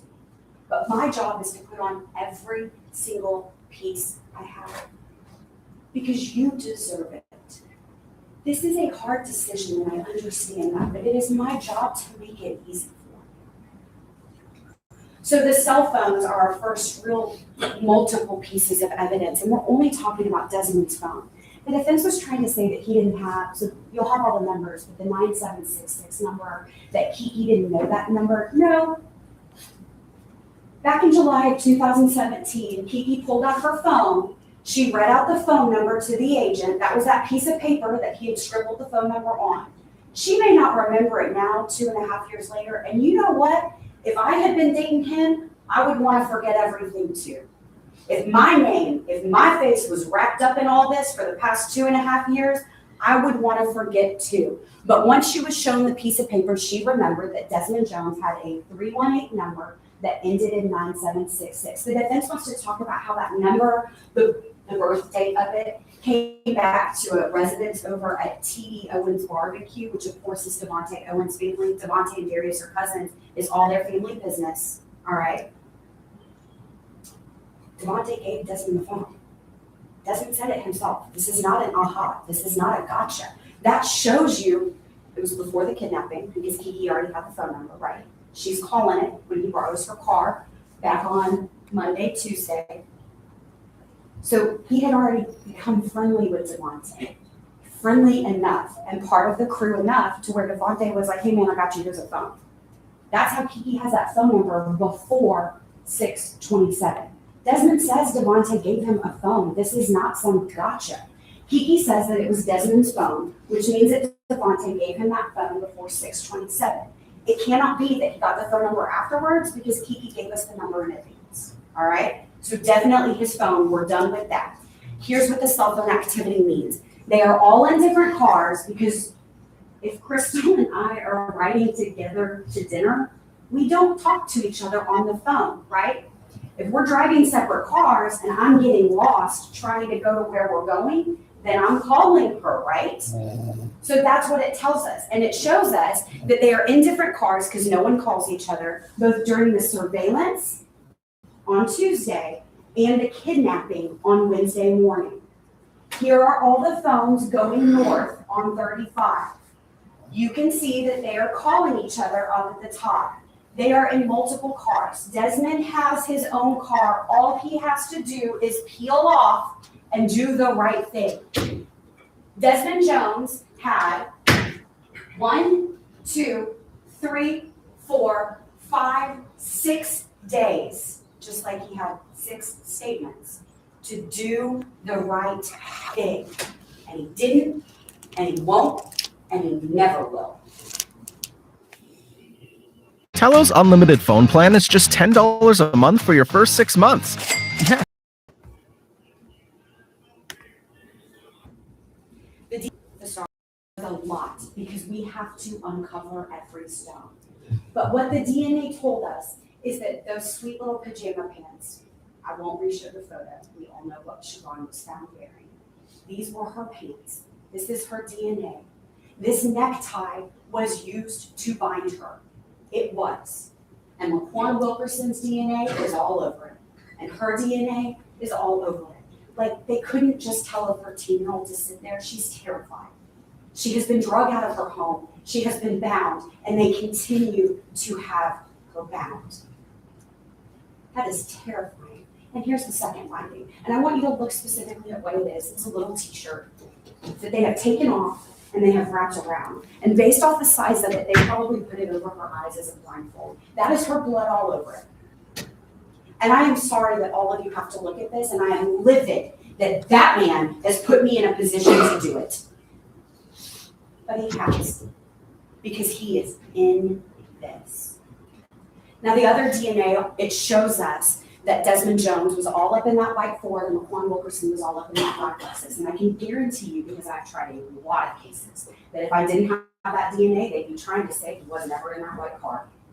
If I didn't have that officer from Midlothian who gave him the traffic ticket, just serendipitously the day before, they'd be trying to say he wasn't in that white car, because that white car is a big deal. Now the footprint. There is like a principle out there called Occam's razor, all right, which is fancy pants for what is the most obvious and makes the most sense, makes the most sense, all right? This is not an Air Jordan 11 that everybody on the street has. This is a Nike Lunar Force duck boot. What you heard is that the only person in this group wearing a Nike Lunar Force duck boot was Desmond Jones. And this is important because, again, we'll walk through the statements here in a minute, but it shows what a liar he is. Because in the black Lexus, so now he's in another car, right? So like he's got his own car, he could leave at any time, but now he's buddying up in another car. He's in Laquan's black Lexus with bleach all over his foot. And we know where the bleach came from. It came from the cleanup attempt of the body of Siobhan Randall, not of Mike Titus, of Siobhan. They douse her in bleach so that they don't leave DNA behind. And it worked pretty well because we don't have DNA. He, Desmond Jones, in his Nike Lunar Force duck boot sneakers, walks right through the bleach, right over to the black Lexus, sits down in the front passenger side, and leaves a mark right there. The expert testified that they could be a match. Not that they weren't, not that they're eliminated, probably not, but they could be a match. Does it make more sense that some other unknown person was in that home with the bleach and then got in Laquan's car wearing the exact same Nike Lunar Force duck boot sneakers? What is most obvious is what it is. These are his. That's his footprint. He was all up in the bleach. He was right there with the bodies. He is helping in the cleanup because he is part of the crew.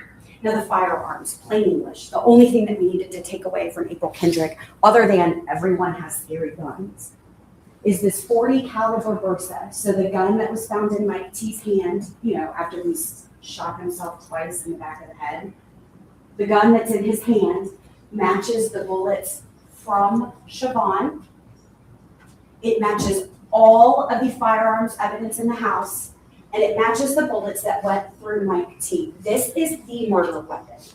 This is the murder weapon of Siobhan Randall. It is the murder weapon of Mike Titus. They want to put it in his hands, but we know that he didn't murder himself. And I'm going to argue to you here in a minute how we know he didn't murder Siobhan Randall either. The gunshot residue. You heard from David Spence, who told you that when a gun is fired, it releases these invisible little particles. You wouldn't see him to know to believe him. And guess who had that gunshot residue on him?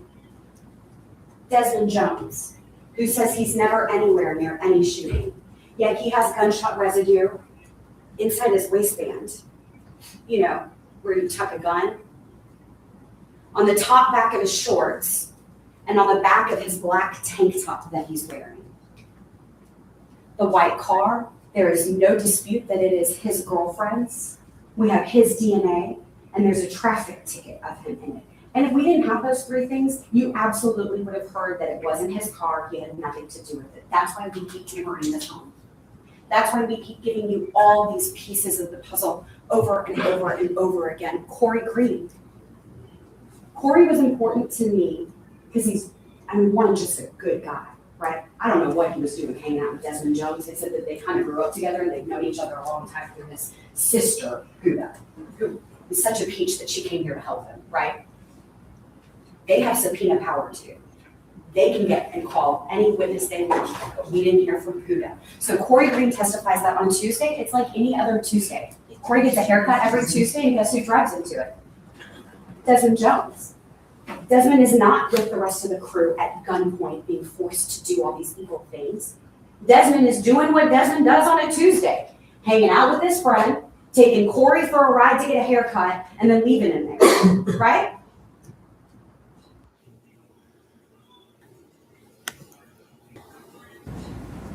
You know what a good person would have done? A person of reasonable firmness would have done? He would have said, man, I'm up in it. I don't know what to do. I need help. I think someone's about to get kidnapped. I think not another drug dealer or robber. A woman is about to get kidnapped because at this point, Ladoris is the target. By Tuesday morning, afternoon, Ladoris is the target because KP has booked it. Also a peach, right? Desmond doesn't do any of that because he's all in. He's going to get money out of this. He's going to get street cred out of this, and he's going to get a job out of this.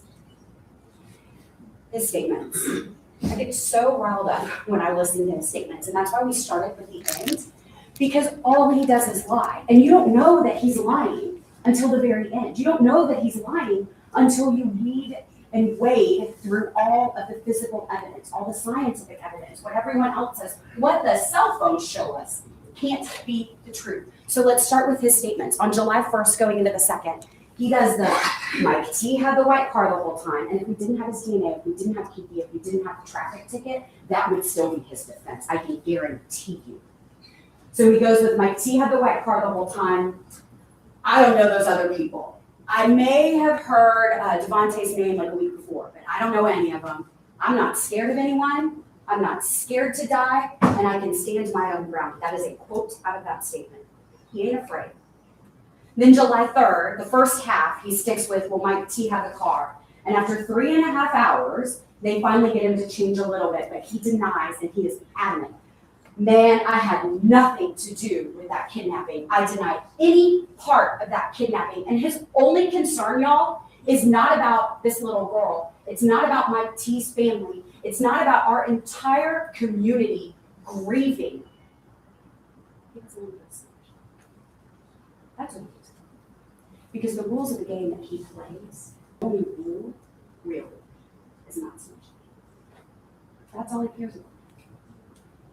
So this is the line that I want everyone to remember, and I put it there, page 55, but this is obviously from my transcript. You can go back and triple check my work. In this statement, he's talking about how he was trying to convince Mike T, like, how to get out of it. Like, bitch, lie on the stand, bro. You were forced. You were forced. So just lie. Just say you were forced. And guess what Mr. Jones has done here?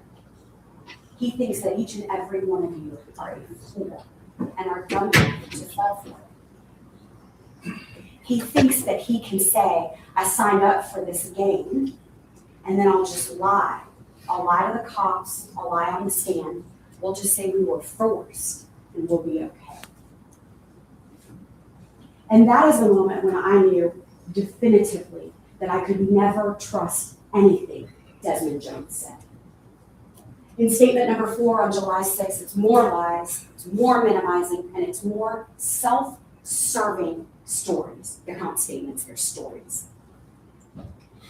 His next statement, more lies, more minimizing, more self. This was the one that turned it. This is the one because he finally told a little bit more. I wouldn't say the truth, but a little bit more. And he finally makes himself go from witness to suspect, from that chair to that chair. All over the word looking out, all we want. 2 pages before he says Devontae is the lookout, he says, I was watching during the kidnapping. That's looking out.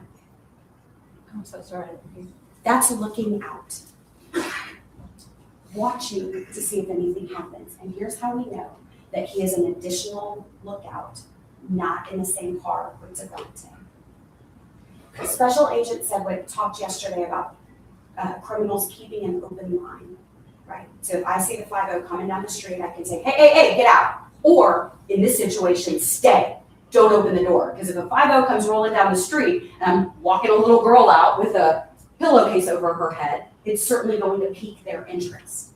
So they keep an open line. Devontae Owens has a 700-second long call with Wilkerson. And during that call, because you can look, it's 9:31. So 12 minutes later, that call would have ended at 9:43. But in the middle, somebody beeps in. Desmond Jones. Because he's watching from a very close by location, but not the same car, along with Devontae. He is actively participating in the most despicable way because he is an evil person. He is evil just like Darius Fields. He is evil just like Laquan Wilkerson, and he is evil just like Devontae Owens.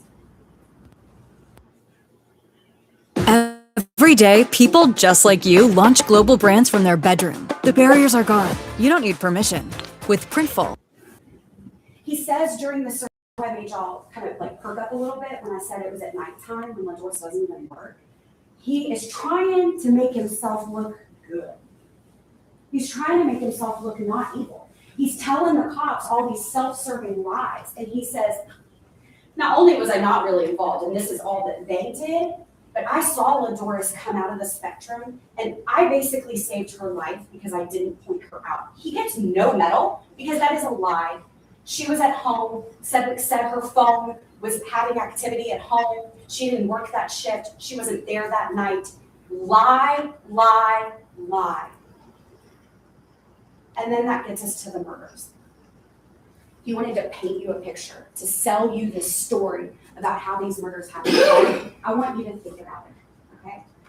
So if I am the head of the crew, and Mike T has done one of 2 things. He's either been dumb enough for me to lose $250,000 worth of high-grade marijuana, and he's put my girl's life in danger because she got guns pulled on her. Or worse, he set it up. What do you think that I do at that point? You think that I trust Mike T? You think that I let him have a cell phone? You think that I let him have a gun? You think that I let him have what is maybe one of the most offensive things I've heard, but an inventory control method? A little girl? No. No. Mike T doesn't get a gun. If he's really that desperate, if he's messed up that bad and he knows he's messed up that bad, he's just gonna shoot me, right? If I give him a phone, he's just gonna call somebody. If I give him the girl, he's gonna mess that up too. So what do you think is more likely? What do you think is more probable? What do you think happened is exactly what happened. They all go kidnap Siobhan Randall on Wednesday, June 28th. That Amber Alert goes out Wednesday afternoon, and the crew realizes that they are in it.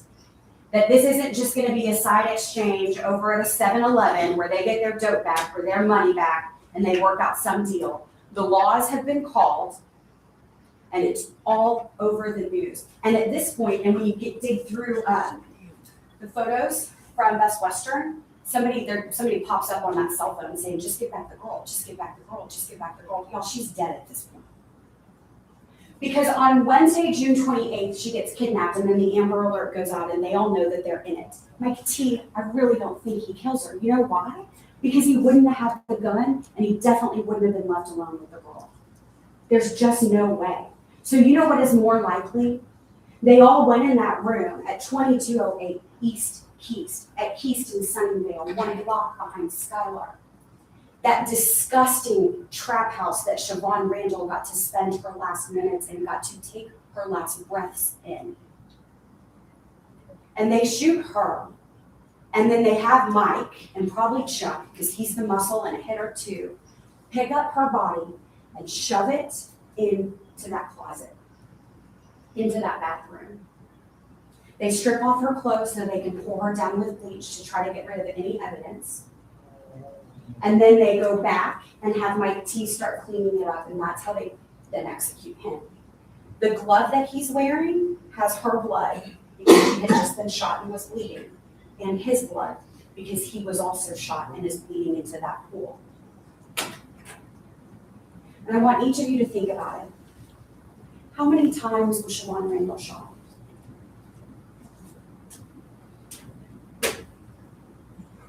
How many suspects do we have left? 4. Laquan Wilkerson, Devontae Owens, Darius Fields, and Desmond Jones. If he was a weak link like Mike Titus, there would have been 3 shots on Siobhan Randall, and he would have been killed too. But instead, we have 4 suspects left.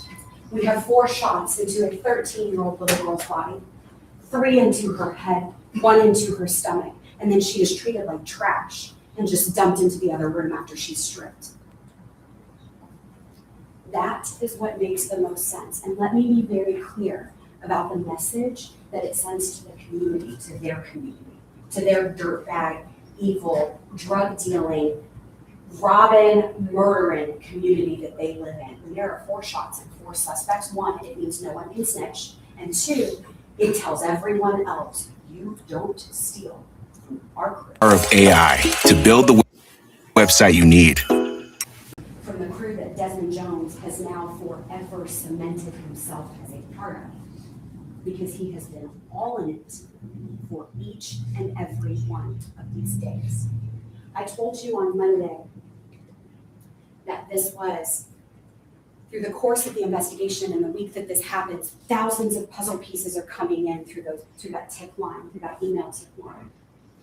And half of the puzzle pieces don't even belong in this puzzle, so we had to weed through all of them. We had meeting after meeting, hour after hour, phone call after phone call, early mornings, late nights, to present to you the puzzle pieces together. Because on June 28th of 2017, we went from a missing little girl, a 13-year-old, who the night or 2 before had gotten to have a hotel party because they have a pool at the hotel, who had turned 13 6 days before, whose family loved and loves her, went from a missing girl to a murdered girl. And each of you has the final puzzle piece. You do. The final puzzle piece is finding him guilty of doing what we all know he did, joining this crew, signing up for it, and doing what is the worst of the worst. There are rules on the street when you deal and you steal. And one of the rules is that if I steal from you, I owe you, not my kids. This is a different type of evil. This is a different type of puzzle. And you hold the final different type of puzzle piece. It is on each of you to end this today. Members of the jury will stand in recess until you've reached a unanimous verdict.